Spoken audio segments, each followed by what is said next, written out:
You're here, the evil black riding on the wall, unleashed a million faces, and one by one they fall. Black-hearted evil, brave-hearted hero. I am all I am, all I am. I am. Here we go, buddy. Here we go. Here we go. Here we go, buddy. Here we go. Go ahead, try to see through me. Do it if you dare. Dare. One step forward, two steps back. I'm here. Back. Do it. Do it.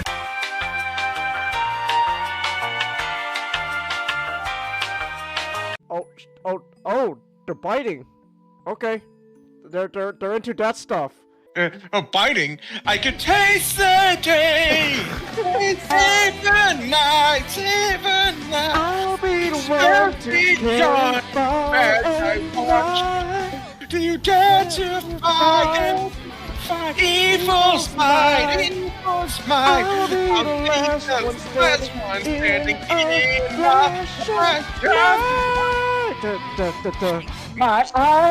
my eyes are filled with curiosity. You think that you have power over me. In this life, there's no room for you and me. So turn away or face this day with me. With me. Face the day with me. Okay, here we go. Yes! Yeah! No! I need to pause. Oh my god. Worst part is it wasn't even gonna be over. A little longer than a few minutes later. Nick, I think I'm gonna fucking lose. You went to go get some water. Oh, not the last one. I think I'm gonna fucking lose it. I have returned with my drink. Hey, Nick. I think I'm gonna fucking lose. You haven't already? I don't know what you're talking about. I'm perfectly fine, man. Ever since you came back, Nick. Oh my gosh. See if you can make it through here, Sonic. How about I do this, Eggman? How about you fucking die, you piece of shit? Nobody likes you, Eggman. Sonic, you're scaring me. Yes. Yeah! Alright, Sonic's story is done! Yeah! Golly, I've been waiting to tell you this. Gamma torrents aren't real people. They are things created by Martin Nui. Enjoyment, yes!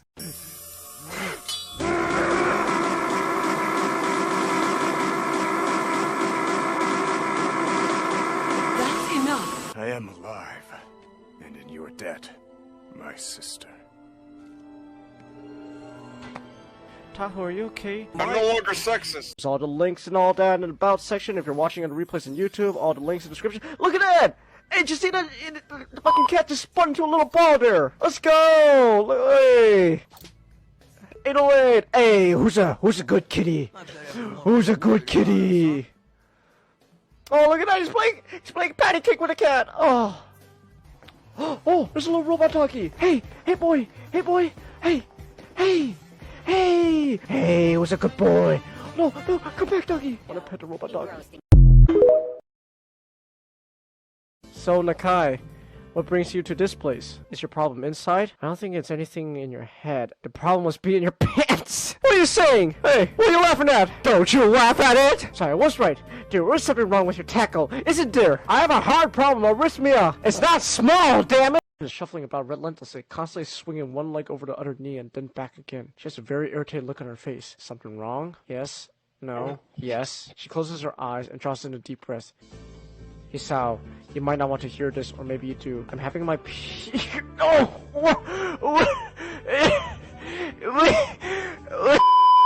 Her Aunt Flo decided to take a visit, I guess! You enjoying this scene, Chase? I don't know. I mean, you sure you still want to get risk cutting in the rain? Of course! What, the threat of rain is supposed to stop me? Nick, Amy's literally the type of person who would go, do your worst, Storm! With charms! You know what they say, the more the merrier. You know what they say, the more the merrier. You know what they say, the more the merrier. You know what they say, the more the merrier. Oh my gosh, Eggman's getting annoying. Oh my gosh, you gotta get out of there now. Oh. Oh.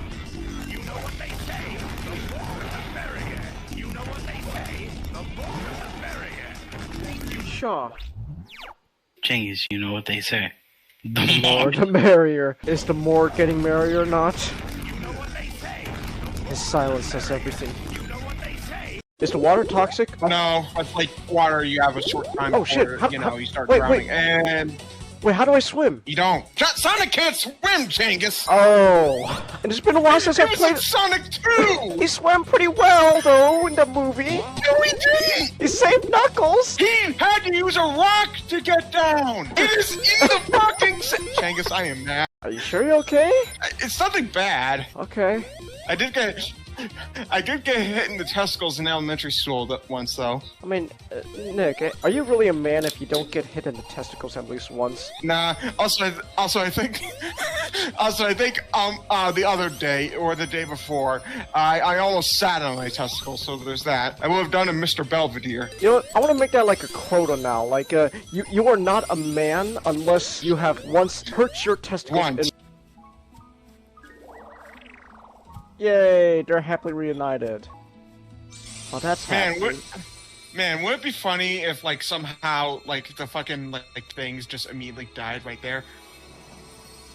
I was fucking kidding! Oh my god, you were Fucking kidding!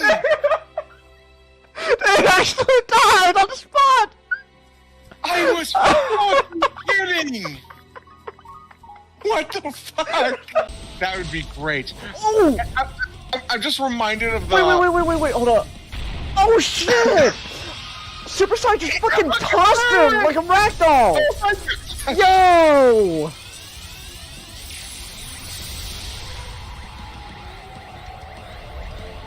Oh man, these Super Saiyan fights are so fucking hype, I love it. I love this series, Genghis. Oh, this is amazing. Oh my god, are we gonna do what I think we're gonna do? Are we gonna- Yes, we're gonna fucking use the big sword! Oh my gosh! We're gonna use his own fucking- Wait. We're gonna use his own fucking sword to kill him! Oh shit! Yo! Oh my gosh! Oh! Holy shit! Oh! Yo!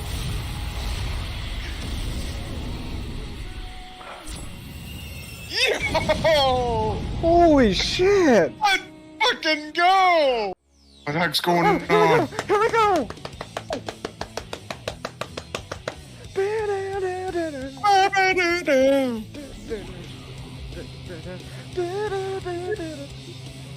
I'll remember the chorus to the song. Live and love. Live and love. Oh, here we go. Yeah, till tomorrow. Works of yesterday. They probably dodged a bullet with, naming off the way they did. The way they, Nemesis the way they did. There we go! Yes! God, this level's so fucking annoying when it comes to S ranking. I have to use the restroom. Yeah.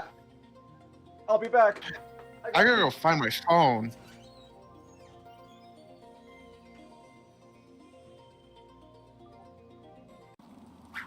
Oh, no, you're not criminals, never mind then. Say, Oh, they're political prisoners. Political prisoner camp. Oh my gosh, Hugo just fucking straight up built camps in Arkham. What the fuck? Dude, no. They built it to keep away from the other Oh! prisoners. Oh, they're homeless camps. Oh my gosh. Genius. When you said camps, my mind went to, oh my god, Hugo built those fucking camps in Arkham? They're like my mind went to fucking World War II Germany camps. Strange put not only dangerous thugs behind those walls, but also folks he doesn't want talking about him. Okay, well hold on. Actually, I have to ask Nick. So, he didn't build those camps, But I have to ask, would Hugo build those camps? Legitimate question, by the way. Well, what do we I have don't here? know. Weird out-of-place plants, That- check. Mindless hypnotized That answer henchman, honestly terrifies check. me even more. The oh-so-subtle odor of rotten That honestly terrifies me even check. more. It's just, Looks like I found the entrance to Nick, Ivy's lair. you pretty much just went. You just pretty much. It's like, wait, so Nick, would Hugo Strange build like, you know, the fucking Nazi camps? And your answer's just, eh? Just a quick reminder that I do have stream elements. You can tip, donate, etc., whatever you want to call it. You do not have to if you don't want to. Cobra! Cobra! Dude. That's... Cobra! Cobra! Go! Armies of the night, evil taking flight. Cobra! Cobra! Cobra! Cobra! Nowhere to run, nowhere to hide. Panic spreading far and wide. Who can turn the tide? G.I. Joe! Yo, Joe! G.I. Joe's there. I love G. God, I really want another G.I. Joe movie or a cartoon. I just want good G.I. Joe stuff in general. I love G.I. Joe. Alright. Oh man. I'm not gonna lie, I'm actually curious now what they're gonna do with Mr. Joe when it comes to tying in with the new Transformers movies. I'm interested where that goes. Oh my gosh, it's G.I. Joe!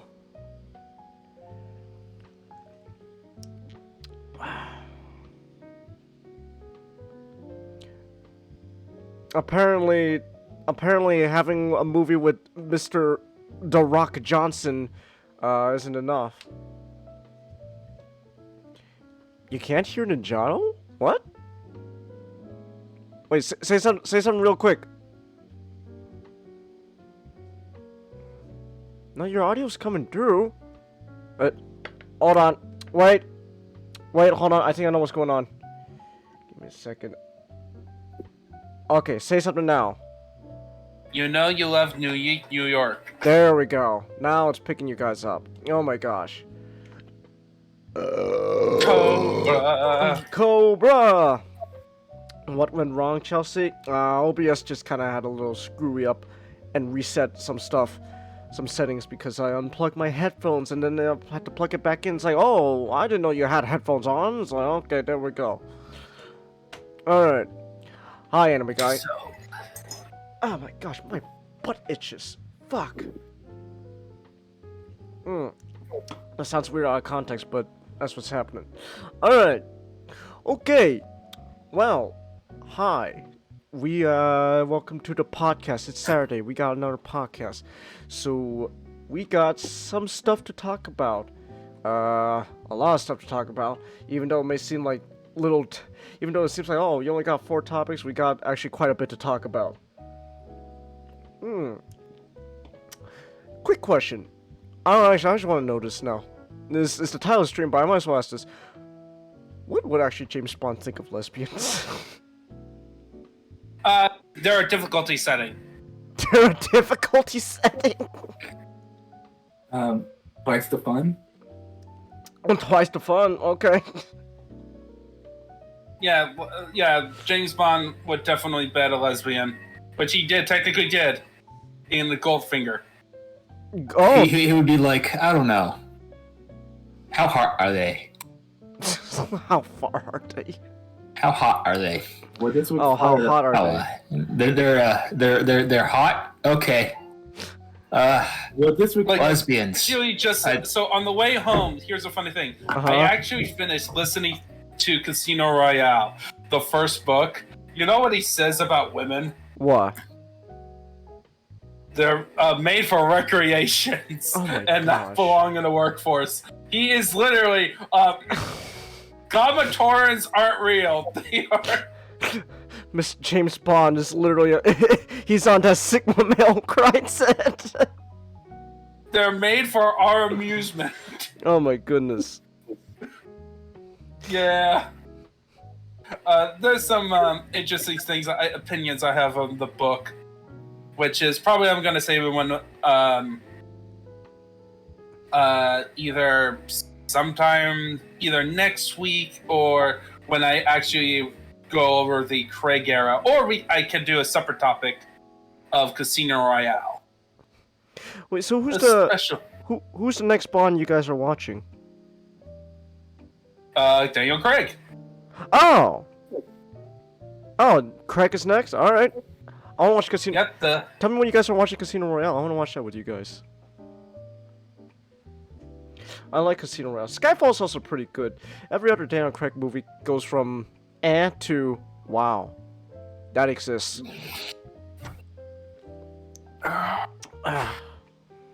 Which was kind of a shame. I honestly thought Craig was actually a pretty good Bond. It's just some of the materials he's given. It's like, oh, Daniel, you could do so much better. You could be working with so much better material on Mr. Bond. Because oh my gosh, like Casino Royale, that's pretty good. And Ninjado, I'm not gonna lie, I can't wait to see your reaction for going from Casino Royale to Quantum of Solace. Holy shit, I'm gonna laugh. I'm gonna have a good time listening to your reaction. It depends if I like Casino Royale. I don't know. I thought Casino Royale was a really good movie, but then you got Quantum of Solace. It's like, oh my gosh, how did this even get greenlit? Here's the difference. Have you watched any James Bond other than Daniel Craig? Yeah, I've seen some with you guys. Remember? Other than with us. Before Daniel Craig, did you have any Bond exposure? Before Craig? No, Craig was my first Bond, but I watched Casino Royale like way back, and then I rewatched it recently, and I'm not talking about like how accurate it is to like Bond. I'm saying like as a movie, objectively as a movie, Casino Royale is pretty good, but then you get to Quantum Solace, and as objectively as a movie, Quantum Solace is a huge drop in quality. That doesn't say much because that's the Bond curse. That's the Bond franchise in a nutshell. The Bond curse? We'll get into it once we get to our topic. But Skyfall's also good. I love Skyfall. I remember. Yeah, I that. hear Skyfall is I watched Skyfall. Giant boogie. Skyfall is my only Bond movie experience. Skyfall was I remember. I love Skyfall in terms of movie theaters. So I enjoyed that one. Oh, we should watch No Time to Die together. That'll be an experience. Why don't you just join all? Okay, if you're gonna watch No Time to Die, you might as well just join us, Jangus, to watch the whole thing. All right. Yes, including Spectre. I don't know. I thought Spectre was okay. It's just it's Quantum of Solace that I'm not looking forward to. That was the movie that just it's like you go from Casino Royale to Quantum Solace, and you're just wondering what happened. What happened? Why did we go from a pretty good movie to just Quantum of Solace? Oh, Quantum of Solace happened during the writer strike. But Daniel Craig and the director had to do some of the writing. They should have just went over to Japan and hired a writer there. You know what? Well, this was before the idea of going to Japan was an idea. No, but that. Okay, so our writers are striking. Let's look and see some other good spy movies or stuff like that, Bond type stuff from other. Just fuck our writers. We don't need them. Unfortunately, was there any spy stuff going on in Japan during Daniel Craig Bond? Or you don't have to be during it, like around it, like writers that have done good spy stuff that were around that were still alive in that time. Okay, I guarantee you there was at least only one. But you know what's the greatest funny thing? So you know Spy X Family, right? Yes. The author is not a Spy fan. Huh. Was not a Spy fan when he started. Really? Yeah. Huh. That's He didn't really consume a lot of spy fiction. That's pretty. That's kind of funny. Yeah, he was just running with the idea. Oh. Like, Oh, okay. in fact, and then another funny thing, Spy X Family was just like an in-between project. Huh. It was originally just like. This will be a fun little story for a little while I get my next big stuff. Oh shit, it's making me big. Fuck, what do we do now? Yeah! I need to, continue reading that because it is fun. What are you writing? And it is blow up. And also, Spy X Family, the only recent anime where it's okay to fall in love with the main female lead because she's an actual woman. What are you typing, anime guy? What is this? Are you doing fucking roleplay with us? Is that what's happening in chat? That's okay. That's fucking weird, but all right. Hey, I'm not gonna stop you. But I'm not gonna stop you, but that's kind of fucking weird. I ain't gonna stop you, but all right. What? What? Alright. Funny enough, though, anime guy, my left ass cheek is the cheek that itches right now, so you got that actually accurate. Oh my gosh. Yes, I have seen. Oh, you're no, stop, no. What? No, this. I have seen Dragon Ball Z Abridged, yeah. But this also reminds me of that other thing, that voice actor that the cast did, where they imagine their characters having a gay orgy. Oh. Wait, what? The original, the Funimation cat voice actor. Oh, okay. Oh, the outtakes, the bloopers they did. The blooper. Yeah. About the oil, sacred oil. Vegeta, my ass is itching. You must scratch it. Kakarot, what the hell are you talking about? Ooh, Matthew Vaughn. Let me just check what films that he did. I may have seen. Ooh, Matthew Vaughn. I would love to see that too. Not. Oh, Is yeah. Matthew Vaughn the guy who did Kingsman? Yeah. Okay. I think he could do. Yes, I seen X-Men First Class. I still haven't seen X-Men First Class, but I've seen the Kingsman movie. X-Men First Class.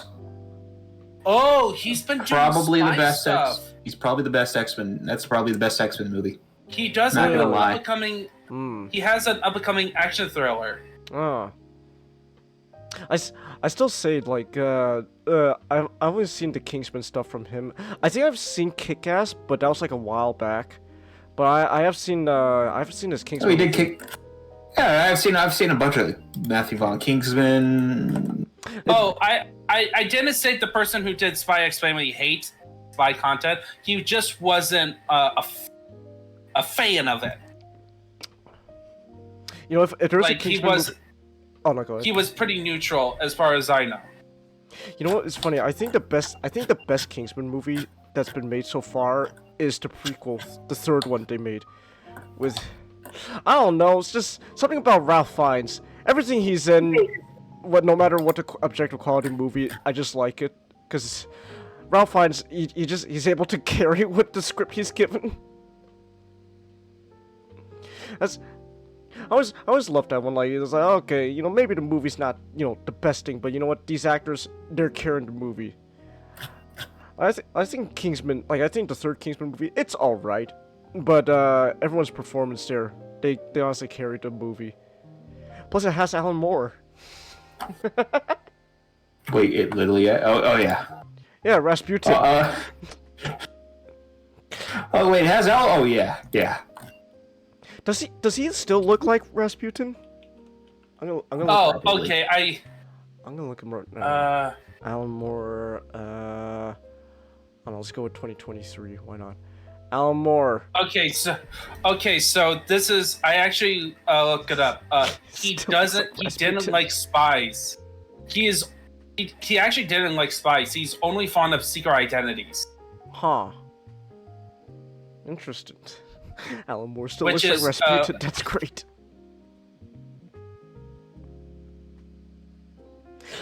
No, go ahead. Yeah, that's what the inspiration of Spy X Family was, just secret identities rather than spy stuff. Oh, that's interesting. Not Layer Cake was what landed Daniel Craig the role as Bond. Huh. Well, I gotta watch Layer Cake then. I gotta watch that then. Let me see. Layer Cake, 2004.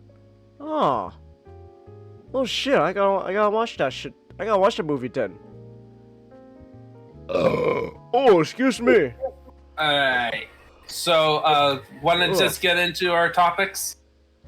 In a bit. Hold on, just give me a second. I'm gonna finish my soda. You love the Rasputin song, Chelsea? Yeah, the Rasputin song's pretty good. Rah, rah, Rasputin. Lover of a Russian queen. And I don't think that's how the lyrics actually go, but hey, you know what? It's point still there, but I don't think that's how the lyrics go. My only disappointment is I wish Rasputin stayed alive longer in the Kingsman movie. He was great. Was he the main villain? No. He should have been then. He should have been. No, Rasputin was unfortunately one of the henchmen, which sucked because he was great. Honestly, I would have Rasputin would have made a really fucking good. I know. Main villain. Rasputin. I mean, I would love it if they leaned into like that immortal sorcerer thing. I would love that too.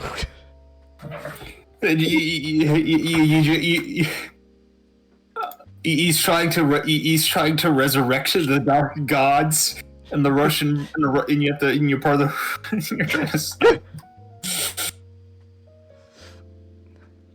You love Anya and Forrest Pretty, Chelsea. All right.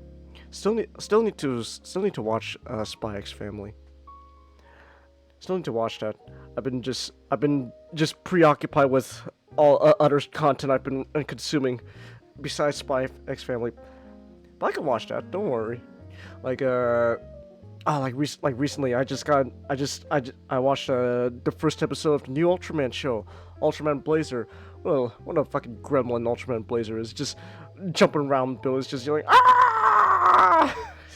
He's great. I love Ultraman Blazer. But I guess I could watch. I'll find a time to watch Spy X Family. You know what? Since Gundam Witch of Mercury is over now, I guess I could put aside time now to watch Spy X Family. Fuck it. Yeah. Speaking of Witch of Mercury. Speaking of Witch of Mercury. Hey, there we go. That's a nice transition. There we go. Speaking of Witch from Mercury, let's get down. I'm not cut up. Oh, what's that? Not cut up. Just so keep the spoilers to the minimum, please. Oh, you haven't caught up yet? Oh. Yeah. Oh, okay then. Alright. Well, in that case, are you at least aware? You want me to head out for a bit? If you want. I mean, we'll give you guys a little bit of freedom. You could deafen us, and then and then I'll just tag you when we're done. Alright. Alright, so Matchstick, it's not gonna hear the spoilers and stuff.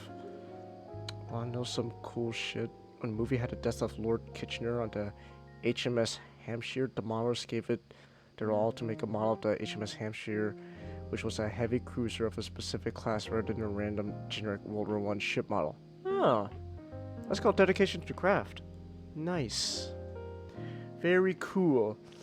Very cool indeed.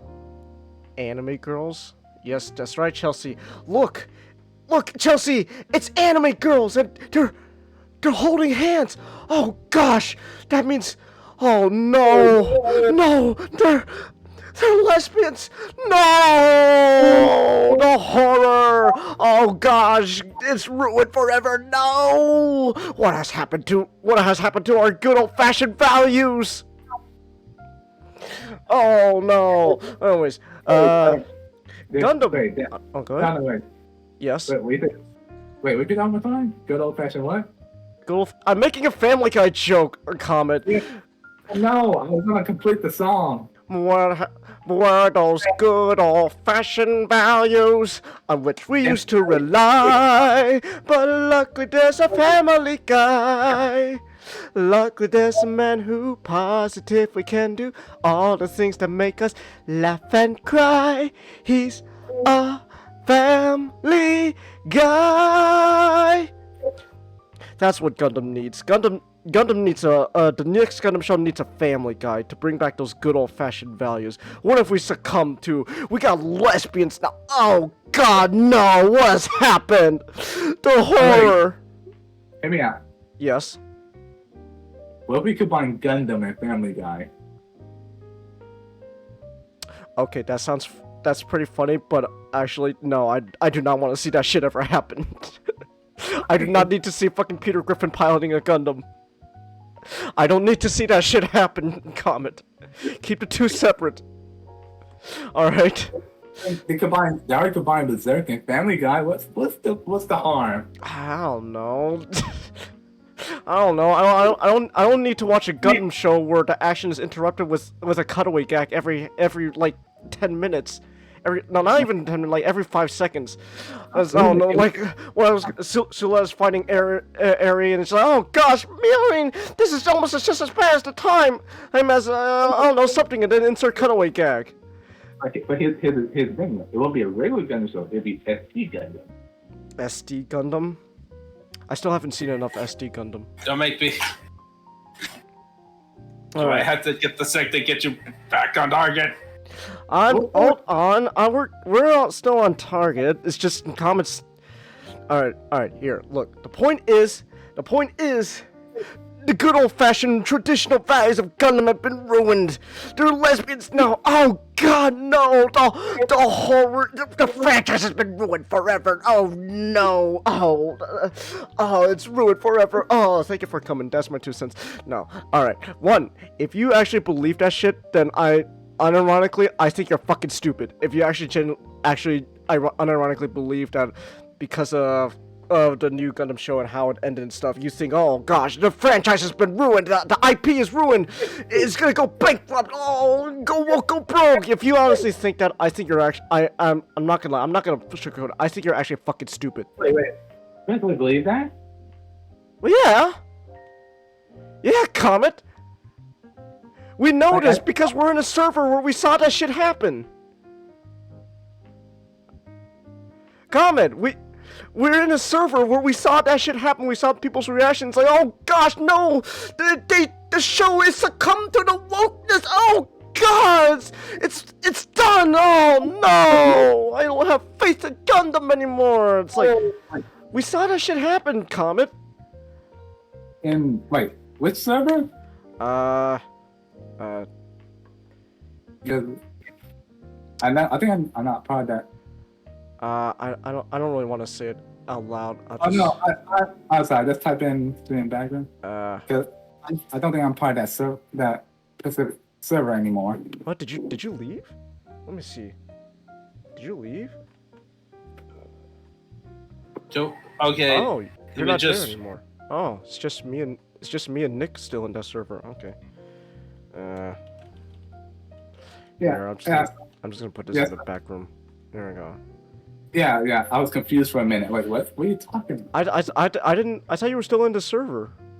No, I'm not. Can we just continue? Yeah. But anyways, I'm just saying. The point is, the point I was just first point I was just making there is if you honestly believe that like, oh gosh, you know, the show's been ruined, succumbed to all this crap, it's like I think you honestly need to reevaluate your priorities in life, etc. All right. To put it simply, go outside and touch grass. Go touch grass. All right. But anyways, that's all I'm gonna say about that. That's all I'm gonna about that particular part of the topic when it comes to Wish from Mercury. Just, you know, again, if you think, you know, oh gosh, it's been ruined, they succumb to the Western Tumblerites, like, okay, just go touch grass. All right. But anyways, with Gundam, the latest Gundam show, Gundam Wish from Mercury, ended, and I thought I will say I had a good time with it. The show, you know, I'm not saying the show is perfect. No show is perfect. It does have some problems. But overall, though, I felt that, hey, this was a really fun ride. This has been the one Gundam show that I honestly think I've been the most invested in when it comes to, you know, watching Gundam. Probably because, you know, this is the first show that I've had the pleasure of watching every Sunday that it came out. Like, every Sunday an episode came out, I was like, oh, nice, I could watch it as it comes out. Like, you know, I could get along with, you know, other people, you know, we could get a fresh experience and all that. It's like, hey, you know, like, this is a never before seen show. Like, we get to see it progress every Sunday. Like, hey, this is pretty fun. So overall, Witcher Mercury was a really fun experience. This is one show I've probably been the most invested in, and, you know, I can say, you know, probably it's recency bias, most likely, but I want to say, though, this show has probably been one of my favorite Gundam shows out there. I think so far, out of the Gundam shows I've seen, I don't know how to rank. All I know is G Gundam's still on top. You can't beat G Gundam. That's beautiful. Then I don't know. Maybe I don't know. I think after G Gundam, then there's just, instead of a proper list, there's just like this like area where IBO, at least the first season of IBO, 00, and Wish from Mercury kind of just float around a bit, and then underneath that would probably be Wing. Now, I didn't hate Wing, it's just I didn't enjoy Wing as much as the other shows. But that's just me. I understand. And I know, you know, some of you guys here don't agree with that opinion, but that's my opinion. I honestly just felt Wing wasn't as enjoyable compared to the other shows. So Witch from Mercury is like around that. Witch from Mercury is around that area, you know, just 00, Witch from Mercury, and IBO kind of just floating around, just you know, stuff like that. I don't know, and I don't really know where to put like the original 0079 show. I don't know, that's kind of its own thing. You have Suletta and Murine figures, Chelsea? I saw. Nice. But overall, though, like I was like, you know what? This has been a fun show. There are, you know, not to say it's a perfect show, though. There were some problems. I will say definitely. I think the biggest flaw with the show is its pacing. The ending, like people have their opinions about the ending, which is what led to the whole, you know, outcry about it and stuff. Oh no! How could you? You ruined Gundam! It's like, no, shut up. That's not what's happening, please. But like objectively though, like an objective problem I would say like the ending is like, it was pretty rushed, and I honestly felt that's like kind of a thing with the whole show. The show had sort of. What is this image matchstick? What are you posting? He's distracting you with Warhammer. Just continue. Okay. What the fuck? But the overall, though, the show had some pacing issues. And honestly, I would say the pacing issues mostly come from the fact that this is a Gundam show made in the current anime climate, where, you know, we got like this, the current, you know how anime is currently released, you know, you got like 13 episodes per, you know, season, and, you know, like they're released like every, you know, well, season because that's what they're called. But you only get like 13 episodes each, and the new Gundam show has been trying to fit into this new current model that anime is released, and it succeeded for the most part. It obviously I said the pacing was kind of rushed in places, and that's why the overall kind of it made it across the finish line, but not without a couple of falls and fumbles here and there. But overall, though, it was able to make it. But honestly, either the show should have had more episodes, or I don't know, maybe better planning. I don't know. But then again, I don't know what happened behind production of the show. I don't know, what's going on behind the scenes. So, like, who knows what happened behind the scenes? Maybe Bandai, it was like, hey, no, you're not getting any more extra episodes, Code Geass writer. Deal with what you got. I was like, I need more episodes. No. I don't know. Maybe that's what happened. I don't know. We don't know. I don't know what happened behind the production of the show, and kind of same. And that also kind of applies to the big ending of the show, which is the main character is Sulera and Miori, and they're lesbians. Oh my gosh. And people again, they were crying. There was an outcry. Oh no, how could you? It's like you succumb to peer pressure and all that. How could you? It's like, oh, hold on, wait a minute. We don't know what happened behind the scenes. We don't know what happened with the production. As far as we know, hell, this could have been the thing that was planned from the very beginning. Maybe we don't know. As far as we know, this could have been planned from the very get-go. That Suletta and Mirin, they were gonna be in a married relationship together since the get-go. Who knows what happened? But then people are inserting their own opinions about why this happened and all that. It's like, we don't know what happened. Like, oh gosh, did they actually sequel series not out of bounds for an idea? Not probably. Like it's happened before. Like what is it, like Gundam Seed. Gundam Seed only had a sequel series, Seed Destiny. Not saying about the quality of the shows, but like, the idea that they could they could make more shows to expand upon this new timeline. Maybe that's something. We don't know. But like, okay, I'm gonna jump in. Okay. First, this show is pretty much like Gundam 00 Season 1. Okay. It has the exact same structural problems. So one, they build a huge world, a huge, massive world, and they put in tons of ideas, promising a whole bunch of stuff. Didn't really fulfill every single one of them by the end. I don't know. And then I wouldn't really necessarily say it promised all that stuff was going to be discussed about. I don't know. It's interesting. So like, yes, they built a whole new entire world, and there's a lot of stuff going on. But at the same time, the way the show was written, it's very clear they didn't really care too much about every single world building point of view, plot point. Like, oh gosh, we introduced this thing. Like, oh gosh, but they didn't really expand upon it in the show. Like, how come? Why'd they forget about it? It's like, I don't know. It seems like the show since the beginning never really wanted to make that the main focus. Well, then why did they incorporate that in the world? I don't know. I don't know. I don't know what went on behind production, Ninjala. That's what I'm saying. Well, yeah, I don't know. Well, here's the thing. I'm talking about, right?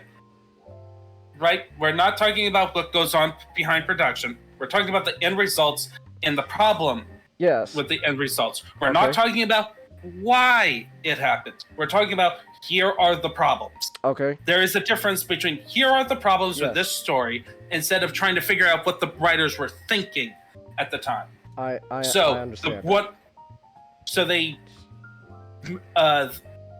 So they made enough material to be more than fit for like a 50 episode show. But they only did it in 25 or 26. Something like that. And then too, as you mentioned, the pacing. Like the plot, it was like a very slow setup. they didn't really they were trying to focus on more characters as opposed to Double O, which tried to focus more on the theme aspect. All right. But then you introduce like this but then all of a sudden you get to the second half, you still kept the long pacing, even though you let some big thing that should have been the turning point at the show, where much like a Fire Emblem Three Houses. So you know how in Fire Emblem Three Houses I mentioned where the first half, all school, with a little bit of a building up to, and then second half is all war. Right? Season 2 should have been all war. But they didn't. They didn't do that. No, they didn't. In fact, that was They didn't. The opposite of what they did. Yeah, exactly, and that's part of the problem. Much like Gundam 00, where it took a little bit till over the halfway point for the show to actually progress the plot, and then you had some issues with some character stuff, but that is like they just stuck with Gundam tropes with some of the characters I heard. Mainly Soletta, where she's more like in terms of character development, your typical Gundam protagonist level of character development. What do you mean by that? They don't get the modern Gundam protagonist development. They don't get much development. She gets some development. No. There's some. There's a difference between but it's not the most interesting development. Okay. I don't know. What do you mean by most interesting? What do you mean by that? What was the character that people talked about the most? Like they were really looking forward to week. It was Ghoul. No, that was half and half. People were interested in Soletta too. How about Miarin? Yeah. People. Yeah. People were excited for all the characters. Like it wasn't just Ghoul. Like yes, Ghoul had the most visible change in character. That's if that's what you're talking about, then yes, Soletta didn't have that huge visible gap between how she was from the beginning of the show to the very end of the show. Yes, that is true. Compared to Ghoul, who was had a completely different life set changed. His whole life value was questioned and changed in the show. But Soletta, that's not what they were going for, though. Honestly, that should have been for this type of story.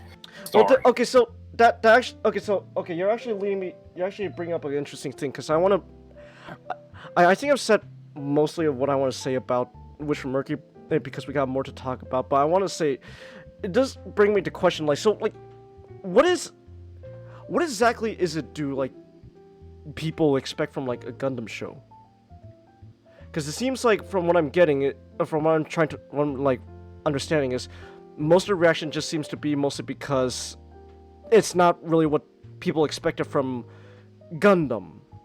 So I'm just wondering, what is it that should be expected from these type of shows?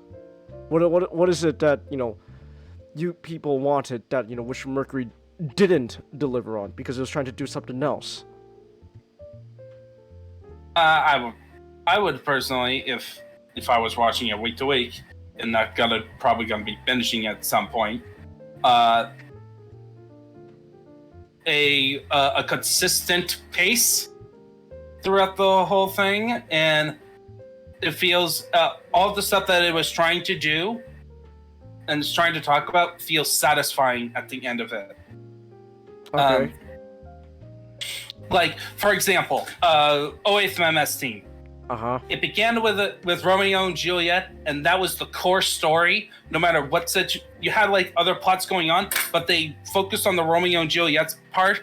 Yeah, it didn't develop a lot of the characters. Karen did not get. Karen did not get a whole episode to herself. but that didn't matter because the main story was the two main leads. I forgot their names. Shiro? Shiro and Anya, right? Yeah. Yeah, it's a bit more focused. Okay. With Gundam, especially in recent decades, I noticed, like the more recent shows, they tend to bite up more than they can chew. Okay. Like really, Gundam 00 is supported by cool lucky mechs and a cool idea. Like everything else has major problems under any form of act with scrutiny to it. Seed, it's popular in Japan and China because I don't know. Fujoshi's dealing with melodrama. It's a teen drama. But Iron-Blooded Orphans, people based on what I heard, people like the first season, don't like the second season. I'm not sure why. I didn't hate the second season. It's just this first season was more memorable than the second one, in my opinion. I think that's in terms of recent Gundam. And then with that one. Which one? The sequel trilogy of the UC timeline. What? Oh, you mean Unicorn? Just say Unicorn.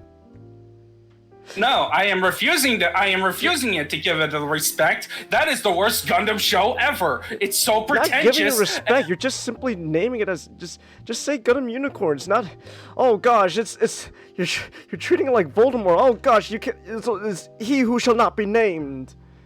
It's okay. It should not be. It should be forgotten. It's okay. Just say Unicorn.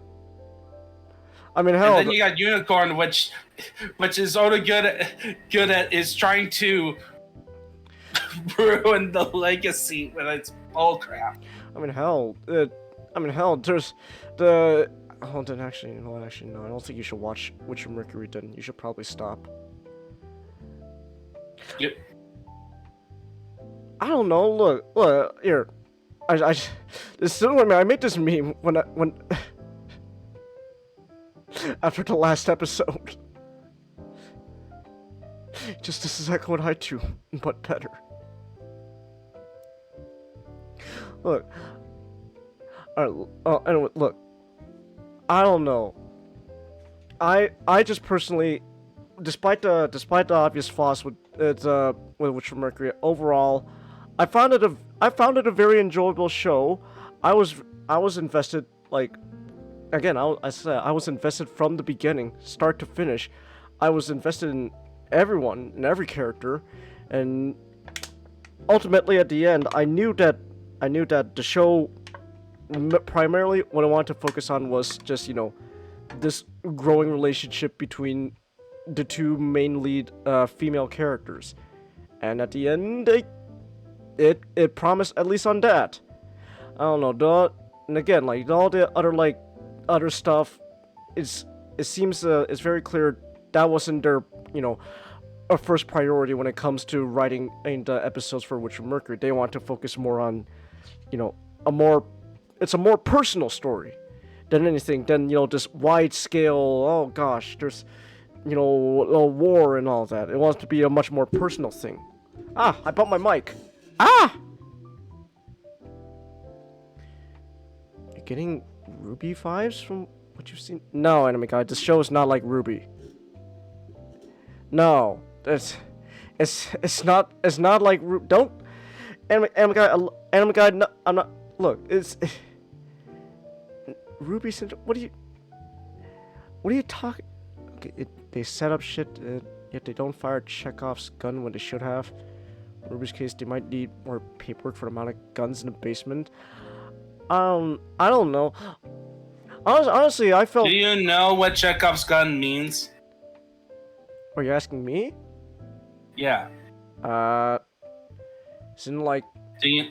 Isn't like, you know, like you quote unquote establish something, but then you never touch on it ever again.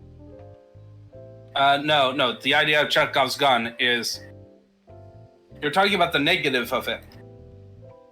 What it's supposed to be, the rule is that when you focus on the gun, like on the gun on the wall, it's better going to be fired by Act 3 of the story because you put attention to it. Well, no, I wouldn't really say that about Witch of Mercury then, because again, a lot of people are like really interested, like, oh, what's going on with the world building, all that, but like a lot of times, the show doesn't want to focus on that. Like in fact, like some stuff, like when it comes to like, oh, like what's like permit and all that, like they just drop in like a casual conversation and then there you go, that's it.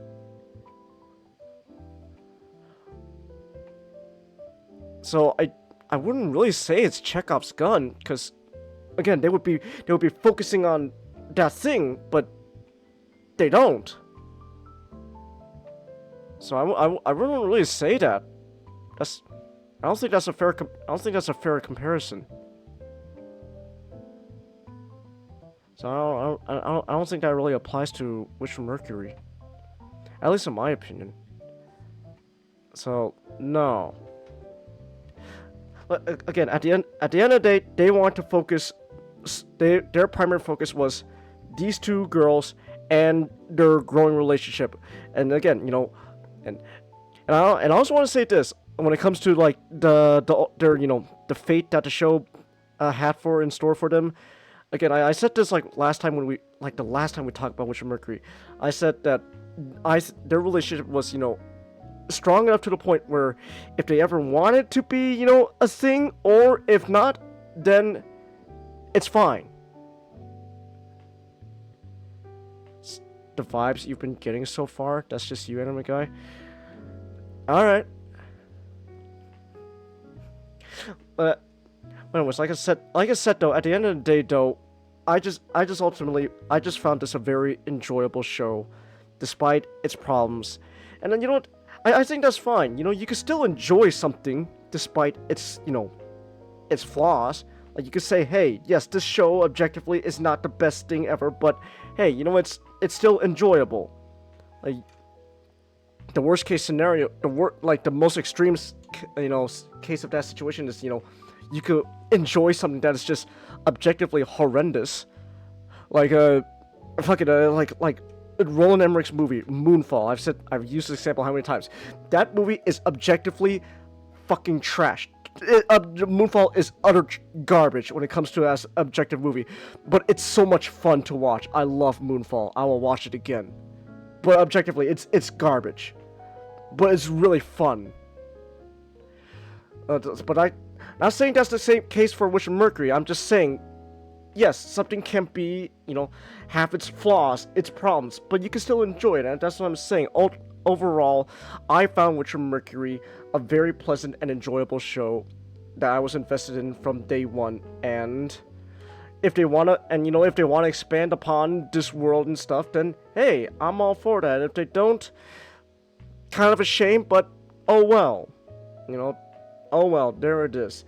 Again, though, that's not me ignoring the problems. Again, there is a pacing issue. Some things were rushed, especially the ending, and ultimately, you know, it's very clear they just wanted a happy ending for everyone. They wanted to give everyone a nice, happy ending, at least for most people, you know, wrapped up in a bow. Give most of them a nice, happy ending, and then it's like they didn't have enough time to wrap it up, you know, cleanly. So like, oh gosh, we gotta hurry up. Okay, there we go. Put the bow on. Bam. There we go. Happy ending.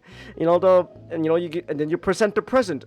And you know, it's the wrapping, you could tell it's not the best. There's wrinkles and folds everywhere. You could see, you know, oh gosh, like Scotch tape and all that. But hey, what Gundam show has any?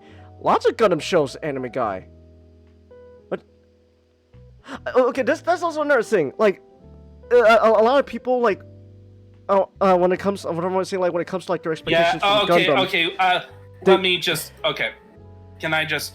Okay, saying that all Gundam shows have terrible, not good happy endings. Really need to rethink of that. Yes, there's horrendous events that happen throughout the story, but the original Gundam series, that was a happy ending. Yeah. Like Gundam, like 1, Double Zeta, based on what I heard, mostly happy ending. No, it's happy ending. Crossbone Gundam, happy ending. Oath MS Team, happy ending. Yes, Yeah. Shiro loses a leg. Happy end, but it still counts as a happy ending because he's with the woman he loves and they both survive. A lot of times Gundam shows end on a happy ending. Gundam Seed, happy ending. Yeah. Don't know about Seed Destiny, but Gundam Seed. Even Unicorn, despite what you say, it has a happy ending. Yeah. It's like it's not. I don't understand this. Like, oh yeah, IBO 2 and Double O not. Yeah, those two shows, they also have IBO. It's like IBO is like G Gundam. G Gundam probably has like the happiest ending. So like I don't understand where this conception came from that this is a terrible ending for Witcher because no, everyone's alive, no one's dead. Fuck! This is not the Gundam ending. It's like I don't understand where this conception came from. That it has to be a depressing ending. Like Gundam can have happy endings. It's actually more often the happy ending because Gundam is not an adult war story. It's a war story for boys. For shonen. It's a shonen war story. It's like, that's like the genre that Gundam is generally in. Yeah, you can put some Gundam shows are going to be more for adults. And they can have darker endings, like War in the Pocket. War in the Pocket, that is not a happy ending. That's a tragedy. Thunderbolt, that's not a happy ending. Right, and Zeta's not happy. Basically everyone dies, and the main character is a potato. Oh, and then Charles, but then he gets all depressed again, and then he wants to drop a meteor now. Shark's counterattack is weird. It's like depressing, but so happy. Hathaway's Flash now series is gonna end up sad, but like it's actually more an exception that it ends in a state that is not happy. Yeah. It's like happiness does not mean that the character doesn't go unscathed in some way. I think people are confusing like depressing events that occur in the show, but the ending can still, you can still come out of that with a happy ending. The two are not mutually exclusive. You can have a happy ending to a show where your characters go through a lot of shit. And for people who are saying like, oh, how about characters going through unscathed? Gundam 00 Season 1. Season 1, with the exception of Louise and Sanji, because screw those people. What do you mean? Louise lost her arm. That's not unscathed. Yeah, no, I said with the exception. Everyone else, every major character. Half of Celestial Being was killed, remember? Okay. Half a Celestial Being that we know so much about that it took the final 2 episodes 10 seconds before they get killed off to actually care about. I'm sorry. They are not the main characters. They're not the ones that people actually care about. Oh yeah, no. So, Victory also has a Victory Gundam, the show that's like is notoriously known to be like the most depressing Gundam show, has a happy ending. So like, I don't. So yeah, it's like this conception that Witcher Mercury need to end it on like a downer ending. I don't subscribe to that. It's like, no. So there's that. Like, if that's what you know, like that part, that you know, quote unquote criticism people have for the ending, I don't agree with. The only criticism that I really I've been finding online that I really only agree with is yes, the pacing could have been. I'm getting bored. You're getting bored. I'm pretty much ending. I'm pretty much ending the topic now. I'm just saying. And Okay, yes. I don't know. All right. I thought to myself, wait, I don't give a shit about the spoilers. Why am I doing this? Yeah, based on what I heard, the main villain doesn't get her comeuppance too. It's okay. I kind of. Well, to be fair, you know, 50 it's probably gonna have another 25 episodes. So let's be honest here. Well, and if it's popular enough. Well, what's Prosperity? And if it's gonna be popular. Oh, it's pretty. Well, like one. What's Prosperity gonna do? She's in a fucking wheelchair. Her legs don't work no more. She's in a fucking wheelchair. Like what? Changus. Yes. You said you didn't care about spoilers. Barbara Gordon. Oh. No. How much PDMs he does? Just for give one. her a helmet that interfaces technology, and oh great. The helmet's destroyed. No, make a new one. She's not going to. It's just a piece of technology. What's she gonna? She's bound to a wheelchair. What? She's also gonna rot in jail in a wheelchair. Like what? That's just like I don't know. That seemed like that's still a little unnecessary. She's literally what's she gonna do? She's bound to a wheelchair on a farm in the middle of nowhere. She literally sparked a war. So Victory has a happy ending. Guess our characters are gonna have to work for it. Not comments in the stream, Decrum. Yeah. It's like, what's she gonna do? Oh man, she's gonna wheel herself to a war tribunal. All right, bring in Prospero. Oh gosh, this is sad to look at. She's in a wheelchair. Oh gosh. Oh my goodness, Changus. Plus. That is a dumb argument about why. Well, I'm just plus into shows. Wheelchair does not equal proper punishment, Changus. I'm not saying it's proper punishment. I'm just saying what's she gonna do? What is punishing her gonna do? Like justice. Look, the point. All right.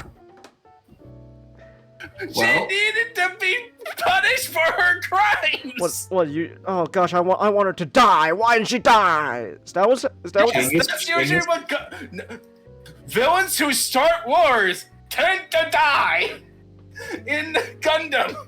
Do you want me to Changus? Do you want me to look you up a medieval torture list? No. I'm pretty sure a lot of these are worse than being having your legs taken away from you. No, that's not what I understand. There's this one off the top of my head. It's not even medieval. It's Persian. Well, you see, you get the person, you cut their head, you put them in two boats, one on bottom, one on the top, and you seal together so that they can't get away. And you shove down honey and milk down their throat, and you just cast them off. Oh my gosh. And then the bugs. Yes, I understand. Oh my goodness. Oh my gosh. What's going on? Just had to serve with a family. We're pretty much wrapping things up with. Well, if I were to have to do that to you, I would put spiders all over you. Thank you, Matchstick. Yeah. I appreciate that. I appreciate it. Make sure it's a tarantula as well. Thank you. All right. Anyways, tarantulas aren't poisonous, though. Some? Oh yeah, but who cares? The point is causing pain, not death. Some of them are. What are you talking? There's a bunch of poisonous. I would specifically get the non-poisonous ones because of prolong the suffering. That's the whole point. Oh, thank you, Matchstick. That's beautiful. All right, look. All right. Anyways, overall though, again, I'm fine with how it ended, despite the show's objective flaws. It was still an enjoyable show, and I'm happy with the results either way, and I will continue to buy the show's model kits because I want to. So there we go. That's really all I got for Witcher Mercury, and I guess the only other thing to say is if you think that Lesbians is ruining the show, then go touch grass. Go touch grass if that's your main complaint. All right. So with that said, then we are done with Gundam, and now we can move on to our other topics. All right. Mr. Comet, are you available? Black Comet? Comet? Comet? Uh-oh. Well, I don't think he's, well, he's online. He's unmuted. Comet, can you hear us? Can you hear us, Comet? Uh-oh. What bother? Well, hey, Comet.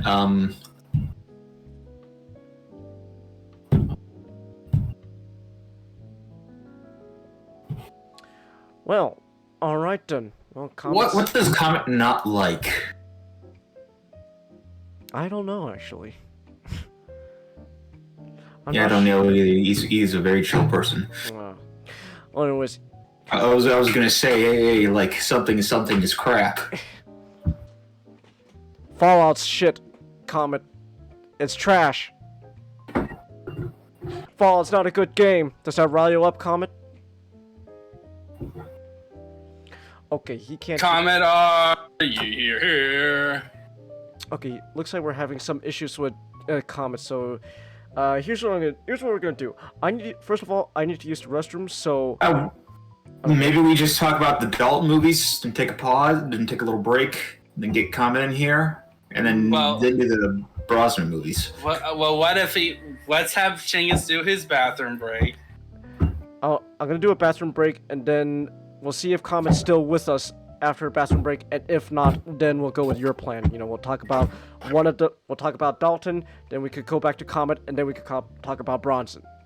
All right, so that's the plan. All right, so. Let's take 5. Let's take a quick bathroom break, and I'll be right back. Just a quick reminder that I do have stream elements. You can tip, donate, etc., whatever you want to call it. You do not have to if you don't want to. Oh! Oh my gosh, we gotta shoot down the helicopter now? Are you shitting me? Oh my god! This is... Holy shit!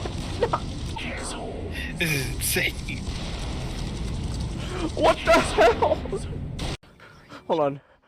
Should I push her or should I pull her back? Push her? Yeah, you should push her. I mean, that kills her, but yeah. What?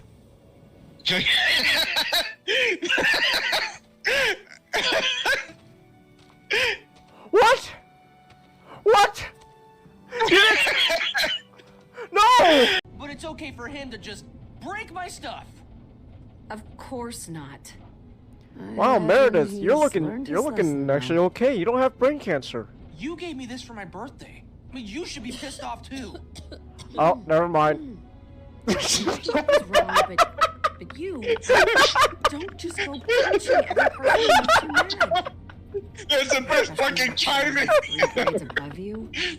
I mean, that kid practically Volker, make sure that your statements are not so embarrassingly carelessly worded next time. What? What? You're so disrespectful. Amazing. All delinquent types like this, even the way you dress so... Oh, flip-flop disregard for authority. Sweater fest, disgraceful... Delinquent? I'm on the student council! Motherfucker, I'm on the student council. You think that fucking, oh, look, what about you, huh? We got a fucking Hawaiian shirt. Oh, look at me, I got a fucking Hawaiian shirt. How professional. I got a big fucking katana carrying around, swinging around. Hi-ya, hi-ya. You call that professional, motherfucker? You call yourself a businessman? Look at you, fucking dressed up all casual like that bitch-ass motherfucker. Get the fuck out of here. Why don't you get a fucking haircut? Shave that fucking beard of yours, you bitch-ass. Get some glasses for crying out loud. Oh, look at me, I'm Jagoro. I'm like a JoJo character. Hiya, hiya. Yeah. A hand pounds on my back a hard couple times, severely winding me. I couldn't care less about the culprit as I focused my thoughts on my chest in near automatic reaction. My hand instinctively tightens on my breast, and I start going through the steps I rehearse in my mind every other day. Breathe in and out. For a measure of relief, I could slowly feel my chest becoming less tense. The time I look up, my face is covered in sweat from the experience. No!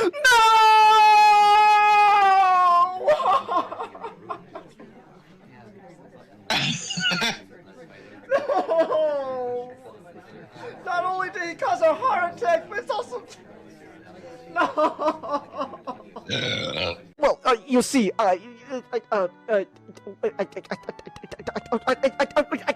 Man, that impression of Shia LaBeouf in college is fantastic. Oh god, you know what I gotta look up now real quick? His fucking freak out in Dark of the Moon. You know what I'm talking? You know when he's in the car? Yeah. Yeah. Let's go. Oh, that guy's just. Look at this guy. He's just he's just hanging there. Look at this. This guy's just hanging here. It can allow them to stay on the map, but these are dumb as shit, ladies and gentlemen. Oh, that guy was just fucking hanging there. Come on! As every he punches in the boss's head. Family. That's right. Yeah, come on, bitch. The power of family. Yes. Come on, power of family. Okay, there we go. Come on. That's it. Power of family, baby. Okay, how do we do this? Hiya! Oh, her frontal lobe. Oh wow! It's Grand Theft Auto 5 in here. Like, oh, eat it! Is Spider-Man 2 gonna have free-form switching characters? Yeah, there we go. We did it. We beat the game. Power of family. That's the power of family for you! Don't keep me in the dark this long, man! Well, he's got... You gotta make sure you... Oh,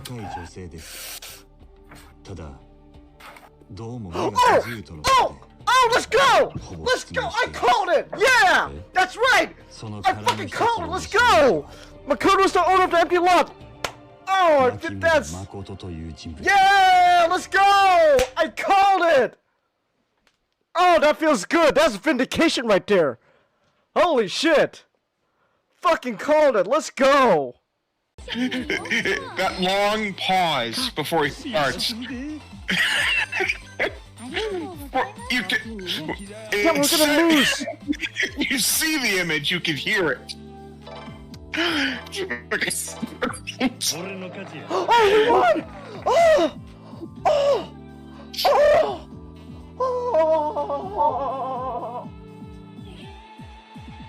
There truly is a god!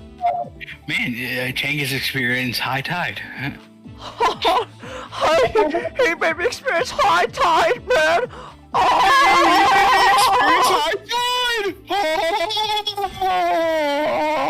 Yeah, let's go! We won! Ai-chan, you were amazing! I know you weren't doing too well, but Ai-chan, you did great! No, none of that CG crap, no. Our man Nolan, he perfectly recreated the actual nuclear bomb. Why is this sexy saxophone music playing with this little girl? Stop it, game! Stop! No! Out of this house. Out of this house. Out of this house! Out of this house! Bad! No! Alrighty. I am back.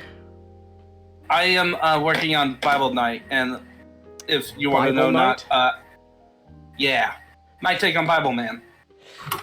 It says, I'm sorry, I can only think of the Aquatine Hung Force joke. Just, it says, Bibble, you dare question the mighty word of Jimmy?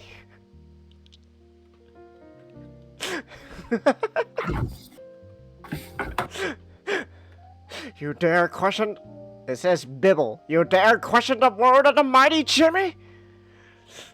Alright. Comet, can you hear us? I can hear you. Okay, good. You're here. Alright. Welcome back. I am back. I got more soda too, with Chelsea. Alright, Comet's alive. That's good news. Alright, so with that said, now we can go on to Mr. Comet's topic. Sorry about that. Oh, it's alright. Alright, so Mr. Comet, does Fallout have those good old-fashioned and values that we used to rely on? Well, you gotta search for your father, so yeah. Oh, there we go.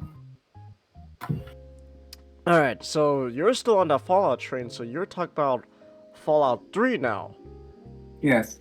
The very first Fallout game I ever played. Now, correct me if I'm wrong. Isn't Fallout 3 the first Fallout game where it's an actual, like, 3D open world? Yes. Ah! And that, yes, it's Fallout 1 and 2 was like overhead strategy. Mm-hmm. You know, not tabletop, sorry. Turn-based strategy game. Mm. Fallout 3 is pretty much the first 3D fully, like, first-person Fallout. First-person / third-person Fallout game. Mm. And when it first came out, people were less than, people who played the first two were less than enthusiastic about it. People don't like change. Well, yeah, because the original games were more isometric, tactical RPGs. War never changes. Eventually, one of their favorite was Oblivion with guns. Huh. Yeah, Never- like the Elder Never played Scrolls. Oblivion. Yeah.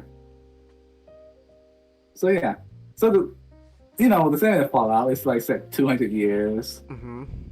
after the bombs dropped, after China and the U.S. nuked each other. Mm. And then also in this universe, we annexed the U.S. annexed Canada. Ha! Canada, you're ours now. We claim Quebec as our new Guantanamo Bay. Yes. I just want to say, Yes. the United States, the Manifest Destiny, it's not enough. It's not enough. Alright. In this game, we have some famous voice work. We got Liam Neeson playing your dad. Wait, Liam Neeson? Yes. Wait, really? Yeah, he's in this game. He plays Really? your dad. I'm looking at this right now. Fallout 3. Oh my gosh! Oh, I didn't know. Huh. Huh. Okay. And we have Walt Perlman painted who do the narration. Oh, nice. You can't go wrong with Ron Perlman. He's the one that says, War never changes. War never changes. Now, the thing I have to say, with this game, I made some modifications. Oh? You made some mods? Alright. I installed two mods. The two of the main mods I installed was Tales of Two Wastelands. Okay. Which pretty much requires New Vegas. And it kind of linked them together. Huh. So you can switch between the East Coast, which is Fallout 3 set in, and the West Coast. New Vegas? Yeah, you can like fast travel to the New Vegas. And back to the West Coast and then back to the East Coast. Well, I have to ask, so how does mod work? Like, is it like actually just straight up just New Vegas imported into Fallout 3? Actually, yeah. Because essentially what it does is it takes all the mechanics at New Vegas Uh-huh. and put them in Fallout 3. So, essentially, they blend the games together. Huh. Alright. And also installed another mod called Ties That Bind. Which is another really popular Fallout 3 mod. Alright. It adds a new character. It gives you a sister. Oh. That just travel around with you. And Amanda, who's also the name of the voice actor. Voice actress? Huh. Voice actress, sorry. Alright. And So the mod gives you a sister? yeah, ties that bind. Huh. Yeah.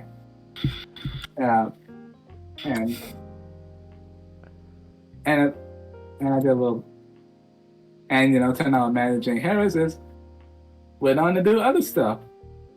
Huh. Essentially she kind of is a little bit of a self insert. Okay. But she went on to do other stuff. She's apparently an actress and a model. So Yeah. this mod, it gives you like a support character to like help you out? Yeah, and incorporate her into the story. Oh. And she recorded, voice lines. And some advanced stuff. Got like how's her performance? It's pretty good. There's a couple of glitches associated with modding here and there. And honestly, I got it. What about vocal performance? Because this is ultimately a fan made thing. So how's the vocal decent? All right. Yeah, decent. Gotta get a mod to fix their face though. You have to download a third mod just to fix a mod. Okay. Well, her face, because it looked like Excuse me, ear. It looks like what was it called? It looks like Freddy Krueger fucked a topographical map of Utah. I doubt that's right. Hold on, I'm looking at this right now. Let's see, Fallout 3. I haven't actually seen her, but I just wanted to say the quote from Deadpool. Okay, here we go. Ties that bind. Oh, is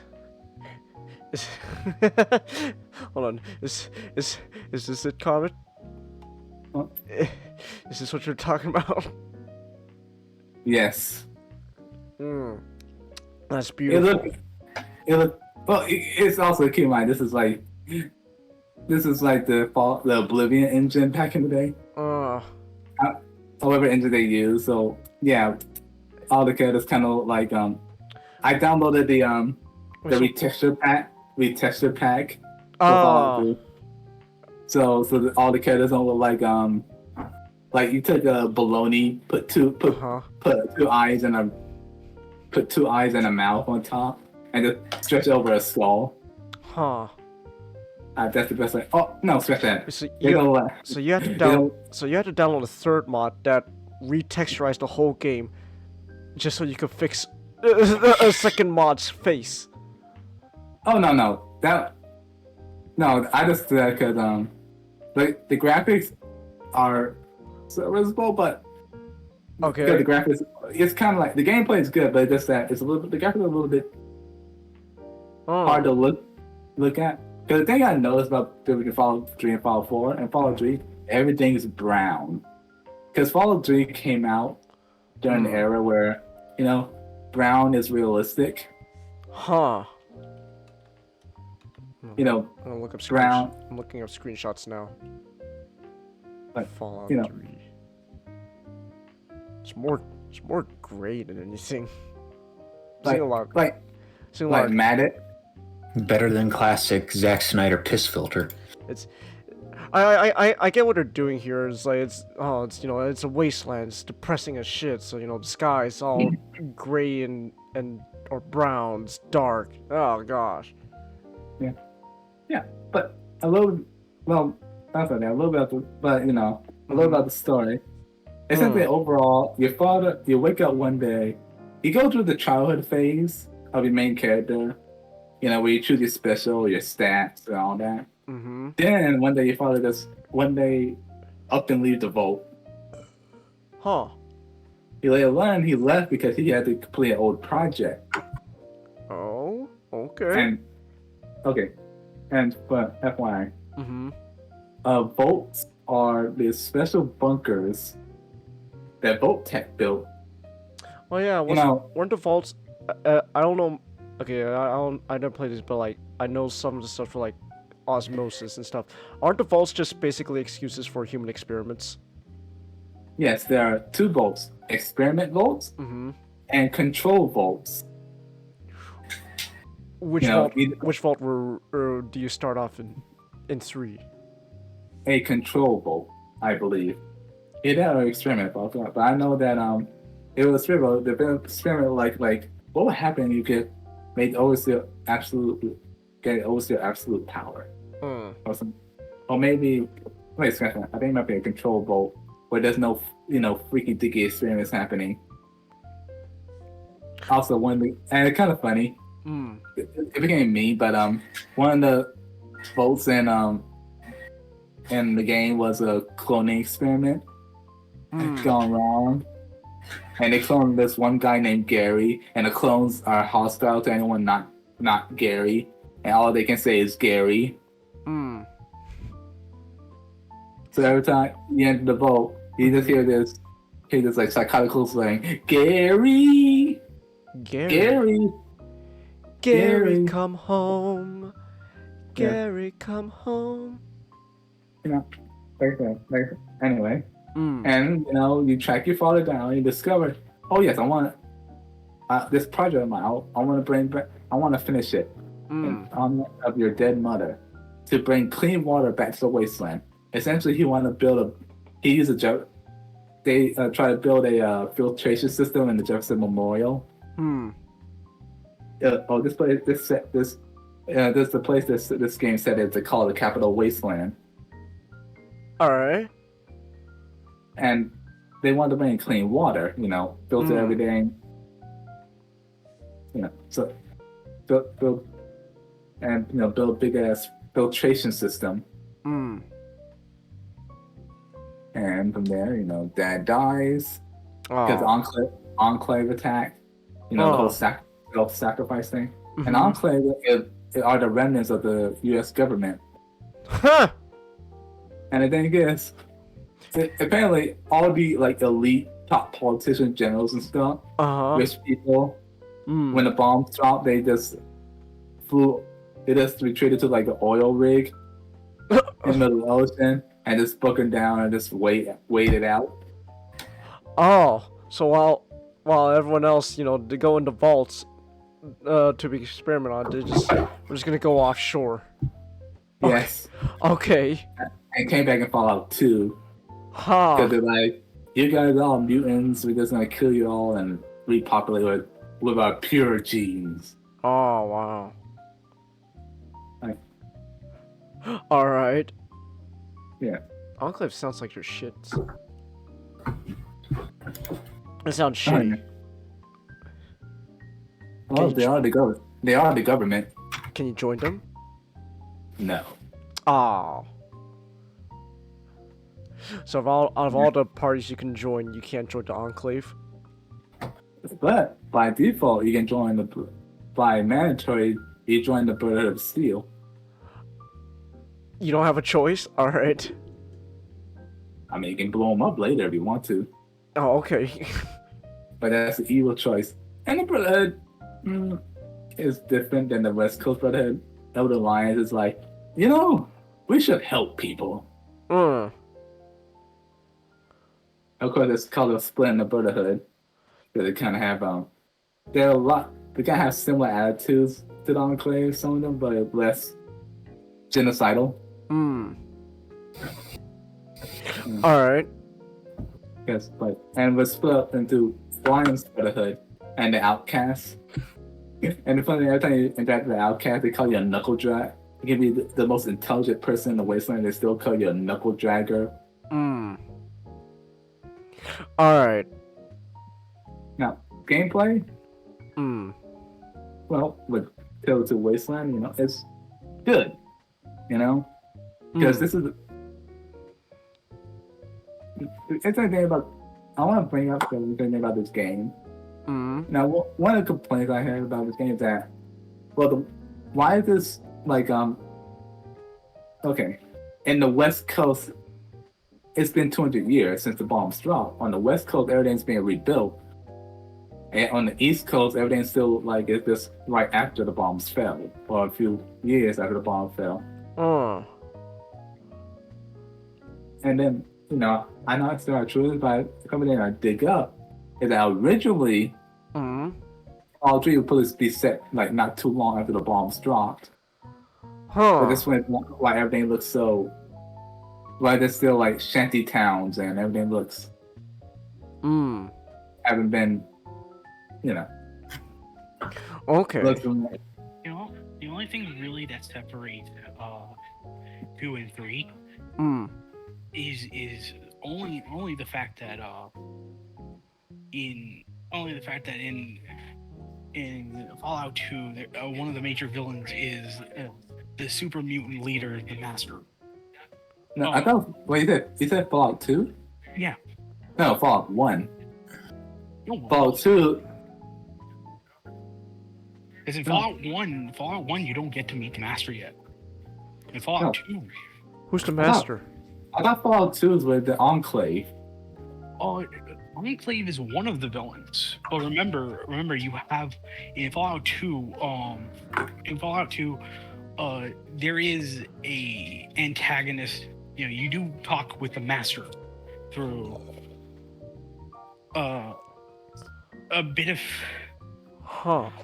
So with Fallout 2, the Enclave is the overarching villains, but one of the main antagonists is the Master. Because so the thing is, super mutants are giant hulking. No, they're just Hulk. Oh, okay. They're just Hulk. All right. They're big, stupid. They're kind of like, they are just like Hulk, where they believe themselves to be the most superior faction. I'm looking something now. Fallout. I'm gonna look at the Master. Let me see this guy. Oh my gosh, why is safe search on? I know. Just show me the damn guy. Oh my gosh. Oh. Oh, okay. Huh. Why is he attached to a computer? Mutation. He fell in the vat of Eve.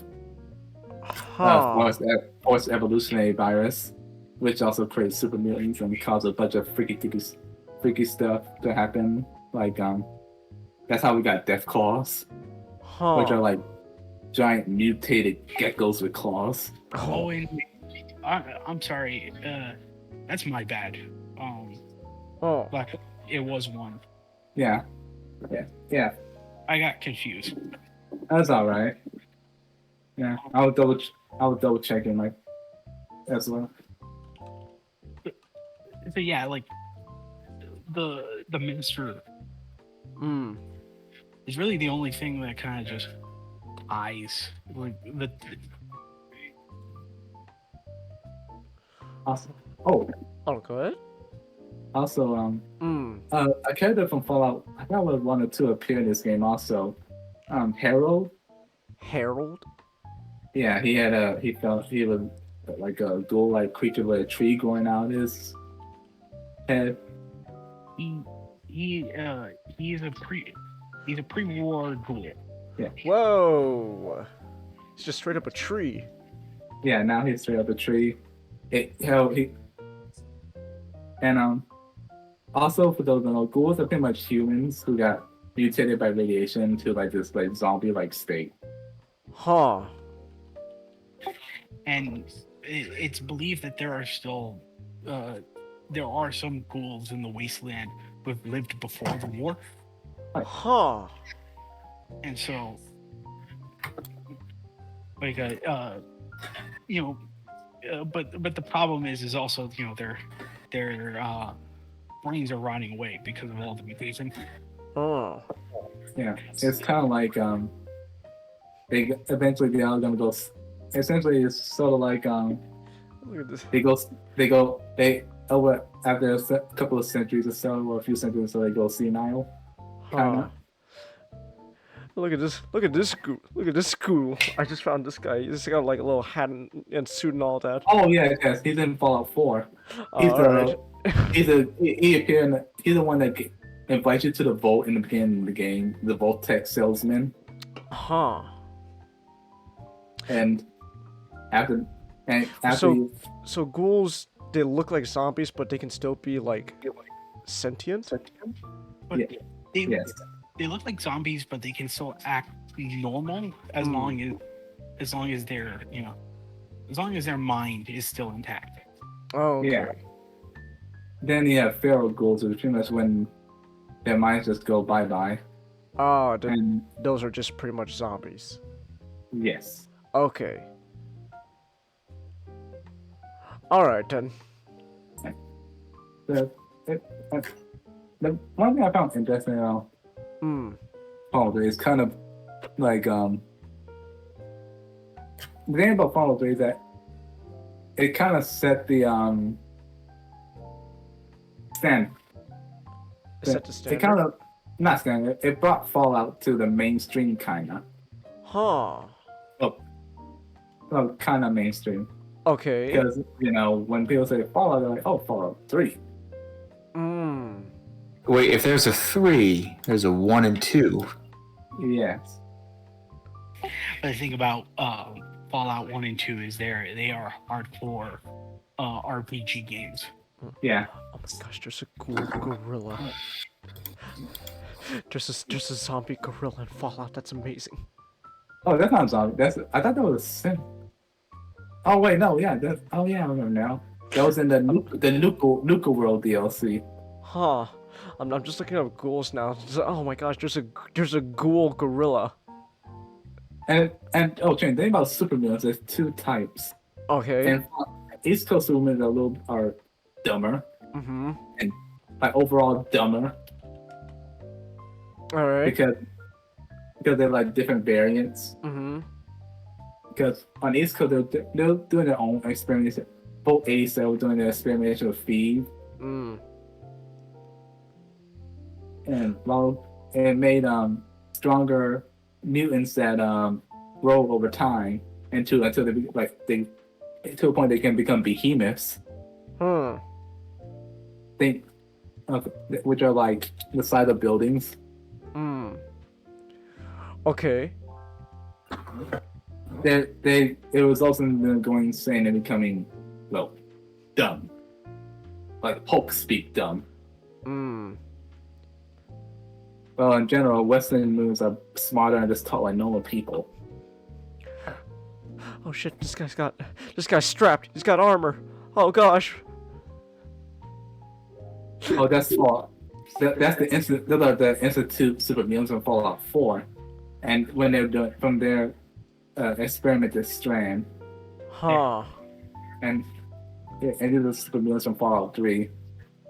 Oh. And they. Oh, sorry. I'm sorry. I'm trying to find and give you the idea how. Also, how so hold on, real quick. Real quick. So are the supermutants just like, are they the guys who are just going Mad Max in the post-apocalyptic Earth? They will eat you. They are one of the factions. Yes. We also have Raiders. Oh my gosh, that guy's huge. He's huge. It's like, this is what it was like. 1, 2, 3. It's like 4 times the guy on the far right. It's like 4 times your size. Yep. Jeez. And what else was it? Oh, and they will eat you. Oh, lovely. Yeah, they and also involved, we have our Raiders. Our Mad Max will loot you. Will steal your stuff.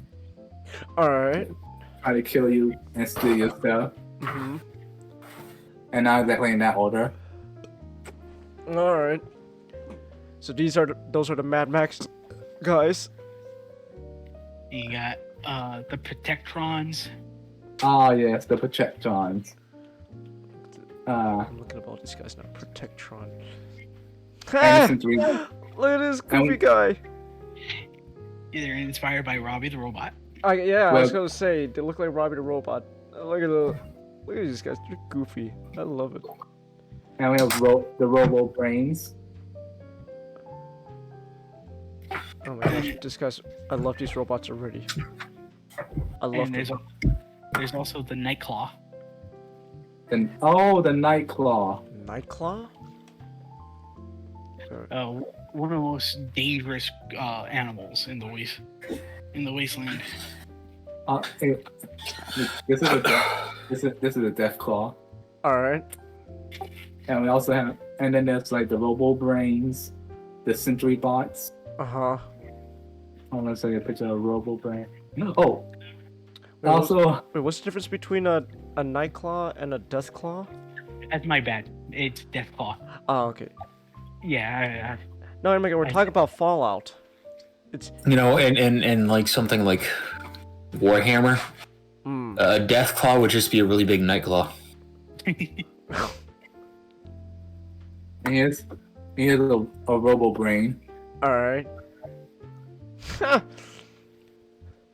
These robots are really goofy looking. I like it. Well, yeah, the inspiration is 1950s futurism. Yeah, but that's why I like it. They're all goofy looking, but they're charming goofy. I love it. And the funny about the mission, also you might love this. There's a mission where you gotta go to this town. You gotta solve this problem with these two annoyingness of these two they're just like these two people doing the whole superhero and supervillain thing of the mechanist versus the antagonizer. Mm-hmm. One is an antagonizer, a supervillain who controls ants, and the mechanist is a superhero that just make robots. And that became an annoyance in town, and your job is to make sure to tell them to stop. All right. There's the Republic of Dave, where it's just Mormonism. Yes, and we had it's a little village started by Dave. And then you go to New Vegas and you get actual Mormons. Oh. Yes, Joshua Graham. Also, playing the Fallout DLC, the Fallout DLC called Point Lookout. Oh. Essentially, you go to the deep south. All right. For the radiation and swampy areas and radiation, moonshine. It's a very interesting area, very hard, and they remade it fully in Fallout 4. They made a mod and just recreated the entire things in the Fallout 4 assets and engine. Who are the Brotherhood? Oh, the Brotherhood Steel. Yeah, who are these guys? Well, they're a knightly order with the goal of preserving technology so humanity doesn't destroy itself again. All right. Unfortunately, due to the LG, they haven't changed. It was all well and dandy in the beginning, 200 years ago. But what happened? Everybody got technology anyway. And they continue to keep taking people's stuff when people knew they needed this technology, even stuff that's not dangerous. So everybody kind of hates them. I'm gonna look up how much Fallout 3 is. Oh, it's on sale on Steam. Oh, it is. And also, oh wow! I hear New Vegas is the best though. New Vegas? Oh wow! It's 659. Wait, don't scratch that. Don't get it on Steam. Get New Vegas Complete Ultimate Edition and Fallout 3 Game of the Year Edition on GOG. On GOG? Okay. Yeah, because Fallout 3 version won't work. On Steam? I mean, sorry. Yeah, the Steam version won't work. The Steam version has a lot of problems. Yeah. Oh. And I would get Tales of Two Wastelands. Alright. And then if the ties that bind mods. Fallout 4 is also on sale. Yeah. And another thing about I also find that about Point Lookout, they introduced this new enemy called the Swamp Folk or something like that. Yeah. The best way I can describe them is inbreeding and radiation do not mix. Oh. You know, you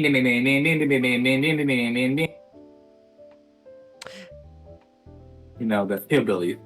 Does You know. does 4 on Steam work? Fallout 4? Oh yes, yes. Oh, Yeah, so it's only Fallout 3 on Steam that's issues. Yeah. Four has glitches, but it's standard Bethesda glitches. Yeah. Okay. Nothing like some mods can fix. There's nothing like game breaking. No. Okay. Yeah. Because I see Fallout 4 on sale now. The Game of the Year edition's like $10.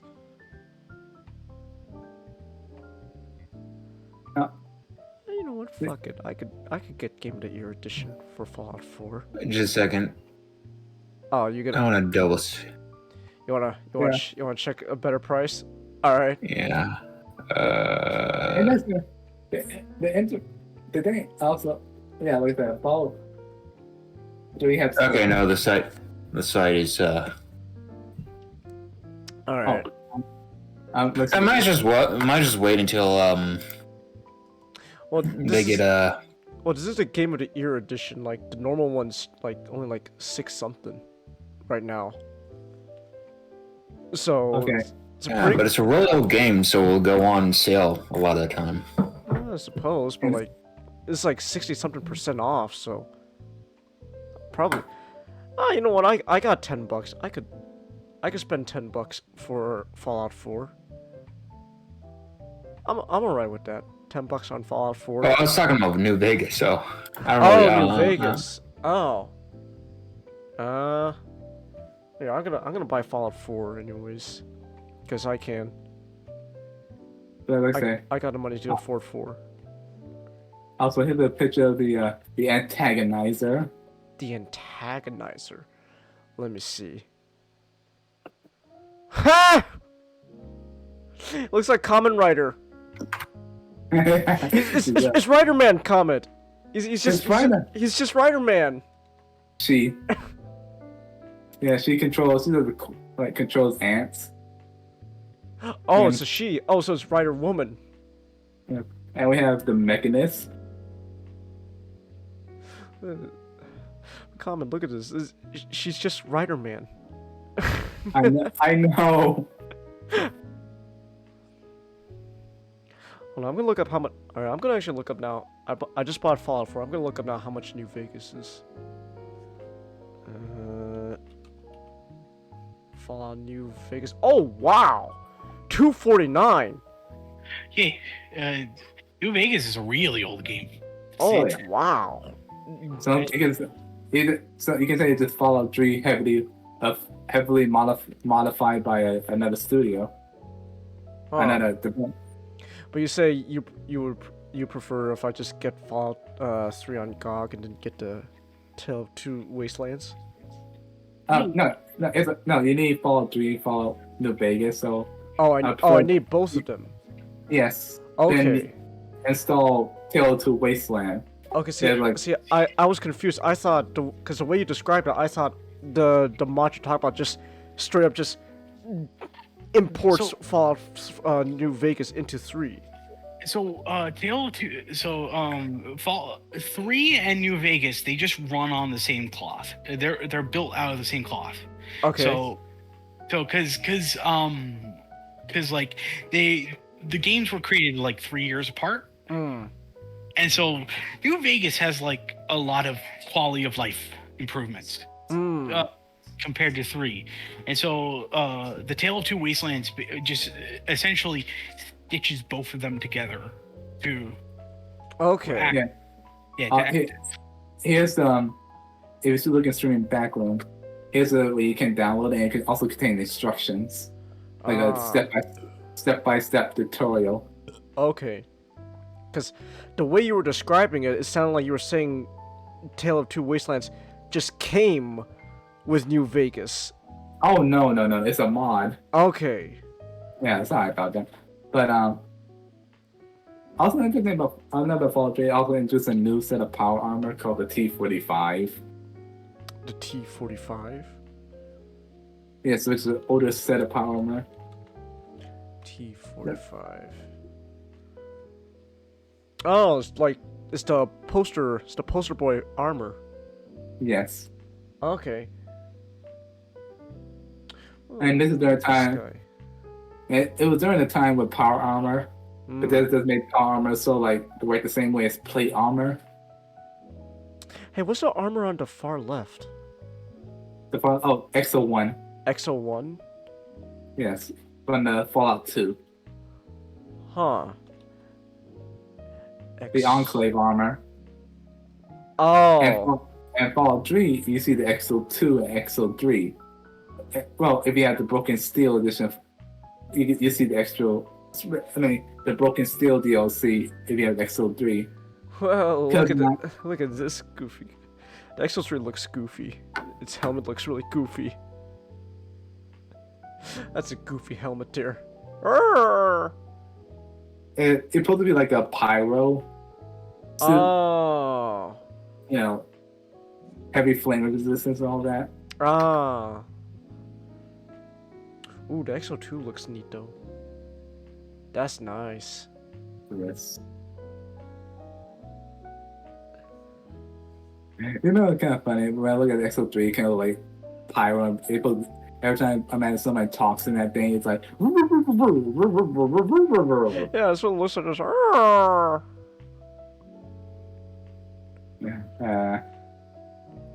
It's also in the game is the T-51. The poster child from Fallout 1. Ah. Let's see. If you are interested, Shoddycast made a 76 video playlist just talking about Fallout lore. Oh, okay. Also, there's also Rad King. Oh, here we go. The Storyteller Fallout Shoddycast. Oh my gosh. 76 videos. Damn. That's a lot of lore. Alright.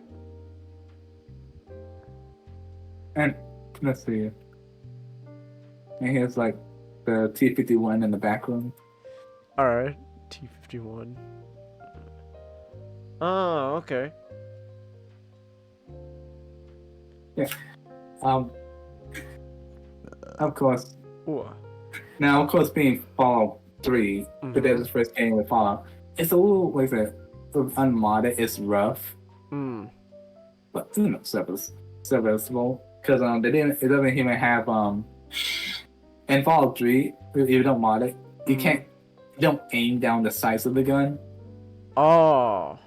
It's more like you aim at the when you do the aim, like zoom in aim is like you're looking down the side of the gun. Oh, okay. Instead of down the iron sights. The original Fallout 3 wasn't really made to be a traditional first-person game. Oh, because there is of course a third-person perspective actually. So a lot of the shootings is its weaker aspect because I believe this is like the first shooter that's ever made, right? Technically, yeah, because Bethesda, at the time they were still, big into Elder Scrolls. Ah. Yeah. I see. Okay. So I'm trying to look up more. I'm trying to remember. See if there's no voice acting. Yeah, but what else? Like that with Broken Steel, they also changed the ending of the game a little bit. Because the original ending, you died. Oh. Well, if you sacrifice yourself to start the purifier. And with Broken Steel, you just got knocked out and woke back up to give you like post game. Which Fallout game introduced Liberty Prime? Fallout 3. Oh, okay. Liberty Prime online. I love Liberty Prime from what I've seen. just kills everyone while just spouting, "The only good commie is a dead one." Yeah. better. You're not wrong. It is. we must thwart back the Red Menace. It just throws a nuke at people. Fair enough. One of the DLC, it's like you play a simulation of Operation Anchorage. Which pretty much when America went back to take Canada back from the communists, or communist China, from communist China. All right. I do think we should try to wrap this up. Yes. Yeah, because yeah, let's go on. And like I said, get the game, heavily mod it, and yeah, it's still it holds up decently enough. All right. And All right. and look at the price side. You get Liam Neeson as your dad. Oh yeah, Liam Neeson's our dad. For 5 minutes. But still, that's 5 minutes of Liam Neeson being our dad. I'll take it. Liam Neeson is chunks of, like small chunks of Fallout 3. You get to hear your Liam Neeson daddy, and then. Nice. Wanna go ahead? I was just gonna say, like, by that metric, you hear Wayne Newton a lot more in Fallout New Vegas. That's only just because he's one of the radio broadcasters. Oh. Also, no. Also, you hear good old Tree Dog. All right, it's time to move on. Yes, move on. Yeah. All right. You're still here, Chelsea, but are you reaching far across these new frontiers? There we go. Sorry, I just like saying that every time Chelsea types that. James Bond, let's go. All right, James Bond. It's 007. There are two of them. Yep. So the reason we did 2 of them is because of a funny thing. So when Roger Moore, they were done with Roger Moore because Roger Moore got too old. So they were looking for a new Bond, and they found one by a man named Pierce Brosnan. One problem. He was part of a show called Remington Steele. Oh. And once the news came out, the showrunners of Remington Steele renewed his contract. Huh. Fuck, Pierce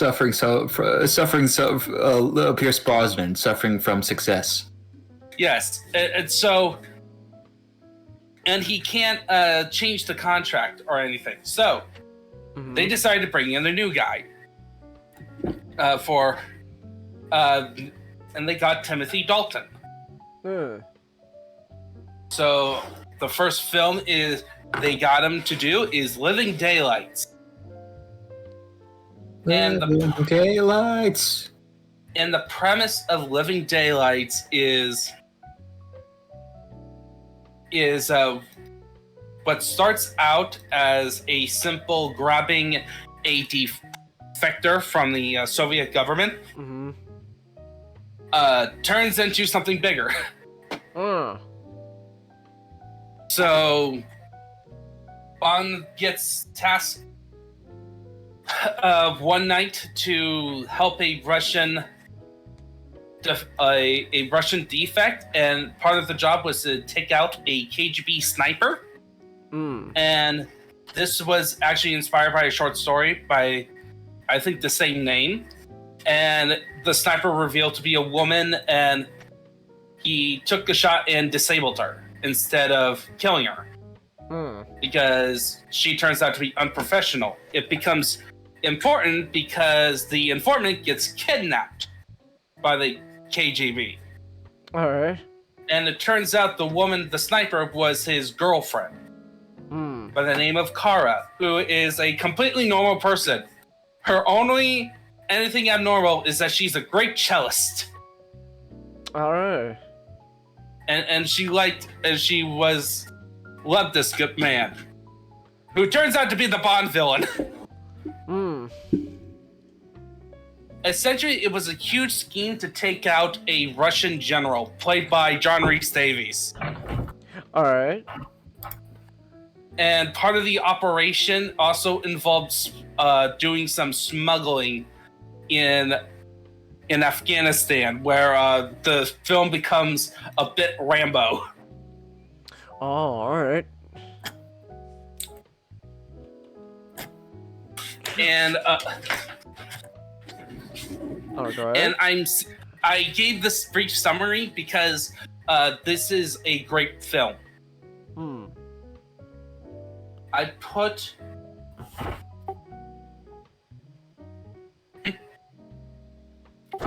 no, I was gonna say something, but yeah, you can. oh, well, yeah, like Living Daylights. Really,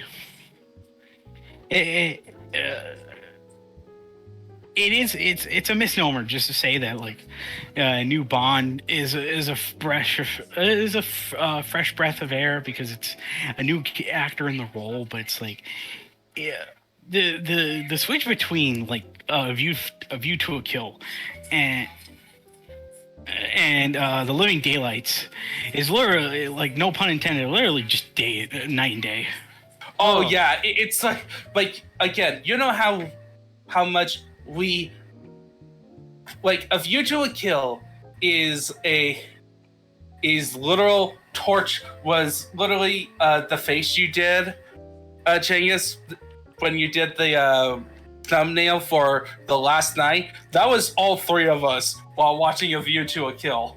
It was that movie where I ended up watching you half the time because I fucking the movie was so boring. Oh, I'm sorry.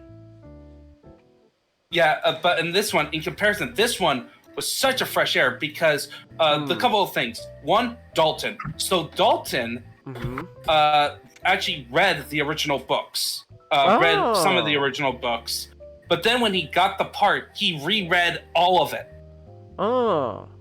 And Dalton, in terms of actor's performance, in terms of, okay, which actor is the closest to what Fleming kind of wrote in his book, Dalton is actually the closest.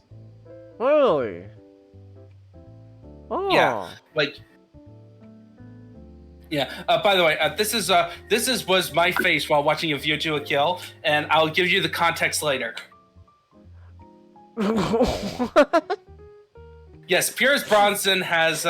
We'll talk about it when we talk about Pierce Bronson. He has some great faces. Bronson, you into some weird shit? All right. Oh no, we'll get to it. I mean, hey, what you do in bed's your choice, man. Yeah. Okay. Anyway, so, but I also want to praise the Bond girl. Oh, alright. The Bond girl does the trope. So in A View to a Kill, they were trying to have the trope where the Bond girl is like a normal girl thrown into a situation. Kara's the best version. What went wrong like, in View to Kill then? Like that, they were going for the same thing. She was annoying. Annoying? Yes. How so? Like Willie. Imagine a more boring version of Willie from Temple of Doom. Oh no. I like Temple of Doom too. Yeah, but you know what I mean. Like she is that annoying, and she can't outrun a blimp. A blimp. I mean, yes, if you remember on the stream, we told you she gets kidnapped by a blimp. Blimps are faster. Are blimps supposed to be slow or? Oh, they're giant. You know, they're giant balloons of helium just propelled along by tiny propellers. They're not. Yeah, and it was slow. She could have saw it. It was like they treated it as if the blimp just snuck up on her. Not like she was running from the blimp. It just popped out of nowhere, according to her. she did a nice jaunty stroll until the emperor of the universe just grabbed her. Yeah, but we're gonna be ranting about View to a Kill. Apparently, that's the standard of terrible Bond. I don't know. Quantum Solace is pretty bad. Have you seen A View to Kill 4? No, but I've seen Quantum Solace. Well, alright, not you. You've seen both. Which is worse? You've seen both. Which is worse, Quantum Solace or View to Kill? View to a Kill, like Quantum Solace for me feels like a step down from what we got. But never once did I think, oh man, Quantum of Solace is boring. It's just like so when we were watching it, Dot told us that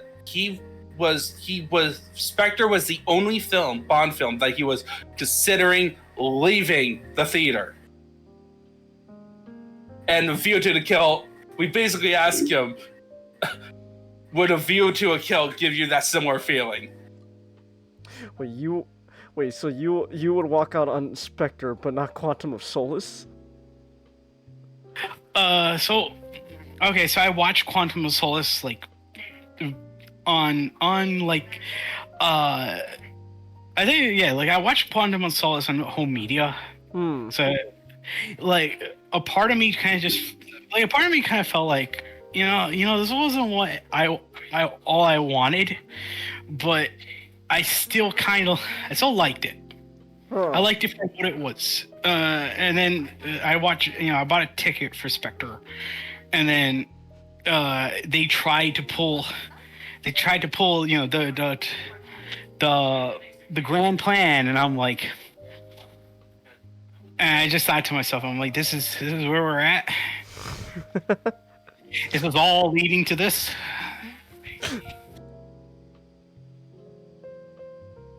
All right. Yeah. And then A View to a Kill, not literally said, yeah, A View to a Kill would have fit that category. Aw. So, but you said this movie though. Okay. So Living Dead. So the weakest point of this film are the villains. The villains are just weaker. Like you have like the main villain, who I don't think Bond technically does take out personally. I think it's some other guy. Really? Oh. Yeah, because there's like 3 villains. Okay.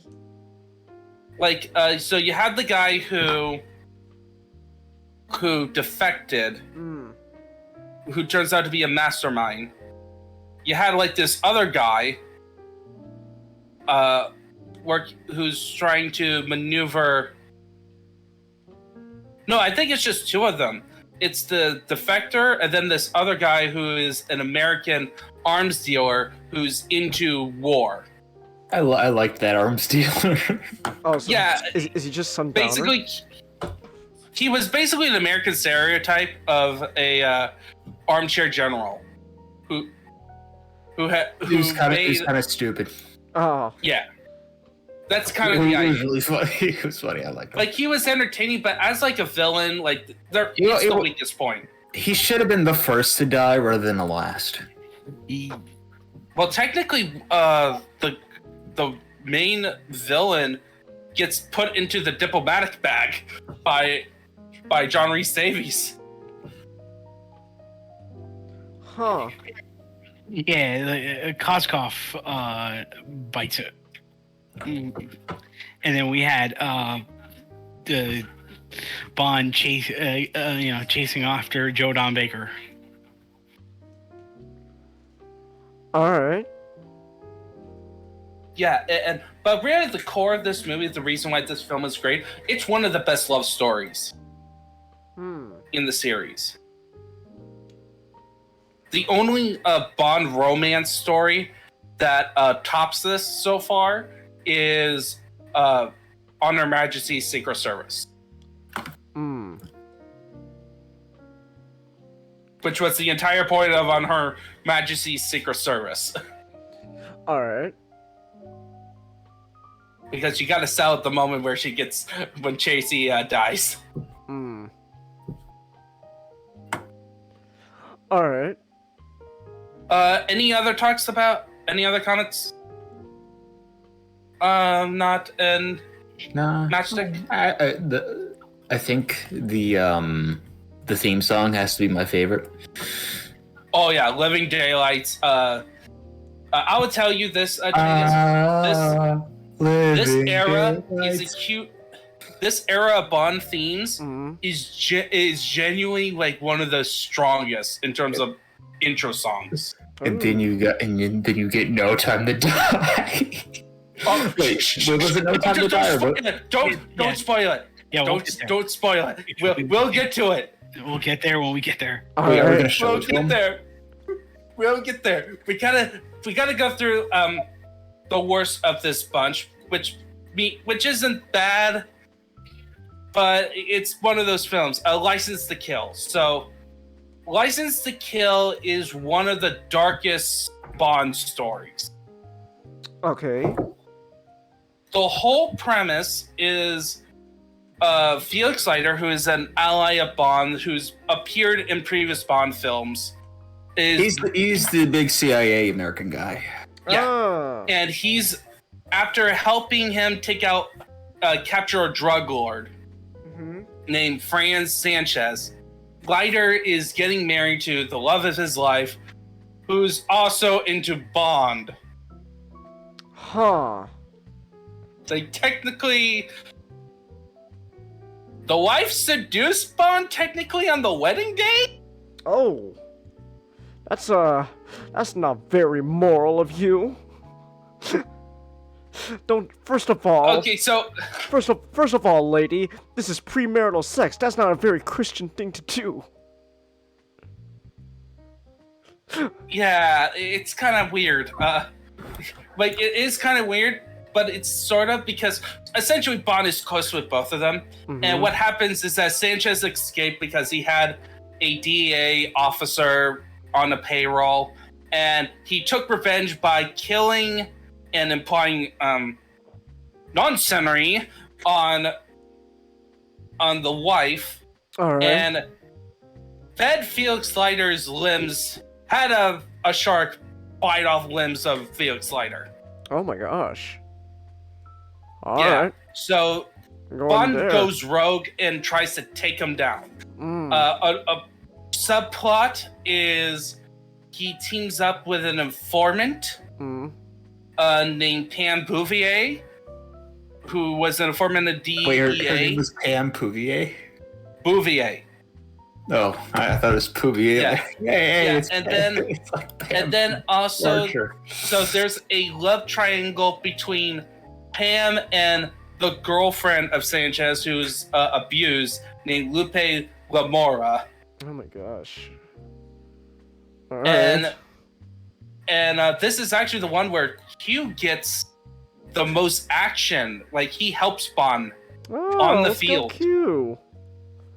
Yeah. Nice. So if you want to, and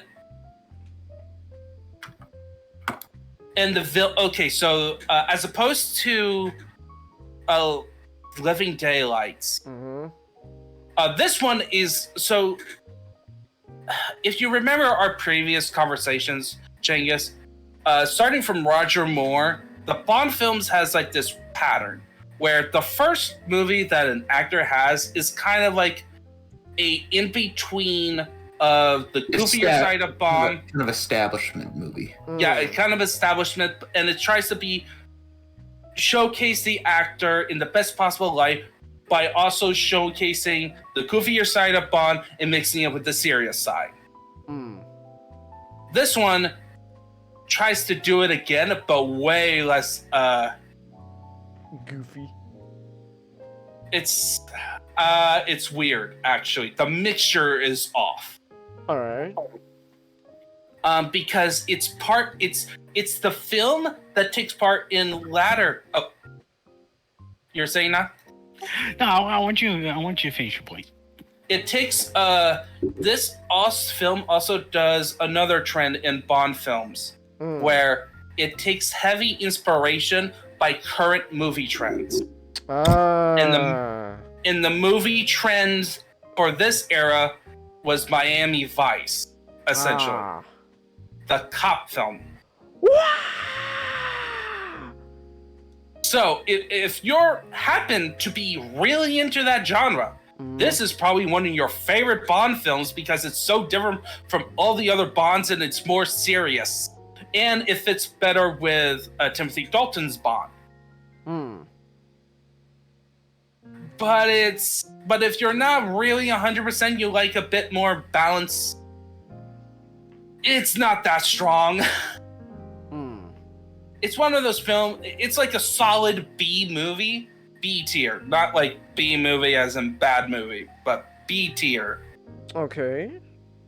It's not... One of the things I have the problems is the love triangle.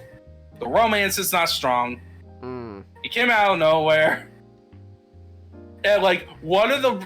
Lupe ends up being with a South American dictator.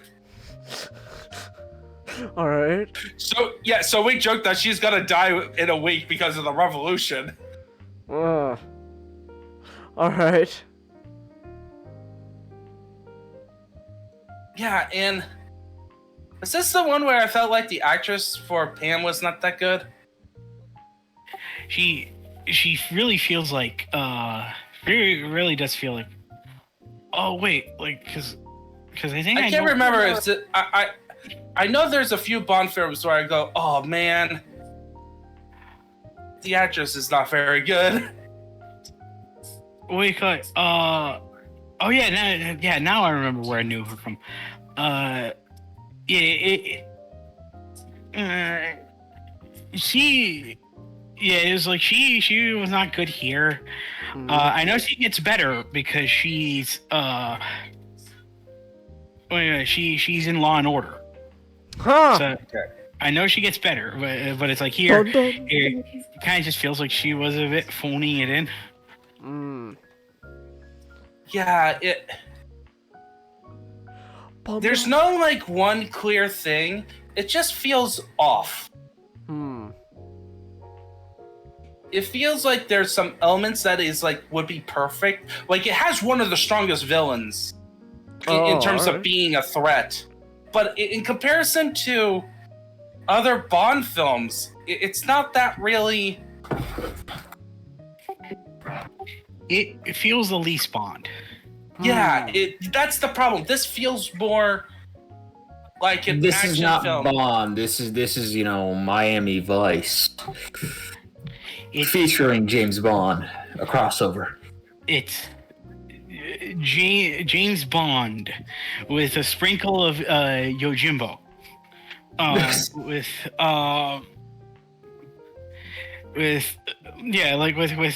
a sprinkle of some things. Like you could really tell that the director was reading Live and Let Die in between the movies, because you get that without all the voodoo. and also without the cohesion, and also ninjas. Go ninja. There's literally a random segment where Bond battles ninjas, which made no sense in the atmosphere. It's not like he went into an Asian area at all. It's just all of a sudden we have ninjas because ninjas were popular. Go ninja, go ninja, go ninja, go ninja, go. I know Shang Tsung was in the movie, but yeah, there was no ninjas when he was there. Yeah. It's just like I wish I could say stronger things about it, but it's like it's one of those films where, much like The Spy Who Loved Me, where I liked it when I first watched it, but the more I think about it, the more I like it less. I really like Robert Davi's performance, but that's just because I like Robert Davi. Well, yeah, the actors are fine. For me, when I tend to think about films, I don't think of actors' performances. That's just a weakness of my critiques. I care more about the story and like characters, of which actors do help sell. What has Robert Davi been in again? He was the Fratelli in Goonies who was singing. Oh. He was Phil Heineman in Predator 2. Oh, okay. He's a really good, like he's a Agent Johnson in Die Hard. Yes, oh, there we go. But wait, which Johnson? That first Die Hard. Oh my god, he was the what was it?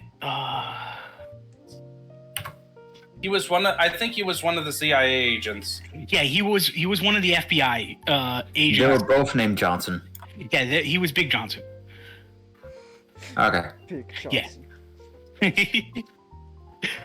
But I think, but like I read about it when I read a lot of the behind the scenes for License to Kill, and I realized Robert Davi, like he actually read up on like Casino Royale, and I'm like, oh, so that's why I kind of like his villain. He was just kind of being Le Chef. Oh. Le Sheriff. Oh. But I did read. Here's a funny thing. I did listen to Casino Royale on the way back. He does leave a good impression, but he only talks through one scene. Like I am considering to do Casino Royale, like a comparison from book to movie, as a totally different topic, or just be part of the Craig era, or just talk about the book differently, because I have opinions on that book after listening to it. All right. Okay. But yeah, like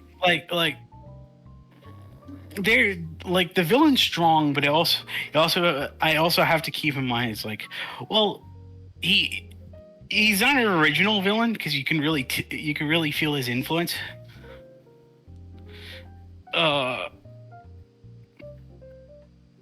But yeah, no, like License to Kill really just comes down to, will you be willing to watch a good, not great, action film with, with a classically trained actor? You can't go wrong with License to Kill, but of course, it's in a franchise filled with plenty of gold. Yeah, and one of them is a Golden Eye, which is our next film. And a spoiler: Golden Eye is the best Bond film. Okay. So GoldenEye is the introduction of Pierce Brosnan. I'll keep talking. I gotta use the restroom. You keep talking though. Oh, come on! Okay. So for all those who are actually here, Pierce Brosnan's got back, and the plot of GoldenEye is during a mission in Russia before the Soviet Union collapsed, he teamed 007 teamed up with 006. And during that mission, 006 seemingly died during the mission. And then 10 years later, 006 comes back, leading a plot to use a satellite called the GoldenEye that used nuclear atomic EMP, essentially, for his evil schemes.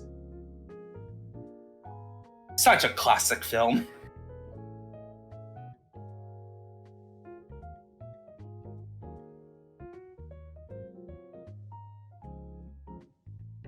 Oh, got any thoughts, Magic, on that?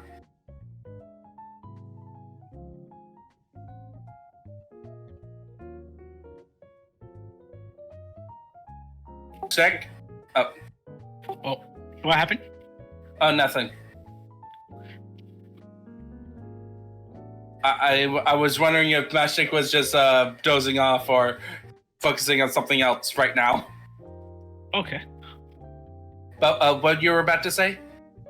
No, it became quiet when I came back, and so I'm like, oh. Was it just me talking? I had to go to the restroom really quick. All right, you know what? Okay, I need to you. go to the restroom as well. We're taking. By yourself. We're taking a break right now. Drank a lot of water. Like, I couldn't help it. Yeah. I had to double check my doors. Hopefully I can check on my dog. I was here since GoldenEye.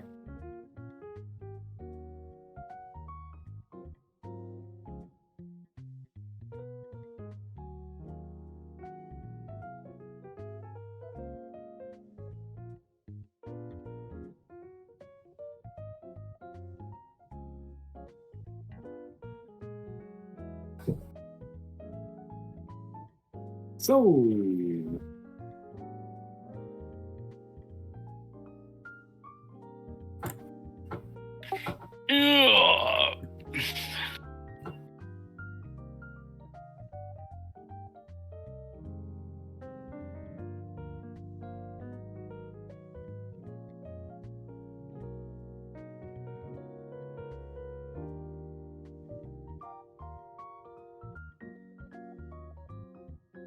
Ugh.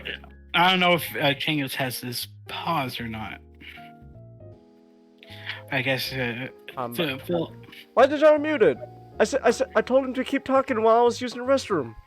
Well, everyone was taking a bathroom break as well. I didn't know what else was gonna take a bath. I said keep talking while I use the restroom. I was, and then no one responded. I was hoping. Okay. And then it turned out. Well, if I knew that, I would have called a restroom break. I'm sorry, I had to go really quick. I was like, oh, I have I can go, and then I can get back as quick as I can. So, I'm sorry. All right. Okay. All right, back from the top. GoldenEye. The plot of GoldenEye. Pierce Brosnan's first movie is about 007 teaming up with 006, played by Sean Bean. And during a time when they're infiltrating a Soviet chemical facility, Sean Bean gets caught and killed by the Colonel Oruvmov. And that just seems to be and bomb. Yes, very fitting. And then 9 years later, after the Soviet Union is dissolved, Bond investigates a woman by the name of Xenia Onatop. What? Oh, that's a name. All right. Who is a member of the Janus criminal syndicate, who stole a experimental French military helicopter, which has stealth capabilities, and with it, she and General Oruvmov steals a giant satellite that uses nuclear power to be an EMP called the GoldenEye. All right. And with it, they use one GoldenEye to steal the other, because there was two. And they used the first one to wipe out their evidence, leaving one survivor. Well, technically two, but one is the Bond girl named Natalia Semnova, who is just a programmer. We're talking about James Bond, anime guy. Yep, we're talking about James Bond. And it turns out, while Bond is investigating, it turns out Sean Bean lived! Sean Bean, where have you been? And wait, Sean Bean didn't die? Oh, that is a rarity.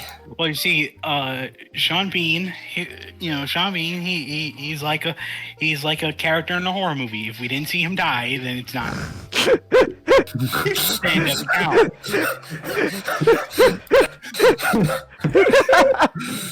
Yeah, if we don't see a body, he's not dead. Like in this film. Oh. So why is Where Sean? Why is Sean being evil now? Simple. He turns out to be a Cossack. Oh. A minority of Russia that the Russians hated. Oh. And the British kind of used. Ah. And did not help. Ah. And his ultimate plan was to use the GoldenEye for a bank heist. And eventually when he gets all the money out from the bank, he was gonna just plan up blowing London because screw them. Yeah, that's beautiful.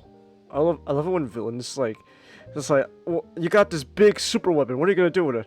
Oh, just rob a bank. Yeah, it pretty much the GoldenEye was used to cover a bank heist. That's amazing. That's a wonderful use of an EMP. So this film is the perfect Bond film. There is very little. People complain about the music. That is like the only real complaint I heard that people don't like. Do you agree with it? The way the music is composed in the film. Do you agree with that criticism? I didn't mind it. Alright. I don't notice it as much, but other people do. But like, in terms of bouncing between serious and silly, this is cinema. Bond, Pierce Brosnan, the perfect Bond. Oh, that's a bold statement. The perfect Bond. He is All right. Yeah, he does not capture like the Ian Fleming character as well as Dalton. But he's the perfect cinematic Bond who, like, Bond is not in the films is a different type of character than the books. The books is a lot more serious and a lot more focused on being an assassin, while the films, he's the action spy. He's what. I'm gonna fuck this room in a room of woman. Then first on my dick. Then after they turn out to all be Superman ninjas, I'm gonna pierce them with bullets. Chelsea, the GoldenEye game was made because of the movie. That's. Yep. You know, Odd Job was not actually short. Huh. He's a fairly big guy, and yet they made him the shortest character in that game. But he was the most. Oddly enough, he was the most broken. So they took away and they added the Odd Job in that game. Well, it's pretty much accurate to the lore of the films because it only took plot to defeat Odd Job. Alright. Yeah, but you were about to say something, not before. What was it? Yeah, like, movie Bond is what we, is he was the one who created the idea of this, the popular interpretation of the spy. Just this career. This career government agent who goes on lavish vacations and taking down supervillains. Well, while drinking a martini, wearing the best clothes.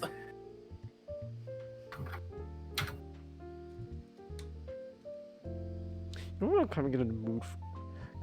Kind of unrelated, but sort of. You know what I'm in the mood for now?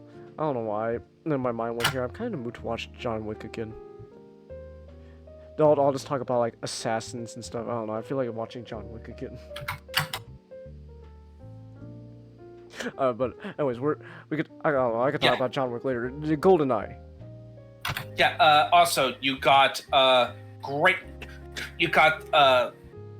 villains. Like you got Xenia on the top, one of the most competent hench people in Bond, who's basically evil Bond. Oh. Like Bond's thrill seeking to the extreme, where she really loves. They really liked the A&T Bonds in that. Yeah, pretty much like you got Trevelyan, Sean Bean, playing basically the reverse Bond in terms of intelligence, and like thinking on the fly and equal skill. While you got Xenia Onatov, who has like his attitude towards life of being a thrill seeker and somebody who loves sleeping around and also choking men to death with her thighs. Oh. Yeah, she's a sadist. She's a sadomasochist. Ah. She's a top. Yeah. I see. All right. You don't want to be in the same bed with her. I don't want to sleep with crazy in the first place, so there you go. Yeah, that's the definition. And then also, one of the best. It has a good selection of Bond allies too. You got Jack Wade, who Matchstick loved. Yeah, Joe Don Baker comes back for this, but he's not playing a villain this time. He's playing Joe. Yeah, Joe Don Baker played the wacky general. Mm-hmm. But now he's an ally. All right. Have you ever played Just Cause 3? No, but I keep hearing about. I want to though. I keep hearing great things about. I can't Just make a Cause. comparison now. Well, you can still make it. He's basically just Sheldon from Just Cause 3. He is archetypal CIA man. He is jolly, though you know he's hiding his true intentions. He's constantly wearing tropical shirts because he's never left South America for a long time. And a cowboy and he doesn't give a crap about codes and stuff. Like he's like, whatever. Oh. Do we really have to do all this? And then we got Zukov, Valentin Zukovsky, who becomes important by both of these allies appear in other Bond films. So Zukovsky is a Russian gangster who Bond had an encounter with, and oh my goodness, their interactions. All right. It's just Bond just shitting with him the whole time. Yeah. And then this is the introduction to Judi Dench as M. My favorite M. Yeah. Really? Oh, okay. And oh, by the way, this film has some feminism in there. All right. Like, Judi Dench literally said, like, you're a. It was like you're a. You're about to quote it, not? Yes, it's like you're a misogynistic sexual dinosaur from an old age that doesn't fit with our modern.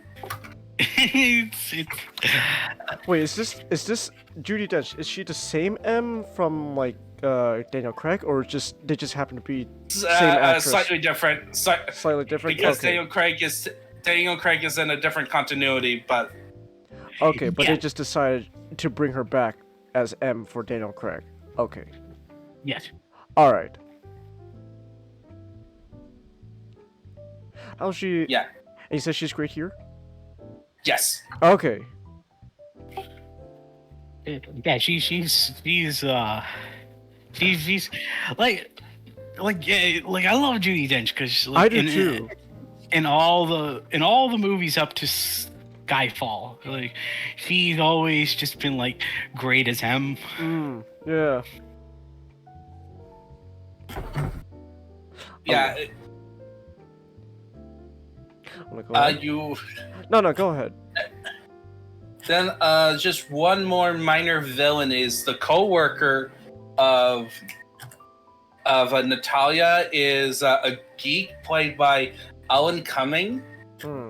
And you may not know Alan Cumming, but he is the TV guy from Spy Kids. Ha!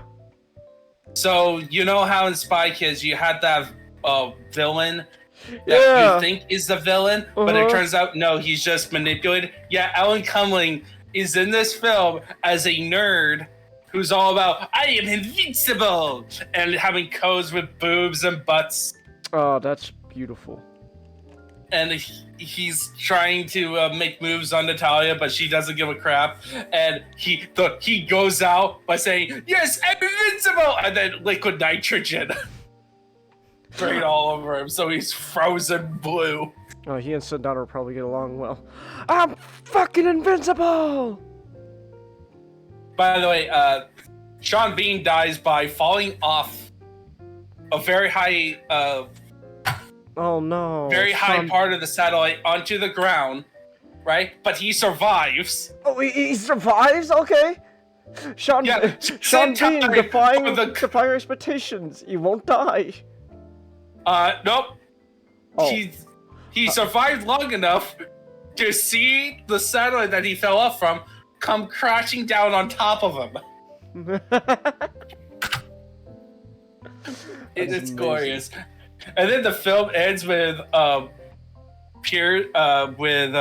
Bond and Natalia about to making out in the middle in like Cuba, right? Yeah. But it turns out the Marines were all around them in full ghillie suits. The real moral of GoldenEye was like, you know, ha ha, a Cossack, the Patriot gets the girl. Yes. And then we get into something. So, as we mentioned before when we talked about Dalton a bit, where you got the first Bond film that is the setter, like the tone setter, like establishing the Bond. Here's the problem. This film is so perfect. The rest of Pierce Brosnan's tenure could not compete it, even though two of them are very good.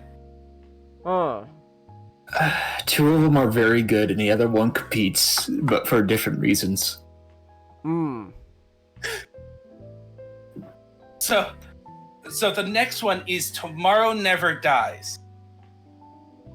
In Tomorrow Never Dies, Bond tackles the most evil people on the planet.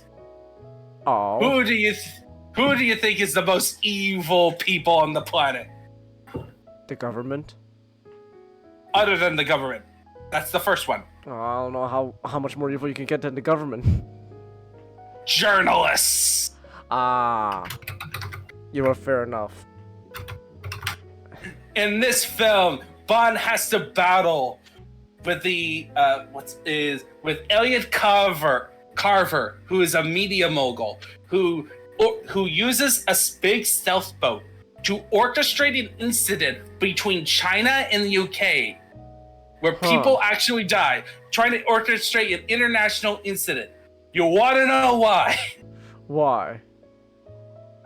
1, news coverage.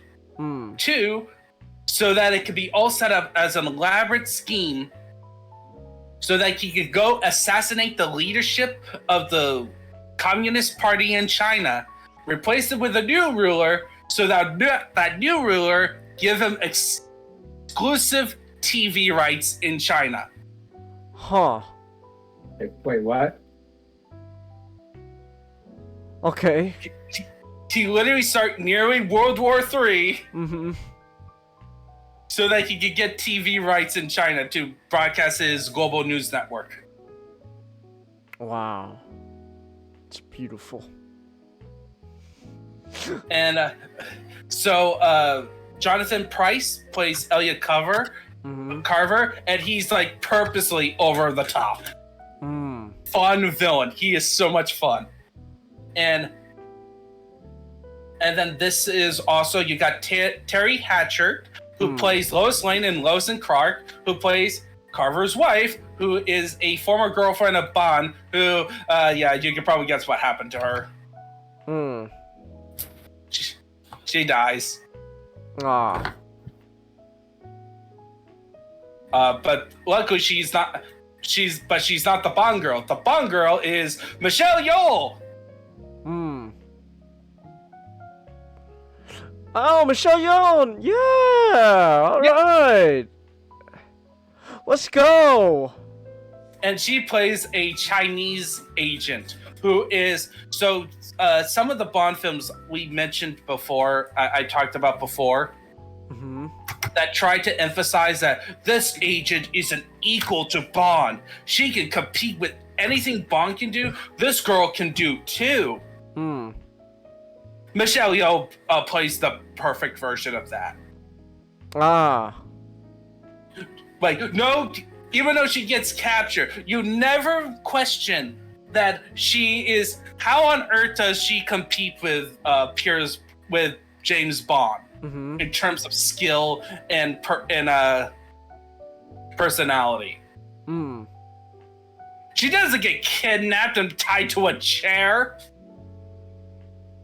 She gets captured properly. And then tied, being chained up, and being nearly drowned. But okay. There's an important difference. Alright. And like, this film is just like fun, action-packed, like very creative sequences. Like, there's a motorcycle chase, right? Now you think, okay, a motorcycle chase, and there's a helicopter chasing the motorcycle. You know how they make it different? How? Michelle Yeoh and Bond are handcuffed. Huh. They have to work together to survive, to get away. Alright. Huh. Any comments about the film, not Matchstick? Well, yeah. Well, I thought it was really funny. I generally could have take it or leave it, because I like the script here, but I don't like Roger Spotswood, the director. I think he's very he's very much a yes man. And it's like I think the stunts are really great, but I wonder how much that just comes down to the really great coordinator, like stunt coordinator, because a lot of the scenes that are just played straight, they're okay. That's because you got like really great actors like Pierce Brosnan and Michelle Yeoh. You got Jonathan Pryce just doing the scenery over there. But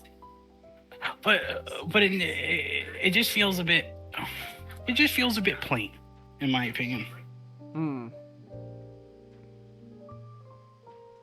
Okay. I would say this. It's like, here's the thing. It's like, this version of Plane with Pierce Brosnan is like high tier. Oh, it's just Plane. Like, it's a solid A tier. It's not like one of those films that... It's like the perfect popcorn film for Bond.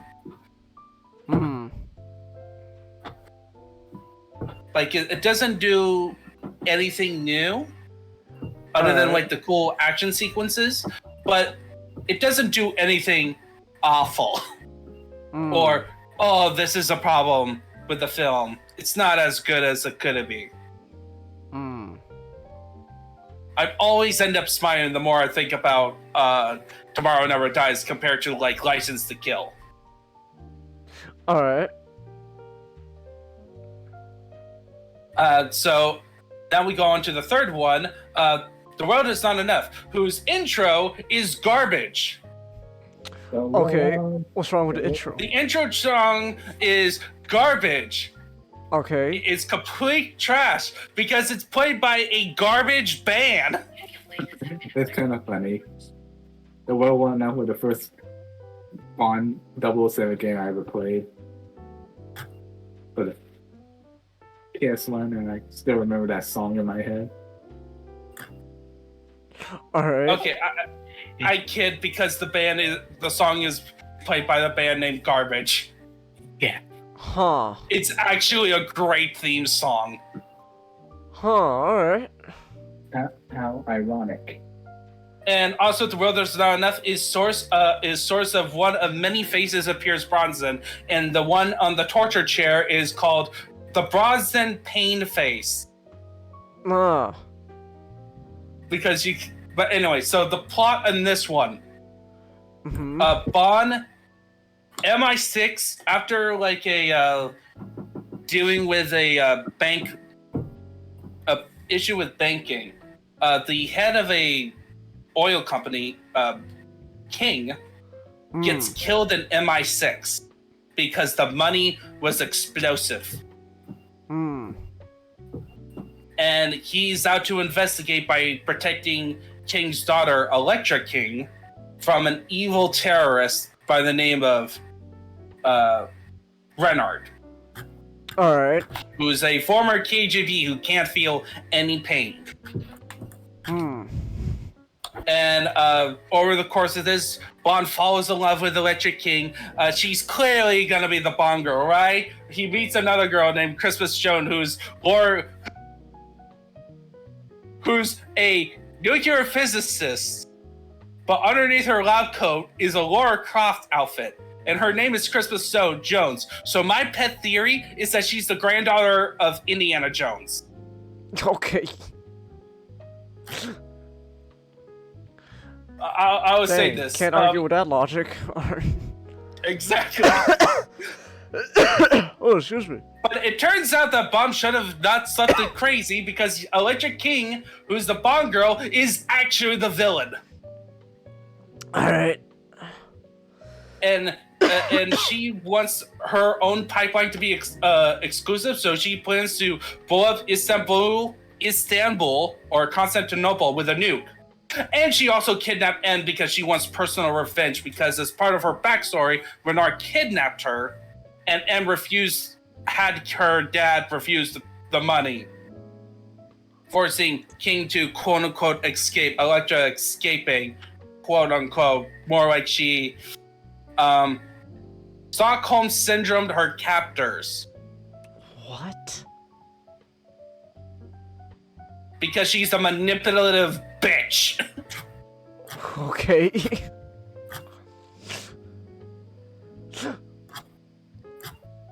Like, this is also a strong one. There are a little bit more. This one, in terms of Bond film, does actually try to innovate on some ideas, like making a Bond girl an actual villain, as opposed to other films where she's like the evil women that Bond sleeps with are enemy spies, but Bond does it because of King and Country.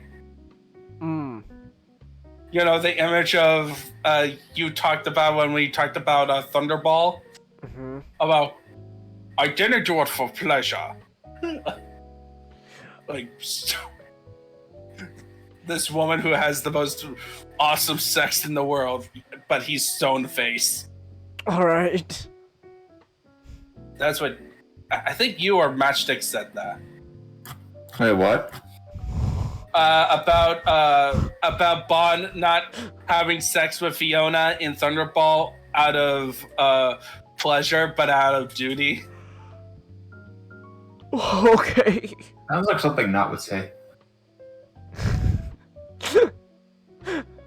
Alright. But anyway, so what do you think of World's Not Enough, Matchstick?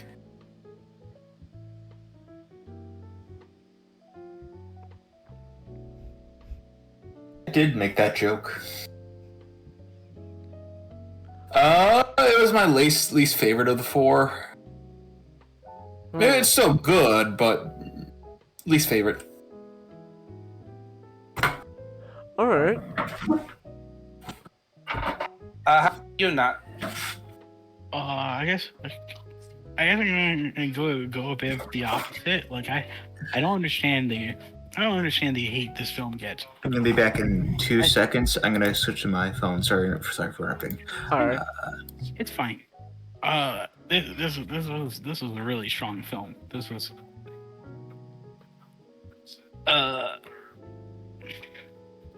it's got that sense there. All the best moments that I really like from Pierce Brosnan. It's got the 14-minute cold open that will later be surpassed by no Time to Die. Like, isn't No Time to Die like an hour into the film? Yes.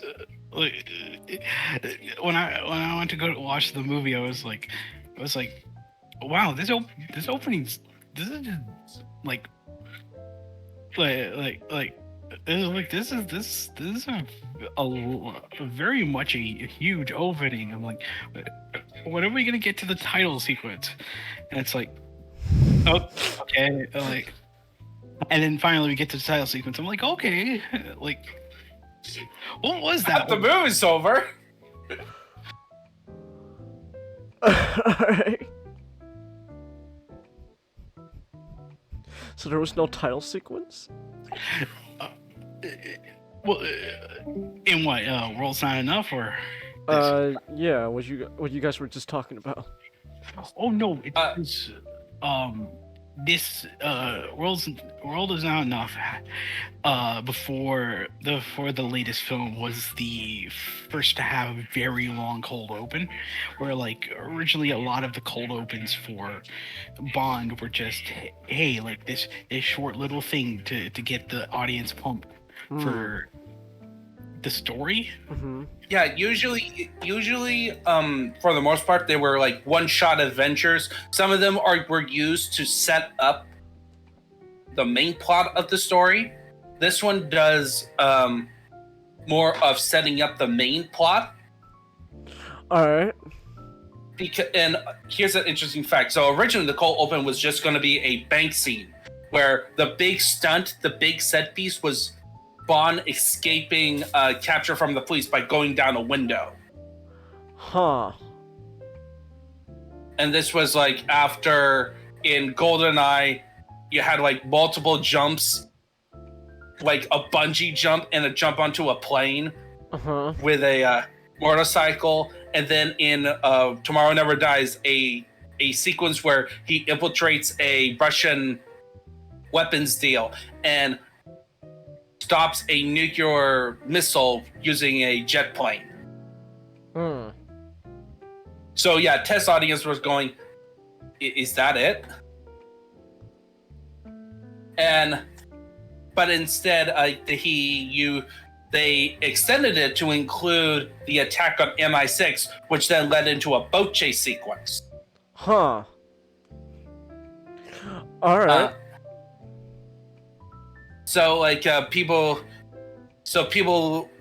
It does help you go, oh, what's gonna be next? If this was not the big thing.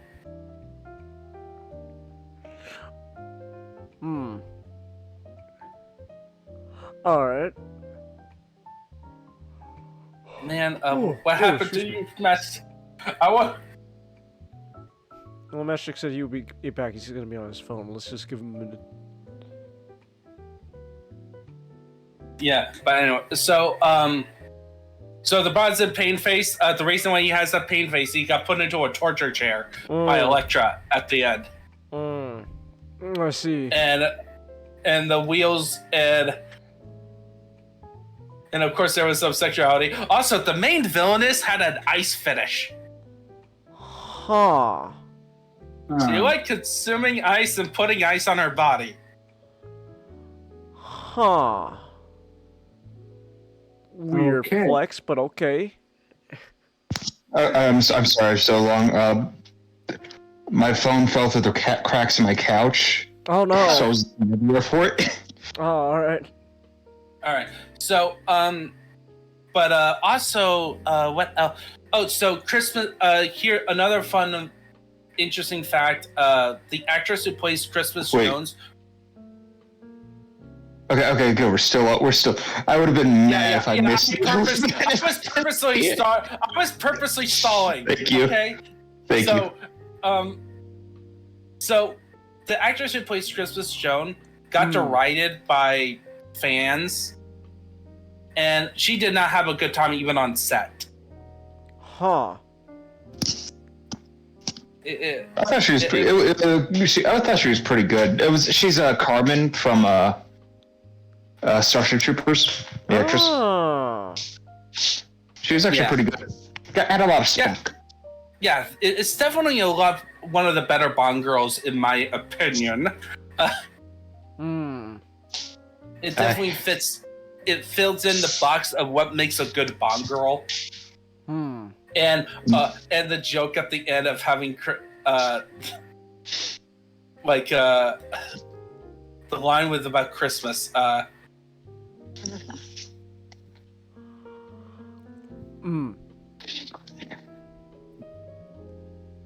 I always wanted to have Christmas in December or something. July.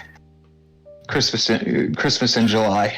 Oh yeah, Christmas is in July. Okay, yeah. Which that was fun. All right, let's move on. All right. What you gotta do? I got. All right. So I'm gonna. So first up, we don't. The intro for Die Another Day is kind of standard. Bond is infiltrating North Korea, and he ends up chasing this man, a commander. When did this movie start to get weird? Was it after the? Okay, so sorry. So I did not like. So this was one. Okay, so here's a couple of things. This was an anniversary title. Okay. And the first thing they did was change the gun bearer sequence to, instead of just Bond making a shot and blood coming down, Bond shoots and the CGI bullet comes at the audience. And then the blood comes out. I'm looking up Die Another Day. No, do not. I want to... I want to tell you. Oh, wait. What were you going to say, Comet? Oh, I gotta head to bed now. Okay. Alright, have a good night, Comet. Like, Chinggis, don't look it up. I want to just tell you this and show you something. Okay, so you get the intro where he infiltrates it. He gets caught because there's a mole inside of MI6, which is part of the plot of the film. And he has an air speeder fight. Like one of those floats. Hold on real quick. Hold on. Actually, real quick, I just want to say I actually didn't listen. I looked up some images, and I saw this image of appears to be him surfing, and then just clicked me. Oh my god, I remembered this now. I watched this was actually my first James Bond movie before Daniel Craig. It's just I don't remember much. It is a fucking movie. I don't remember. Okay, let me finish. I don't remember much of it because I was really young, but I remember it was also really late at night, and I was watching just with my dad. It was airing on TV, and my dad's like, hey, it's like summer vacation. You could stay up late. And I was like, oh, okay. And I remember, I don't remember. I was watching this movie. And I was like, I don't remember any. Well, I don't understand what's going on. Then I see the scene where James Bond is surfing some big tsunami wave. It's and that stuck out to me ever since. And I could not find out which James Bond movie that was until I looked it up just now. I was like, oh my gosh, I remember this now. that's the pinnacle of the silly. Like, it's horrible. It does not hold up, and the context is even more silly. But we'll get to that. Okay. So first off, this is the first time they made a digital. They made it digital, and it's in the 2000s. So there's a certain style. Everything is washed out gray. It's the COD movie. It has the COD filter. Oh. It has the COD filter. It feels like everything is on a blue screen. And then in this universe, because Russia is no longer a threat, they decided to make North Korea basically Russia. So they have North Korea #1. So North Korea apparently can now make super weapons. You know what this reminds me of? The Call of Duty game Advanced Warfare. The opening mission is North Korea invades South Korea. Oh, don't worry. Spoiler alerts: the plot is about North Korea invading South Korea. There's this one video game called Homefront. I've never bought it, but it's about North Korea taking over the world, and you're America fighting off the North Koreans in America, and I'm like, man, I don't care how good the gameplay is. The premise itself is so fucking stupid that I can't take it seriously. It's like the reboot of Red Dawn. Yes, it's Red Dawn, but with Koreans. But it's the fucking North Koreans of all people. I'm like, I'm sorry, they're a joke. Anyway, so you get like, so this main villain is named Colonel Tansoon in this intro, and Bond is chasing him, and Tansoon falls off into the waterfall, and then Bond gets captured as a prisoner of war. And watch this. Just watch it. I'm pretty sure they. Oh, you want me to watch this? Okay, give me a second. Do it. You have to watch it. All right, give me a second. Let me pull this up. This is the greatest. This is how they make you know you're in for a Bond movie. Okay, this is like 3 minutes. This is like 3 minutes long. Is there a specific part? You don't have to watch all of it. Just watch a little bit of it. Just a little bit. Yeah, just watch a little bit just to see the context of this song and what's happening on screen. All right, I'm just gonna skip the whole gun barrel opening because we know that. Bam. Okay, I do have a question. What do you usually associate with a Bond theme? What type of music? Something, I don't know, classy, maybe a little jazz. Alright. I know play it. Obviously, I know there's changes. Just play it. Alright, well, just play it. Okay, Just James Bond's being waterboarded. You know, I think of all these Pierce Brosnan movies. I'm sorry, James. It's James Bond. It's Bond being waterboarded, and all of a sudden, just CGI water woman starts swimming. It's like, okay.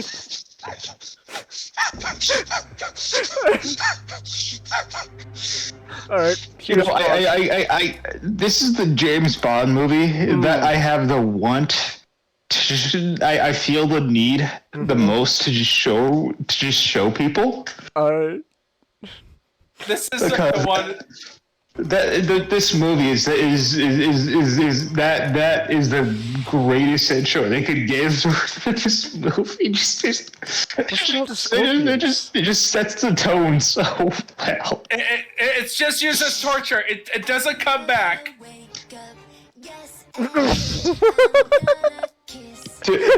I think you said this. Are you hearing the beat? I listened to a bit of it.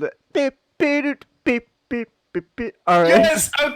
Okay. That's enough so that you don't get don't go in trouble with the copyright. Yes. I'm gonna mute this. I'm gonna mute the video, but I want to continue watching just a bit of it. I want to see where this goes. You sure? Yeah. By the way, guess who's singing this song? Who? Madonna. Madonna. Oh, that's beautiful. She gets It's late 90s Madonna. She gets a cameo in the movie. What is with all the As a fucking fencing instructor. Of all things. They're just used as torture for in the context of this story. So And everything's on nothing fire else. now. It doesn't come back. It doesn't come back. It doesn't become a symbol. It's just hilarious. Oh, here's James Bond being tortured now by fucking Gender Ben Johnny Storm. Flame on! Ah! Yeah. Yes. Again with the scorpions.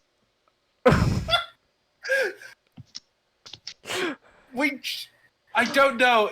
Oh my gosh! This movie. I think you said this, but this movie, it was an F, but it worked for that F. Holy shit! Yeah, it does. The sparks are flying and they're turning into like naked woman diving. And by the way, it's all composite, like it's a JPEG. Oh. Again, out of all the Bond movies, the Brosnan movies, I want to watch this the most. I feel like this is the movie has the most rewatchability of all of them. Just because of how bad it is, it's just like it's so funny. There's a bunch of fire. Okay. There's a bunch of fire women. Yeah, it makes no sense. And by the way, the lyrics makes no sense either. All right. Like she just like occasionally says Sigmund Freud for no reason. Wait. Okay, so it's now the opening is splicing between James Bond like being tortured, but then in that same scene it just cuts to like, oh, but here's now the element ladies, seducing Bond or something. What does that mean? Okay, what does this what is the point of like the element thing theme going on here? How does that apply to this movie?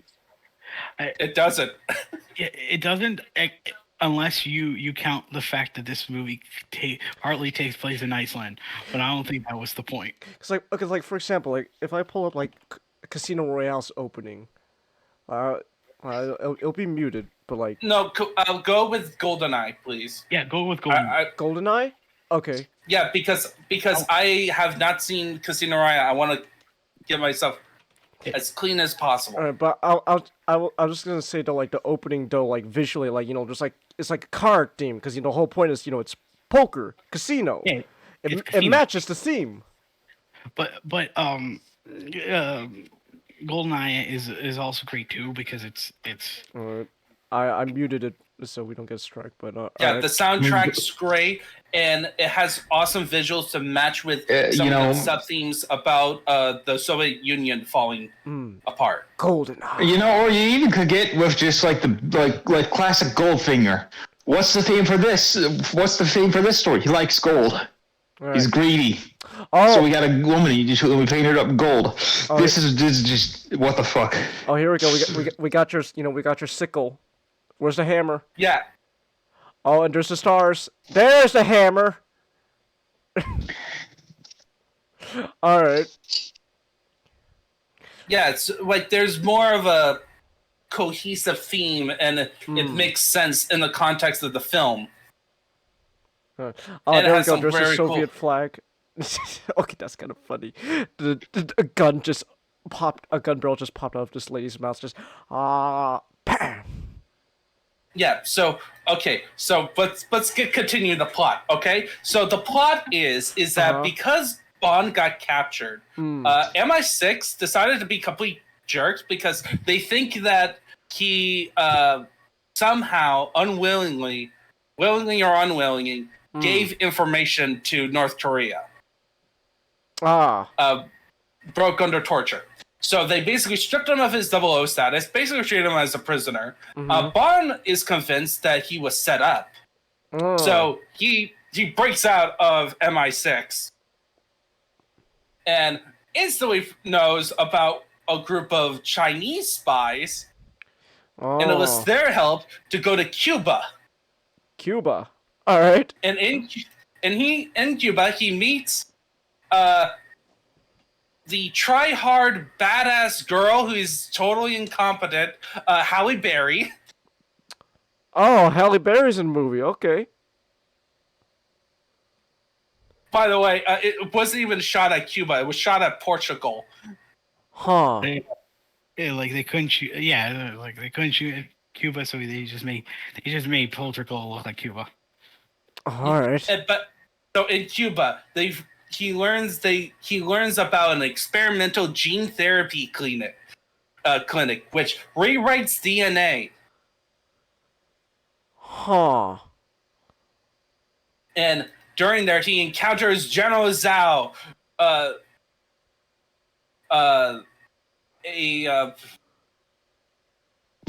Moon's right-hand man, and In the he was intro- going through gene therapy, and he had like diamonds on his face. Wait. I'm working right now, but can you show Changus an image, the before and after image of the gene therapy stuff? Because he legitimately looks really cool, and is regular. How we looked at by the end of the intro. He had like this he had like diamonds shot into his face. Huh. And it looked really cool. And then after gene therapy, they make him look like a fucking Borg. Yeah. Okay, so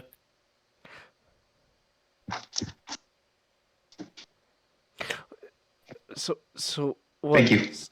So this is the, Here's before. This is before. All right. Really cool, really cool design. The really cool scarring. Mm-hmm. So, you're expecting, man, this guy is going to be absolute badass threat for Bond to fight throughout the movie, and then we get this. All right. Iceman it cometh. He looks like a war boy from Mad Max Fury Road. Oh my gosh. A crumb boy. All right. Honestly, I think we should just stop. I would love to just stop and sometime later this week just show Chang's the movie. No, I need to tell him it gets so ridiculous. Okay, so it turns out that the secret spy was an undercover MI6 agent, Miranda Frost, who's the main Bond villain is a guy named Augustus Graves. Gustav Graves, yes. Gustav Graves, who turns out to be that same North Korea commander from the beginning of the film who went through gene therapy. An Asian man became a white man. He was whitewashed. Oh, that's amazing. Okay. I feel like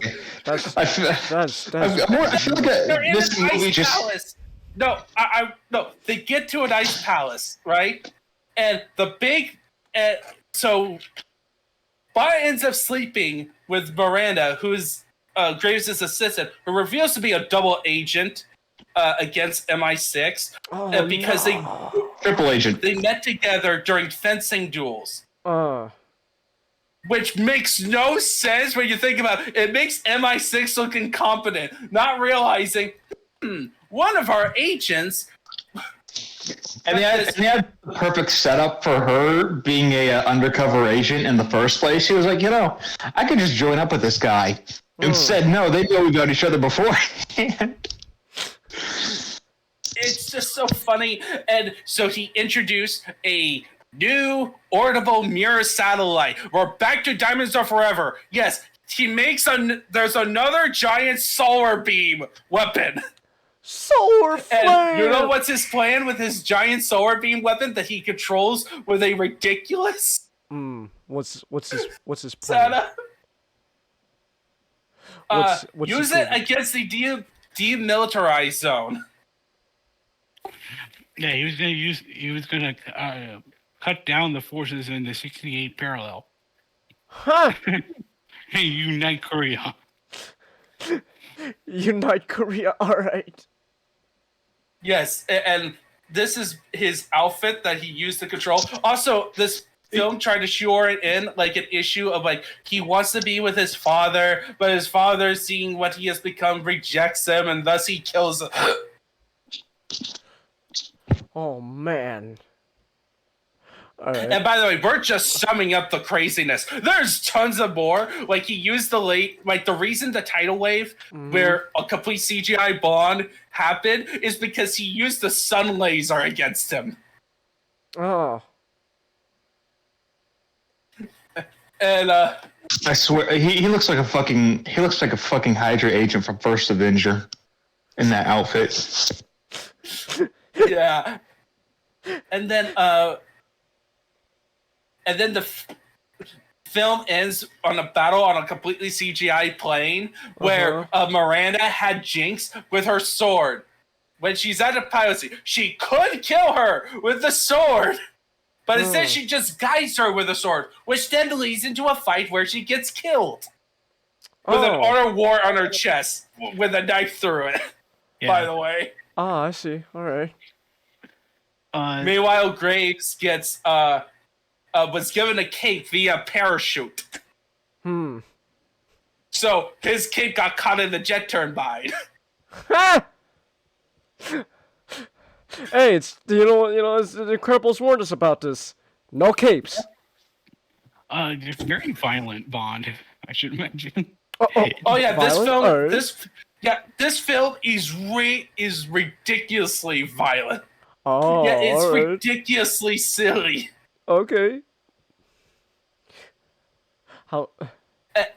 And that's all my sum up because there are so many moments that it's like hilarious. It's just there's an invisible car. An invisible car? Alright. That no one could detect even when it's turned on because apparently the engines are quiet as well. Oh. They got John Cleese as Q. Huh. Oh, by the way, so yeah, that's actually a fun fact. So in World's Not Enough is actually Q's, the first Q's last appearance because then he dies a couple weeks later after World's Not Enough was released. Oh. But the way they did it in universe is pretty cool. They basically had John Cleese come in as R. Huh. Basically Q's replacement assistant. Okay. Which then allows him to become Q in the second in Die Another Day. Oh. Alright. It's like I always loved seeing John Cleese. John Cleese is fun.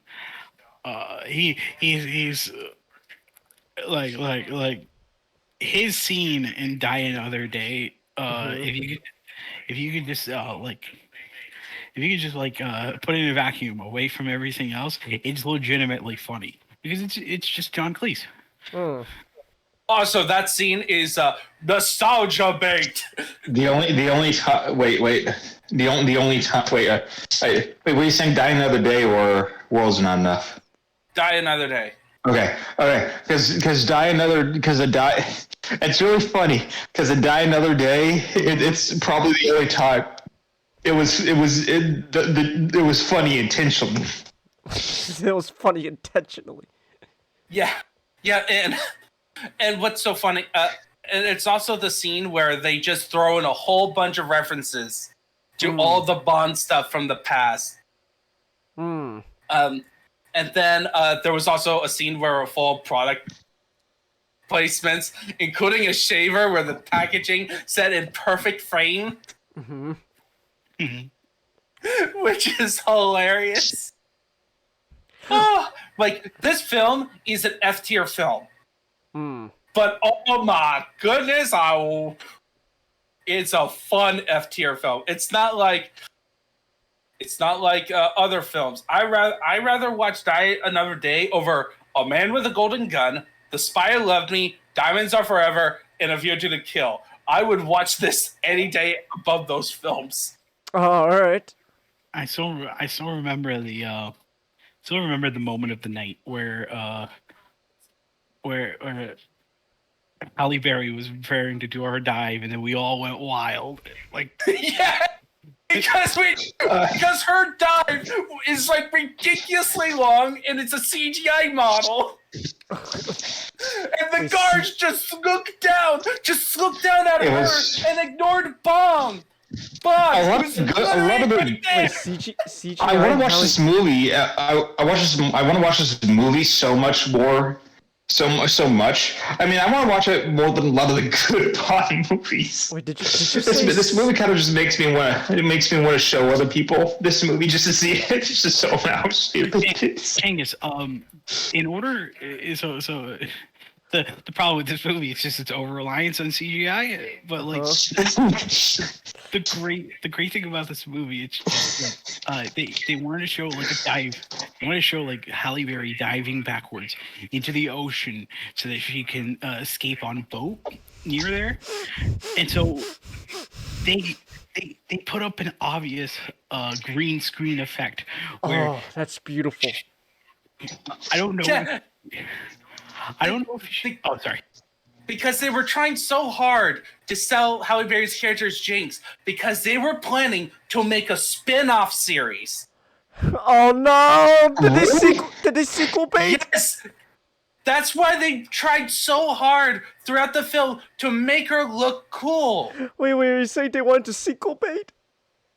That's No, they wanted just to make a spin-off alongside the Bond films to feature Halle Berry. Who's, by the way, works for the NSA, so, oh, great. Oh, she works for the NSA? Aw, Haley Yeah. Berry. Why? Why are you like that, Haley Berry? Nobody likes the NSA.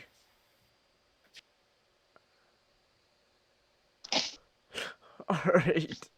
You're about to say something. I remember the American Dad NSA episode, and then Stan treats him like a bunch of like a high school jock with a bunch of high school nerds. What I love, because what I love the most about the dive, it's an obvious like green screen effect, where it's like she's not diving into a pool of water. I think I could be wrong, but I think it's just like she's bungee jumping down like an effect. But I swear to God, it looks like a Wile E. Coyote pratfall. Alright. Wily Coyote, oh my gosh. Yeah, it's... it is so much fun. Like, overall, this is, I think, my period of Bond I love the most. Like, you got three solid films in Pierce Brosnan, and then one so bad it's good film. That's beautiful. Well, it's like the day after we watched the Die Another Day, I actually asked about what's your pointless hub description of it. And what is your description? Mine would be the Citizen Kane of 2000s blockbusters. The Citizens Kane's of blockbusters. That sounds like a. That sounds amazing. My favorite was my quote was "Hello, fellow children." How do you do, my fellow kids? Because like I feel like this Bond more than anything. This feels like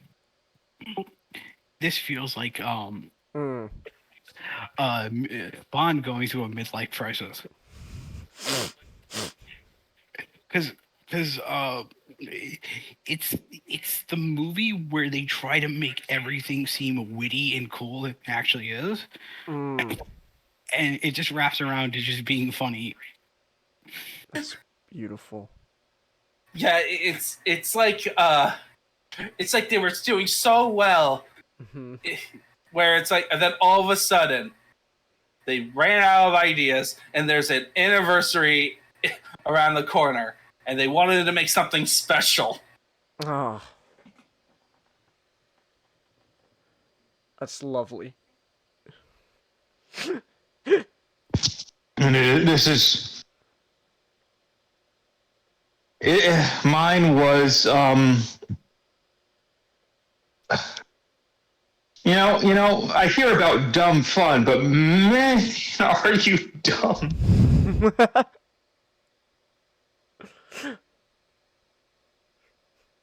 All right. Wow, that's something else. I had so much fun with this movie. Yeah, we just had so much fun laughing at the absurdity.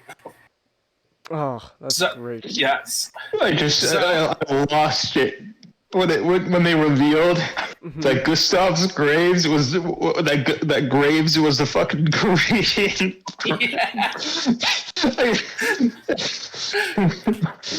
It's a film that can never be made again, ever. Oh, how come? And the best part was that they did it all seriously. Every bit of this movie, 100% straight face. That's beautiful. You literally have a part of the plot point is a Asian person becoming a white man. Actual fucking whitewashing. You can't make. People try to make comedies like this, and it rarely works because you have to have the intention of doing this all seriously, 100% straight face. That makes every single part, every single really stupid but funny plot point and little CGI bit that much more funny. Well, and also you have to do it with complete sincerity. Yeah, this film feels like it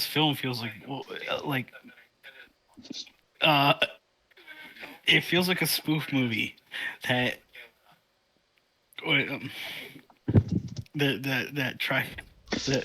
took itself way too seriously. And what's so funny is that some of the elements actually make sense if you take it out of the vacuum. Because the biggest problem with this film is that relationships makes no sense. Like instantly, as soon as Bond sees Halle Berry, they immediately went to bed together. Just like immediately. I was like, I didn't really get bugged by that. It is Bond. But it probably go little foreplay. Oh yeah. There's little foreplay and meaningful foreplay. But anyway, but then when it comes to gadget use, about when gadgets are used, it makes perfect sense. And the situation makes perfect sense. It's okay, he used this gadget for this situation, or Jinx used a self-propelled rope to get down into this area. Bond needs to escape. He finds the rope and propels himself back up. The whole plot is a mess. But then you get much like some aspects of Michael Bay's directing. Did you know that Michael Bay is actually kind of autistic? Wow. No. Really? I didn't. There's he cares about little details in his films. That does explain a lot. It really does explain a lot. That and he's the permanent teenager. Yeah, but still, that explains quite a bit there. that explains quite a lot when it comes to. I'm just remembering the scene where Sam gets pissed on. Yeah, that explains that. Oh, that was John Turturro. Oh, that was John Turturro. Yeah. Okay, John Turturro being pissed on. Yeah, by the big yellow robot. Bumblebee, stop lubricating on the man. Yeah, you get it's. You're definitely gonna love watching this. It's just all right. I think that's enough for now. Alright. Take over talking about how great, good, and evil stories are. Is that it for James Bond? Yeah. And then after this, they rebooted it with Casino Royale. they rebooted it. They brought back Martin Campbell. Oh, He like they rebooted it with Casino Royale. That was great, and then and then it's like you get the wacky static the wacky downfall of James Bond. Skyfall is good though. Skyfall is good though, but it's like, you know, that was the good one, and then, you know, we got Spectre, and then like No Time to Die was a movie. No Time to Die was certainly a movie. That was a movie.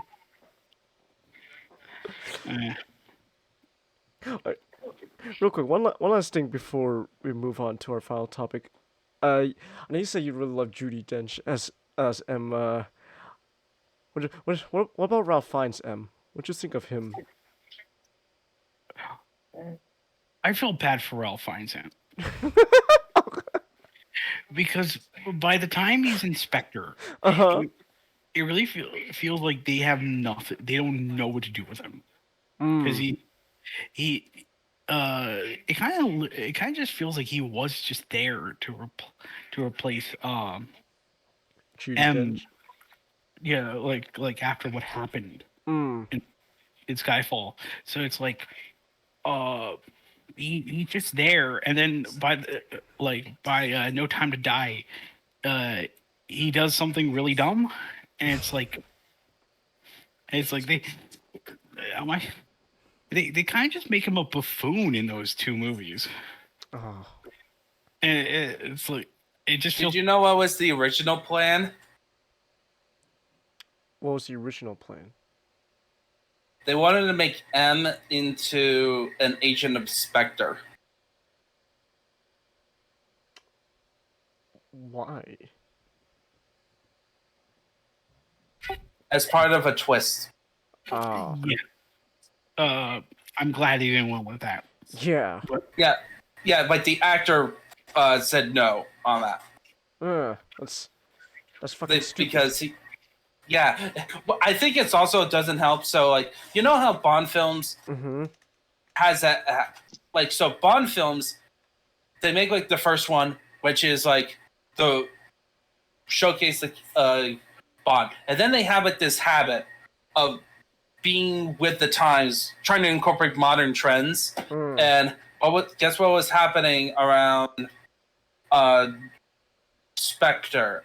Oh, or wow. like Skyfall was, after Skyfall, a little film called Captain America and the Winter Soldier.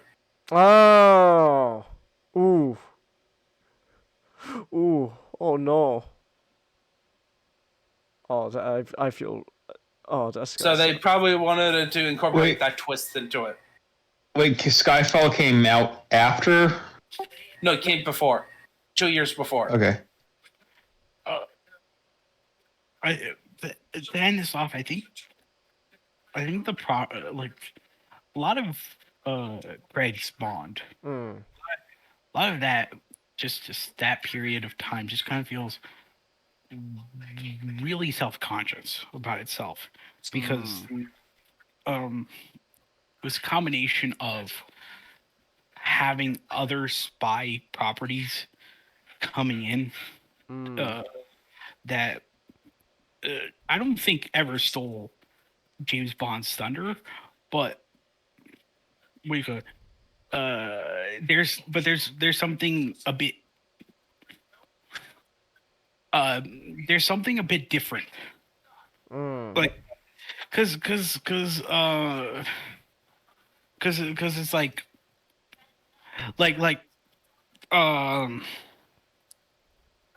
Mission Impossible and Jason Bourne. They're not iconic as Bond, but there's something about them that they were sort of created from this niche of, hey, you know, look what they are doing, and then you have James Bond over here kind of just becoming self-conscious about itself because there's so many people that keeps coming in. It keeps trying to say, "Oh, James Bond, he's a sexist dinosaur. We need to change him for the modern times." You know, or it's like, oh, like by the time of the end of Pierce Brosnan and with Craig, like one of the reasons people like Casino Royale because it was gritty. It was gritty and dark. It was during this time where people wanted films. They wanted films to be similar, like The Dark Knight, the Nolan films, or like Born Identity. That's why that franchise became popular for a while, is because it was a darker take on spies, more of that Tom Clancy flavor, where it's a lot more political intrigue. Because Bond is not James Bond is a super spy, but it's mostly like a superhero fiction. It's larger than life. Yeah. Like, Bond is larger than life. Sometimes the world itself is larger than life, and he fights larger than life villains.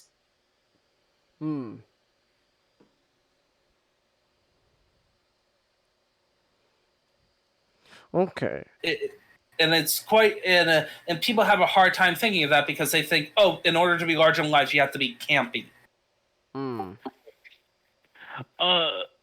only that, but like just the fact that the problem like this is I think a foreshadowing for what will to come. I think just the problem with the Bond, you know, the last two Bond films is they try to take itself way too seriously, but they have no heart to them.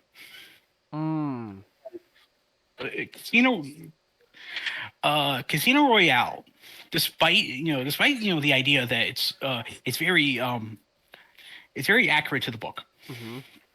You know, people often claim it's very accurate to the book, but Martin Campbell put a lot of heart into Craig's Bond. He's not the Bond, like he's not yet the Bond we know, but he's because he still has, you know, quote unquote earthly attachments, but he becomes like this super suave and cool spy at the end. And then Skyfall, just the whole crux of that movie is just Bond's relationship with M. You lose a lot of that like what makes the character so great in the other films, because they want to be carbon copies of what was around them.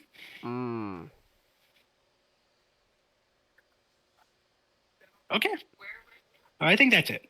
Yeah, we're gonna talk a lot more about Craig's films once we actually talk about his films.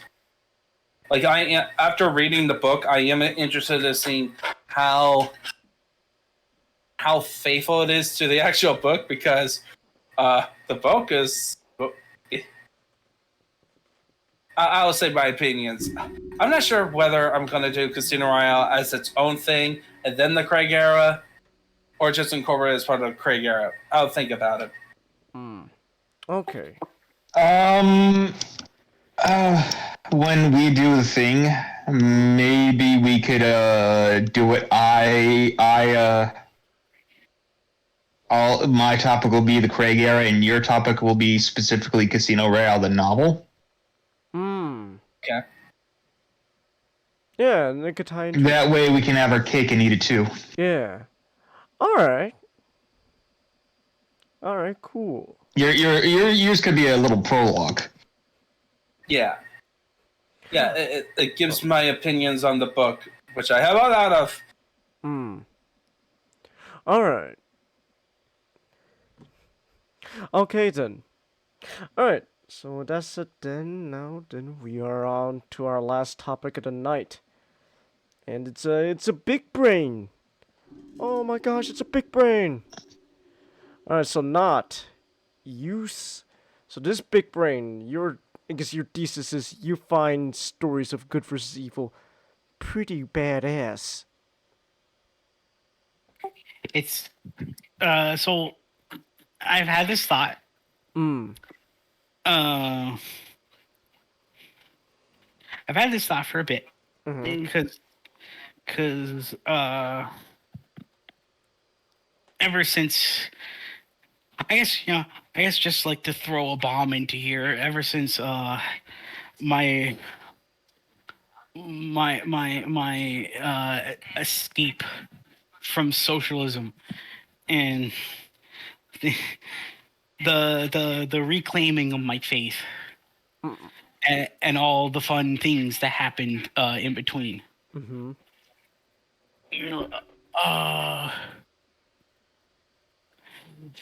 Because a lot of my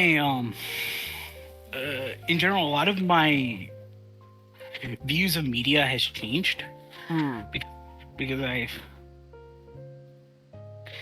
found, because with finally taking in like a lot of. I'm sorry if it sounds like I'm rambling because. Oh, it's fine. It's fine. Yeah.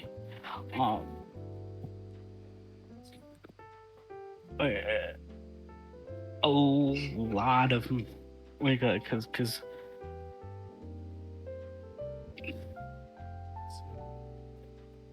I think the best way to say it, like I found as I rethought about things I really like, there's a common there's a common element that comes from very like traditionalist means that once upon a time ago I would have rejected it because I was a dumb kid. Yeah. I sort of view things in a very I wouldn't like to say like postmodernist way because it's an overuse like pejorative. I feel like on the internet because there, because I think there are good postmodernist stories that people tend to lump in with the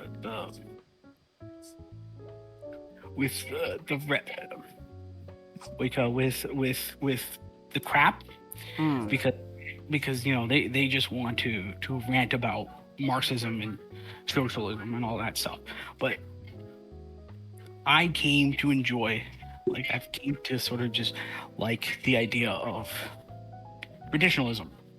The idea of the hero's journey, a lot of Joseph Campbell's writing. And I just thought to myself, I really like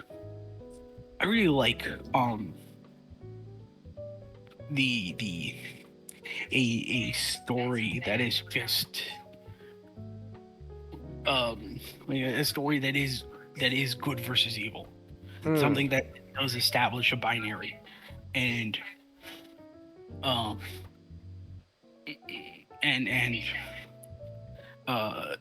establishes the contrasting between either two opposite forces or just two people. Often much like in the same vein of like revenge. I feel like people nowadays would just likes to subvert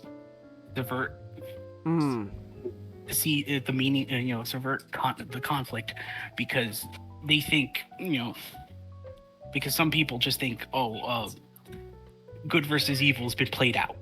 It's a trope that's just tiring, and so that's why, like, this is why we've seen a lot of like media like Cruella and the like, where it's just like, hey, here's the villain. Let's tell their story and how they're secretly they've been misunderstood. just like which like only really works for Joker because Joker his lies are also a very compelling point of his character. But like someone like Maleficent and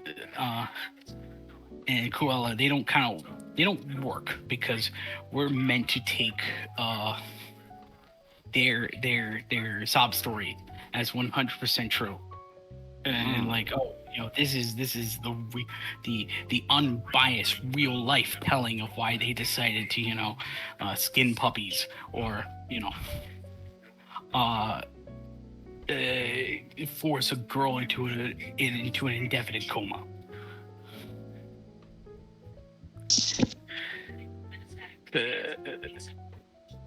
So I guess what do you call it? I guess to put a bit to put some order into this chaotic sort of chaotic topic. Kind of wish I planned this a bit better, but this is me. I don't really plan a lot of things. It's all right. I guess I'm just gonna talk about two series that has done good versus evil really well. I'm gonna just go on from there. So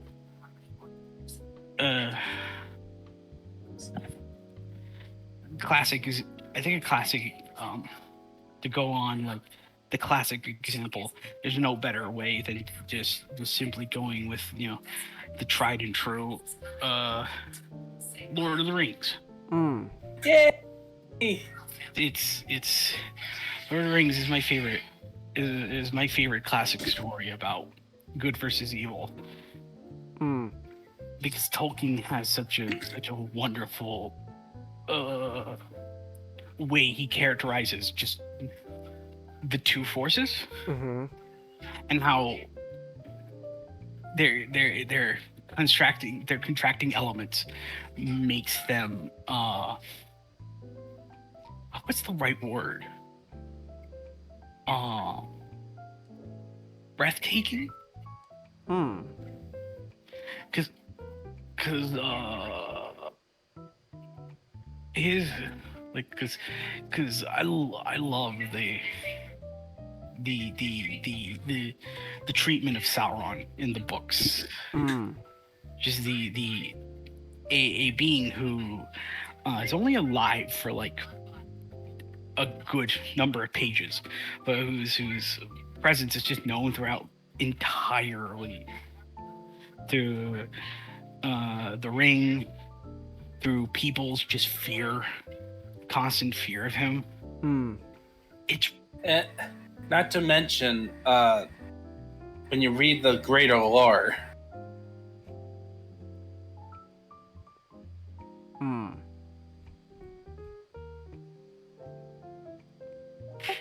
Yeah, that's true.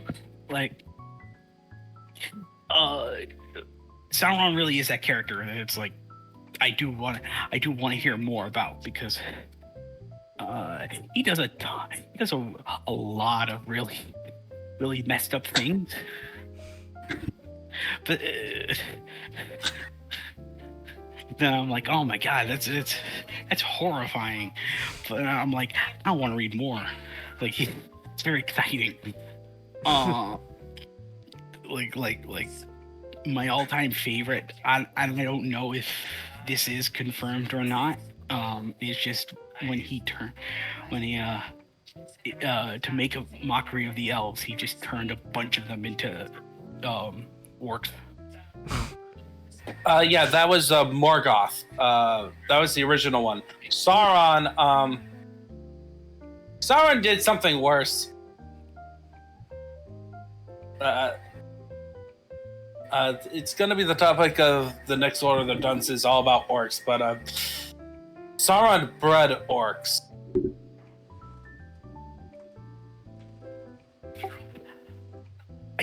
you know, like I think another. Oh, are you okay, Shane? I was just stretching. That's all. I think another thing I really like about the Sauron, Sauron's characterization, is that his entire his entire bent, is that he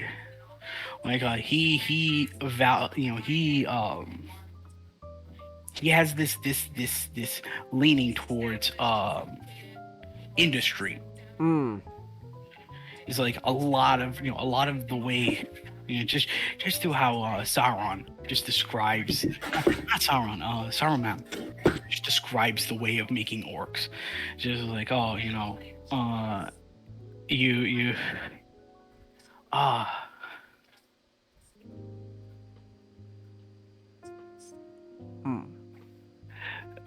It's not. It's like an assembly line. No soul. Just pump them out, pump them out, pump them out, pump them out. And depending on which orc breed, it's very horrifying. It's ghastly. But never once does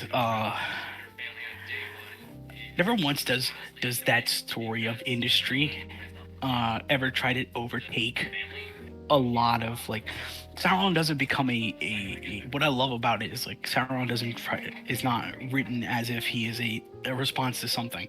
It's just that he is the twisted version of industry, of what's good. Exactly. So just to put in my 2 cents on Lord of the Rings stuff, like, what's so cool is that you get both parallels, like you were saying, about how Sauron is a twisted version. Like, dwarves are like the perfect example of like Sauron's counterbalance. Because they are all about industry, because they're mining all the time. They make the best armor. It's like them and elves are very close on making good armor. But they care about other people compared to Sauron. And then what I else like about it is that it's not afraid to show that evil exists even in the forces of good. Like, oh no, I was gonna agree with you. Yeah. Like you got people who fall into despair, like Denethor. You got people who become greedy and prideful, like Thorin Oakenshield. Then you got people who just go complete mad, like Feanor, the House of Failures, as in the House of Feanor. Or like people who be prideful and make stupid decisions because of it. Like, I forget the guy's name, but the king of Gondor before Aragorn. Yeah, the last king of Gondor.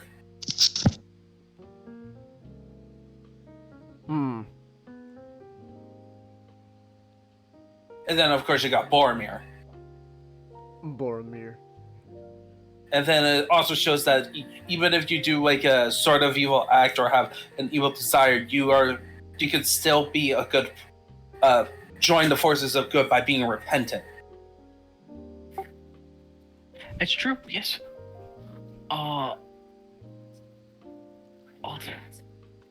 Alternatively, the way he writes good, also just very. I don't know why I'm losing the words. I think it's just a long day for me. That's all right. It's understated, but it's very, very, very what do you call it? Clear. Clear. Yeah, exactly. Because what do you call it? Because not only is the good in Tolkien's work represented of the mighty warriors who who take up arms against Sauron and his evil forces, but also just through the docile, such as the hobbits. Is they're not, the hobbits. I feel like in any other story, if it was written by anyone else, they would just be simply the bystanders in this war that we are meant to feel sympathy towards. But Tolkien writes the hobbits as playful and clumsy, but when it comes to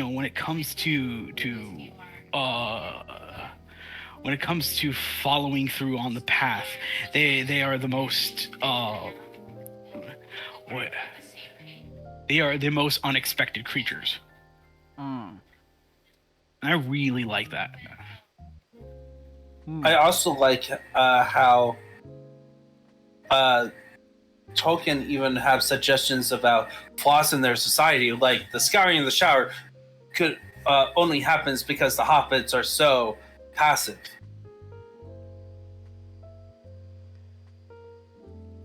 Yeah, no doubt.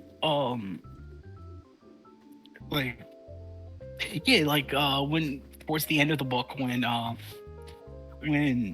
the forces of Mordor are already invaded, it does speak to their non-confrontal nature. But it's never treated like, I think more so than say like the orcs. It's never treated as a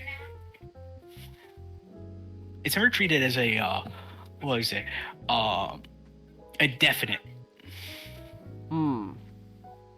It's never said that like the hobbits merely are just there to be trampled on.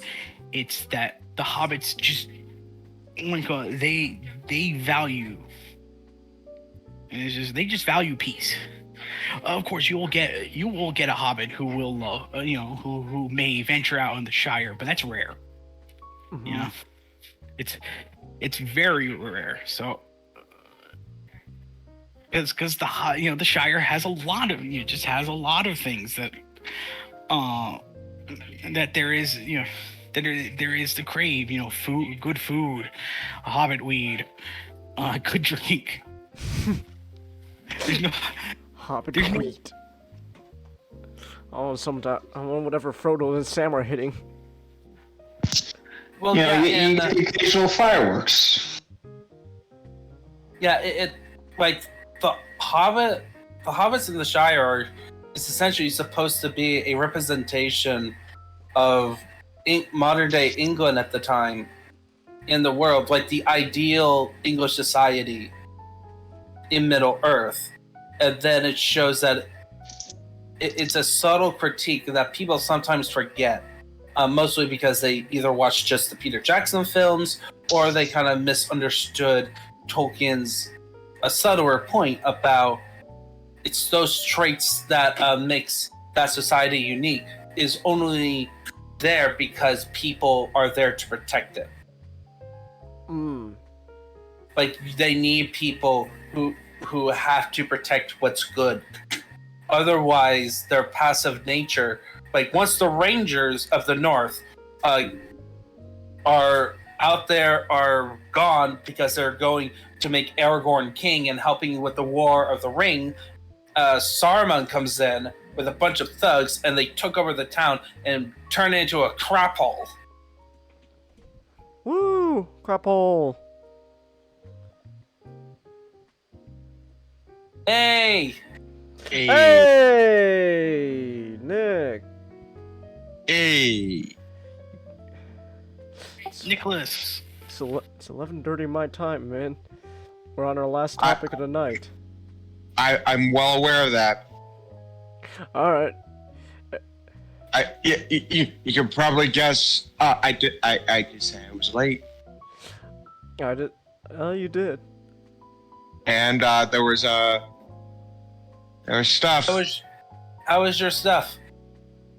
It was good. Nice ceremony, nice reception. I had I left before it ended though. Oh yeah. I'm gonna be honest. I forgot about the stuff you had to do. I bet you did. I'm sorry. Hey, all right. Oh, I had to leave early because last night I only had an hour of sleep. Ah. In fact, the reason I was late is because I needed sleep. Yeah.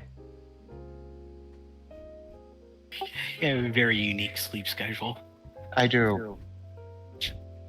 So, were you the usher? No, and I couldn't even. I wasn't even allowed to be involved with this ceremony in any way, unlike OJ. Aw, damn. So yesterday I got 15 hours of sleep. I mean today. Yeah. That's because the day before I got no hours of sleep. Woo! Let's go. We all have sleep issues. Huzzah! Well, anyways, tell your cousin and Nick we say congrats. I can't. I can't. He's our. We're not in the same area anymore. Oh. You have a phone. Literally, I'm home. Well, don't you have his number? Okay. No, maybe, but I don't. Maybe. Alright. I don't. At some other point. Okay, so, not any other talks about how Lord of the Rings does good versus evil. I guess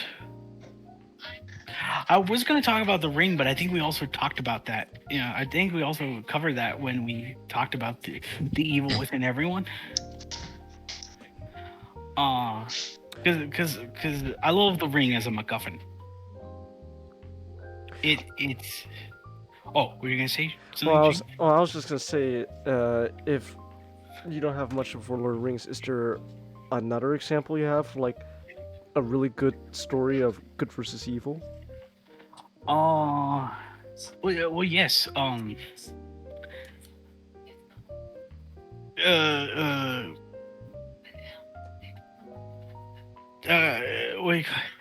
I don't have a transition.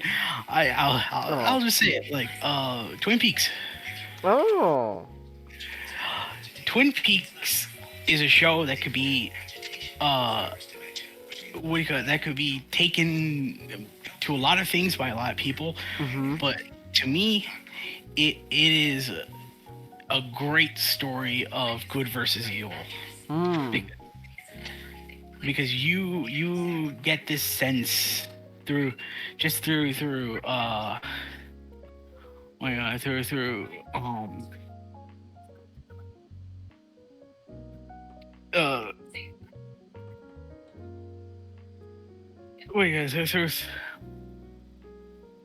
you get this sense of this corrupting force of evil.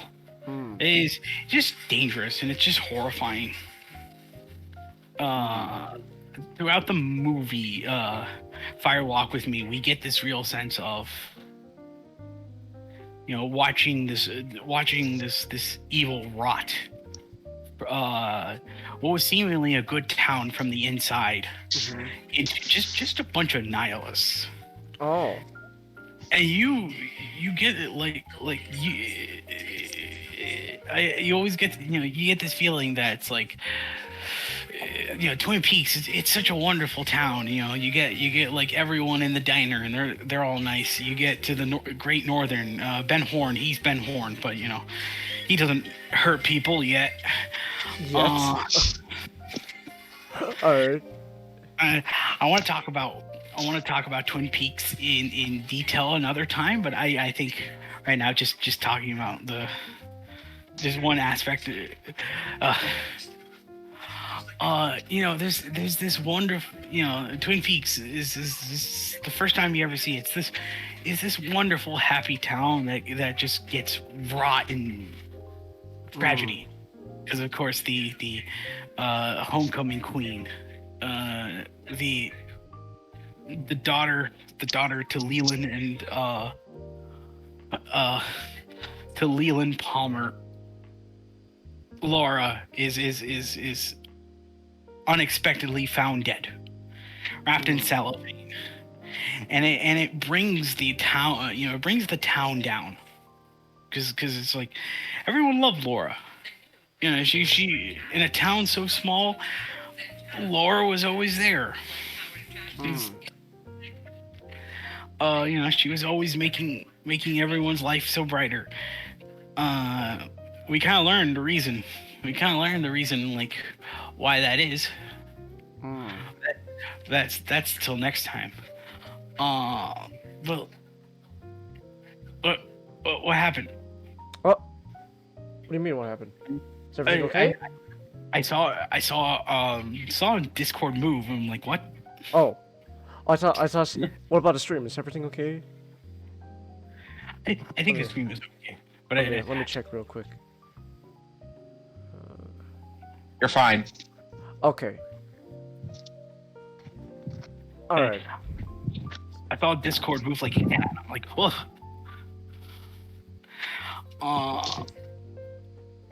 And then in comes my favorite character in fiction.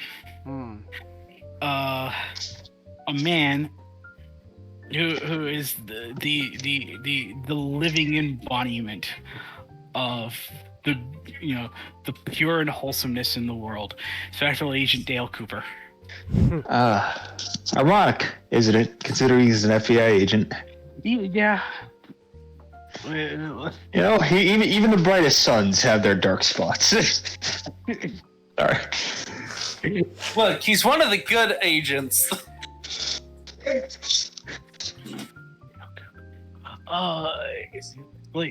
Cooper, the minute he arrives in the first episode is a great tonal shift, because a lot of the first episode is very sad. It's very melancholy.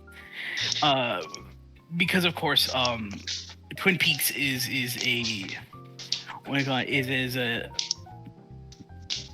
a parody of primetime soap operas.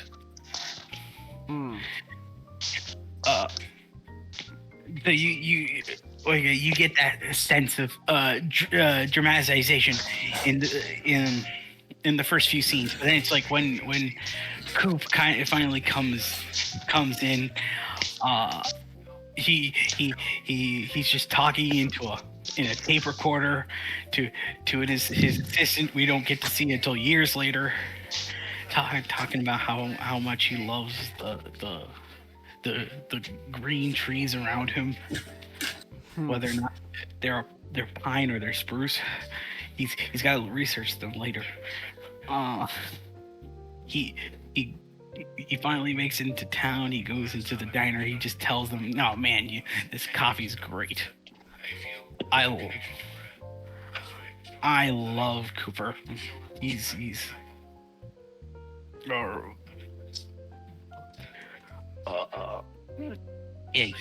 a ray of sunshine in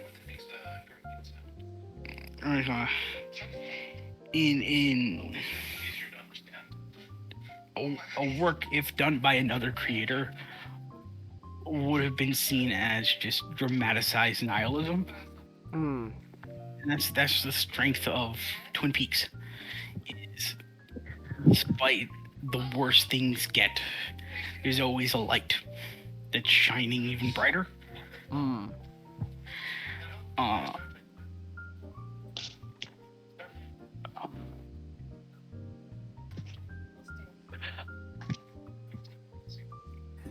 I don't know where to go from here. So I know there's people who think that the idea of good versus evil is very shallow. of a theme. Cringe. Like that opinion, at least, it's cringe. It's a very unbased opinion there. well, how? No, what do you mean? Like the idea of... He's agreeing with you. I'm agreeing with you. Okay, yeah. Okay, I thought. Okay. I'm saying people who don't... So not...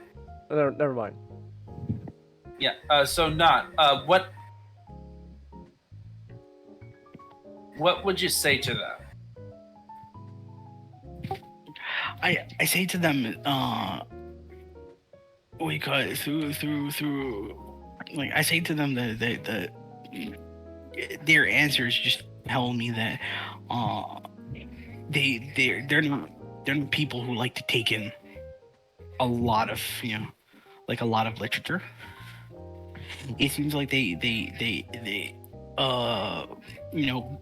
glaze through just talking points. And they like to parrot what their favorite creator likes to say, but they, it,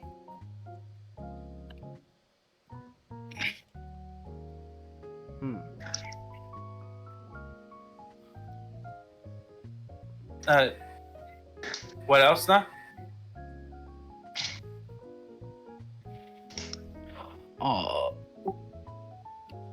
And I always find they're insistent to subvert the good versus evil storytelling as merely a sense of wanting to seem like the original when that's not the case.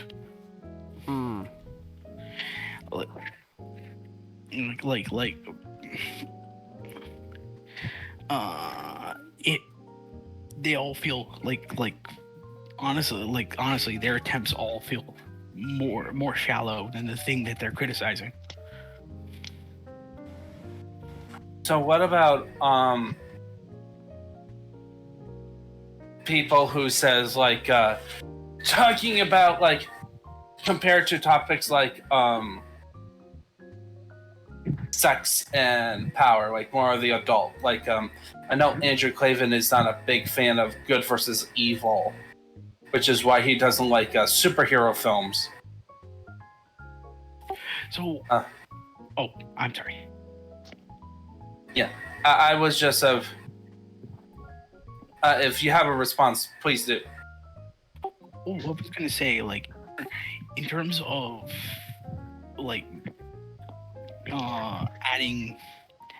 trying to add a sense of maturity because people perceive good versus evil stories as being childish. I always find it borders on a very unfun version of edgy, where they perceive themselves adding some sort of maturity through subject matter through subject matter love like sex and ideas of power, but it comes across the reason it comes across as edgy in the worst ways is because they introduce the ideas, but they don't seem to they don't seem to reflect that into the story. They like to add it for shock value, and it really devalues what they're trying to say.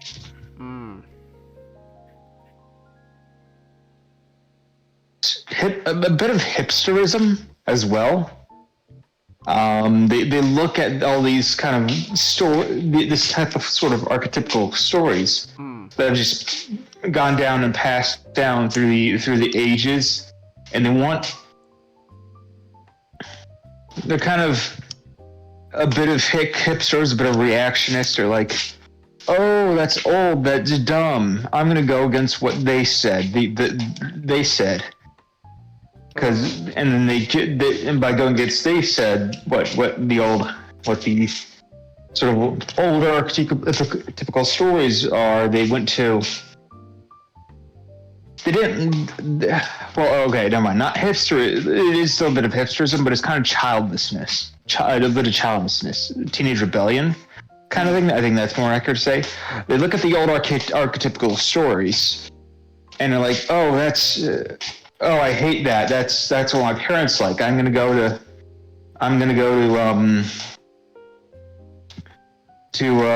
something else." And they can conflate their the old type of stories as evil. So the opposite of that must be good, right? That must be moral and intelligent. Because my parents hate that stuff. I'm thinking about generalizing it a little bit, but you kind of get the. That's what. Maybe one reason why it's popular nowadays.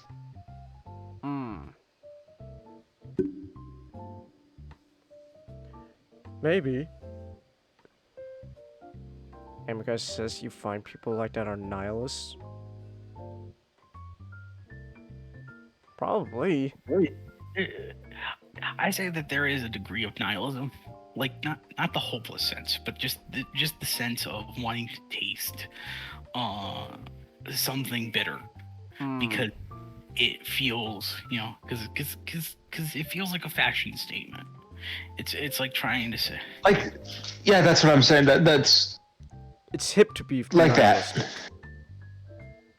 I would probably phrase it more of like they want to feel like they're grounding themselves into reality, like the case against the case for stuff like having sex, violence, drugs in media is that it helps to make the world feel real and kind of attach it to more personal stories on the ground, as opposed to like the counter argument is that they want story like the accusation of like Christian films or something, or like some Christians, they want their entertainment to be in like they want to feel higher, like lighter, think of the higher ideals of like living for God and not they don't want their entertainment to reflect the real world too much because they want to focus on the higher ideals rather than like the gritty reality. Both of them are dumb when you realize you can have your cake and eat it too. I just thought of this now. I think another point where I find the adding of trying to create the sense of realism is that without the sense of a base morality, a lot of what they, a lot of the themes and subject matter that they showcase comes across as tone deaf. Well, okay. I feel like it can be understand like this, like the Christians sort of like they want to ground it spiritually, like the sort of like the group, like the Christian. I don't want to say fundamentalist because I don't know if that's the right term, but I'm going to use that, and Joe will probably figure out a better term for it. But you can say fundamentalist. Like the sort of yeah. Right. The fundamentalists kind of want to ground it spiritually, while the sort of what would be the word? I don't want to say maybe not that. Like the sort of gritty. What would the word be again? That'd be a good nihilist, but I don't want to. I think that's too specific. Say the modernists. The modernists want to. The Christians want to ground it spiritually at the expense of the physical, but the modernists want to ground it physically at the expense of the spiritual. And by doing that, both sides go to one of the other extremes and just kind of it messes up their film by focusing on one at the expense of the other. Well, like you can focus on one, but you do have to respect the other one, and because you don't respect the other one, you'll have the film will lose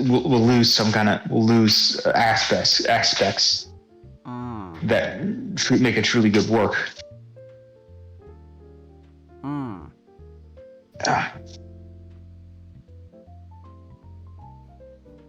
I mean, truly great work. All right.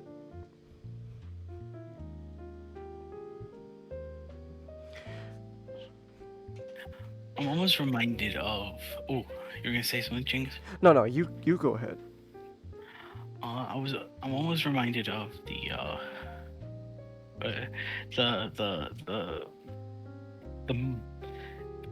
what I call it, a mild controversy, I guess so, of season 1 of True Detective, where some people proclaim that season 1 took a lot of material from this horror author slash philosopher, I guess. I don't know who he was, but like all I know is one of his books. One of his books, The Case Against the Human Race, is just really a bait. It feels like bait. It's bait. It feels like something that was created to get someone riled up and angry. And it claims that like season 1 of True Detective took a lot of pose from that man's work because of Rust, his philosophy of just misanthropy and the difference is that Rust has a character arc. Yeah, like I really like how True Detective tries to do it, where there is this sense of you get the sense that both characters are not pious people. Marty is an adulterer. And there's almost the sense of he's trying to justify it as he deserves this, and that becomes a bit reprehensible. But the show acknowledges how reprehensible that idea is. And it's the worst thing too is that he's usually out of the two the more moral and reasonable one, with like on a sort of like a like sort of a social personal level. So when you see him doing really stupid shit that he should know better not to do, you're just thinking to yourself, oh fucking don't do it. He's he's gonna do it, but you really don't want him to, because he's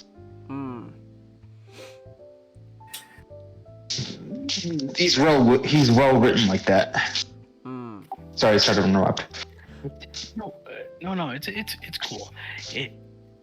There's that sense of like one of the strengths of the show is there's this sense of never trying to make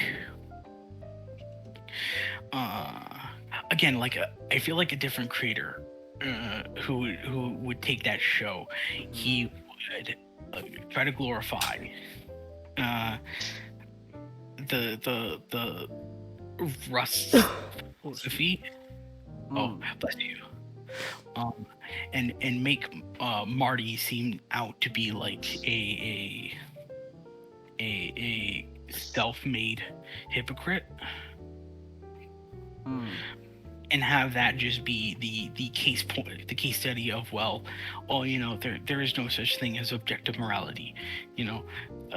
Everyone who places themselves within a good or bad light is merely lying to themselves. So thus,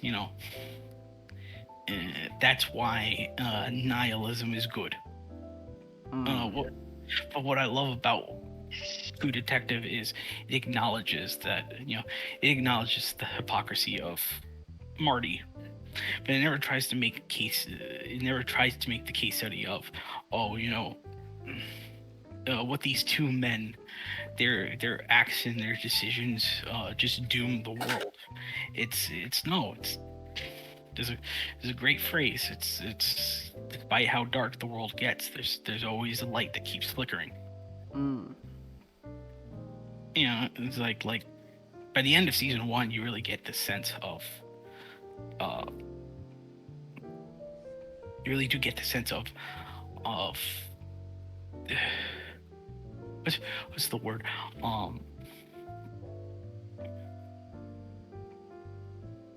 The sense of feeling a bit good. I wish I could come up with a better word of it, but this is like, even despite a lot of the horrible things that happen in True Detective, you never get a sense of, like, oh, was it, what was it worth? Like, was it worth our souls? It's like, no. There's no, because in the end, humanity is still redeemed, and I think that's an important note that that gets overlooked by a ton of creators who want to go through dark subject matter like that.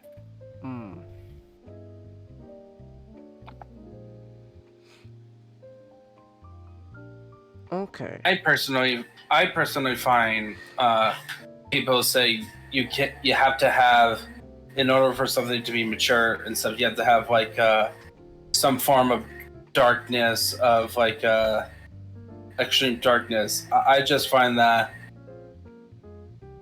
kind of a limited way of viewing the world. And even like a child, it's like when it comes to adult content and stories, the number one quote I always think about, it's like my personal favorite quotes of all time, is from C.S. Lewis.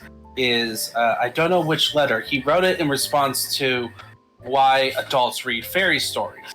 And he goes, when I became a man, I put away all childish things, including the desire to grow up. And the way C.S. Lewis kind of puts that, like, he used the character of Susan in The Last Battle, where she kind of wanted to grow up in like a, an atheist way, because, like, growing up as in, like, what you think you care more about other... like a teen. Sorry, but like what a teenager would think would be grown up. Yeah, or what the world thinks grown-ups do, and not what is actually mature. Like, growing up is wisdom and experience. But what kids are taught is that grown-ups gets to do this activity or that activity, or this is what they talk about, and not like applying a childlike mindset into an adult world. Like, that's why I personally believe that we are called to be children of God. When we are called children of God and we're supposed to treat God like a father, it's not like we don't know, purposely forget about stuff that adults care about, like sex, money, rock and roll, power, but more of like a child leaning on the Lord a bit more to be our guide and have an innocence to them, a sense of innocence.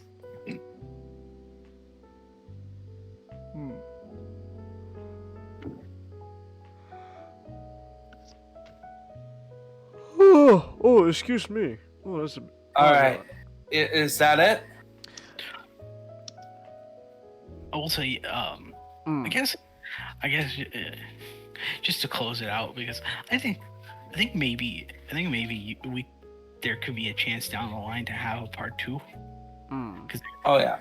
I really do like this conversation of just like, because I think it's exactly true. Like before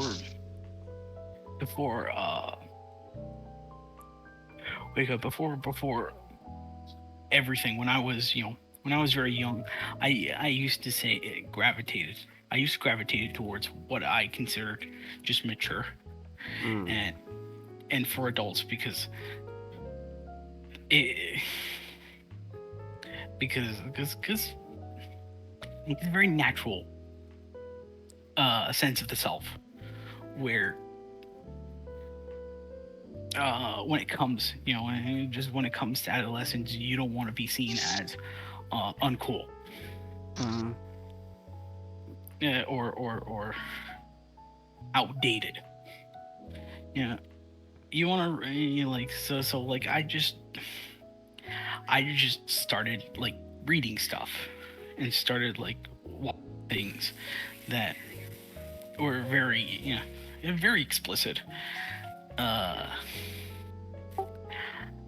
just, after a while, I kind of felt drained. Because I realized, I realized deep down inside, I'm not a very stoic person. I don't think that's necessarily a bad thing. I don't think stoicism is a bad thing at all. But it's something that I kind of had to realize in myself, that it's something that it's something that I don't think is a weakness in me. That as time went on, I eventually learned to like softer stories, because I didn't care how I was going to be perceived. I still do like very dark stories, but I don't like hopeless stories. If you know what I'm saying. Yeah. Because in the end, I feel drained, and I feel like a bit of my time was wasted.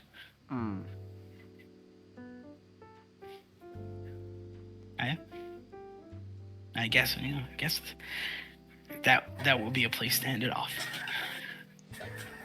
All right then. Okay. Well, there we go. So yeah. Alright. Oh, I'm a bit tired. Maybe if I get some chow in my system, I'll wake up a bit. But alright then. Oh, Chelsea! I didn't read Chelsea's message. She left around midnight. Oh, damn it. Alright. I think she just says happy midnight. Oh, she says happy midnight? Okay. Alright. Oh, going on again. Over. Oh, excuse me. Alright. Well, in that case, then we are going to call it here. So, yeah, looks like pretty much everyone left, but oh well. It's past midnight, so I don't blame them. Alright. So, oh gosh, that's another yawn. Oh boy. Alright, so that's it then. Thank you everyone who came. Thank you everyone who watched the replays, and then, there's social media, Discord, and all that stuff. Alright. And then, tomorrow's Sonic Sunday, and I'm gonna be in hell. Why did I commit myself to 100% Sonic Frontiers? That was a terrible choice, but I'm committed now. Alright. But anyways, thank you everyone who yes. Batman Arkham City. It's a pain. There is a certain side quest with calendar man, Ah. where on one day of each month there is a holiday, and you have to go to them, and you'll say specific dialogue, and at the end of it, you'll get an achievement. Huh. So you have to pre-plan a year out. Or if you have to cheat the system. How do you cheat it? Change your internal clock. Huh. Yeah, but that's cheating. So, I do want to mention one thing. Rocksteady did not think too much ahead because after 2018, the game stops reading your clock. There was like it soft locks the whole interaction with him. Wow. Wow, that's kind of bullshit. So if you have to do it, you have to do it really fucking. You have to plan way ahead. It seems like at this point you do. You must like change the clock. Wow. Yeah. Wow. All right, I'm gonna head to bed. All right. Have a good night, John. Good night, man. Hey. Oh, there's no yawn. Alright, anyways, like I said though, I was in the stream, so thank you everyone who came and everyone who watched the replay, and we'll see you all next time. Good night!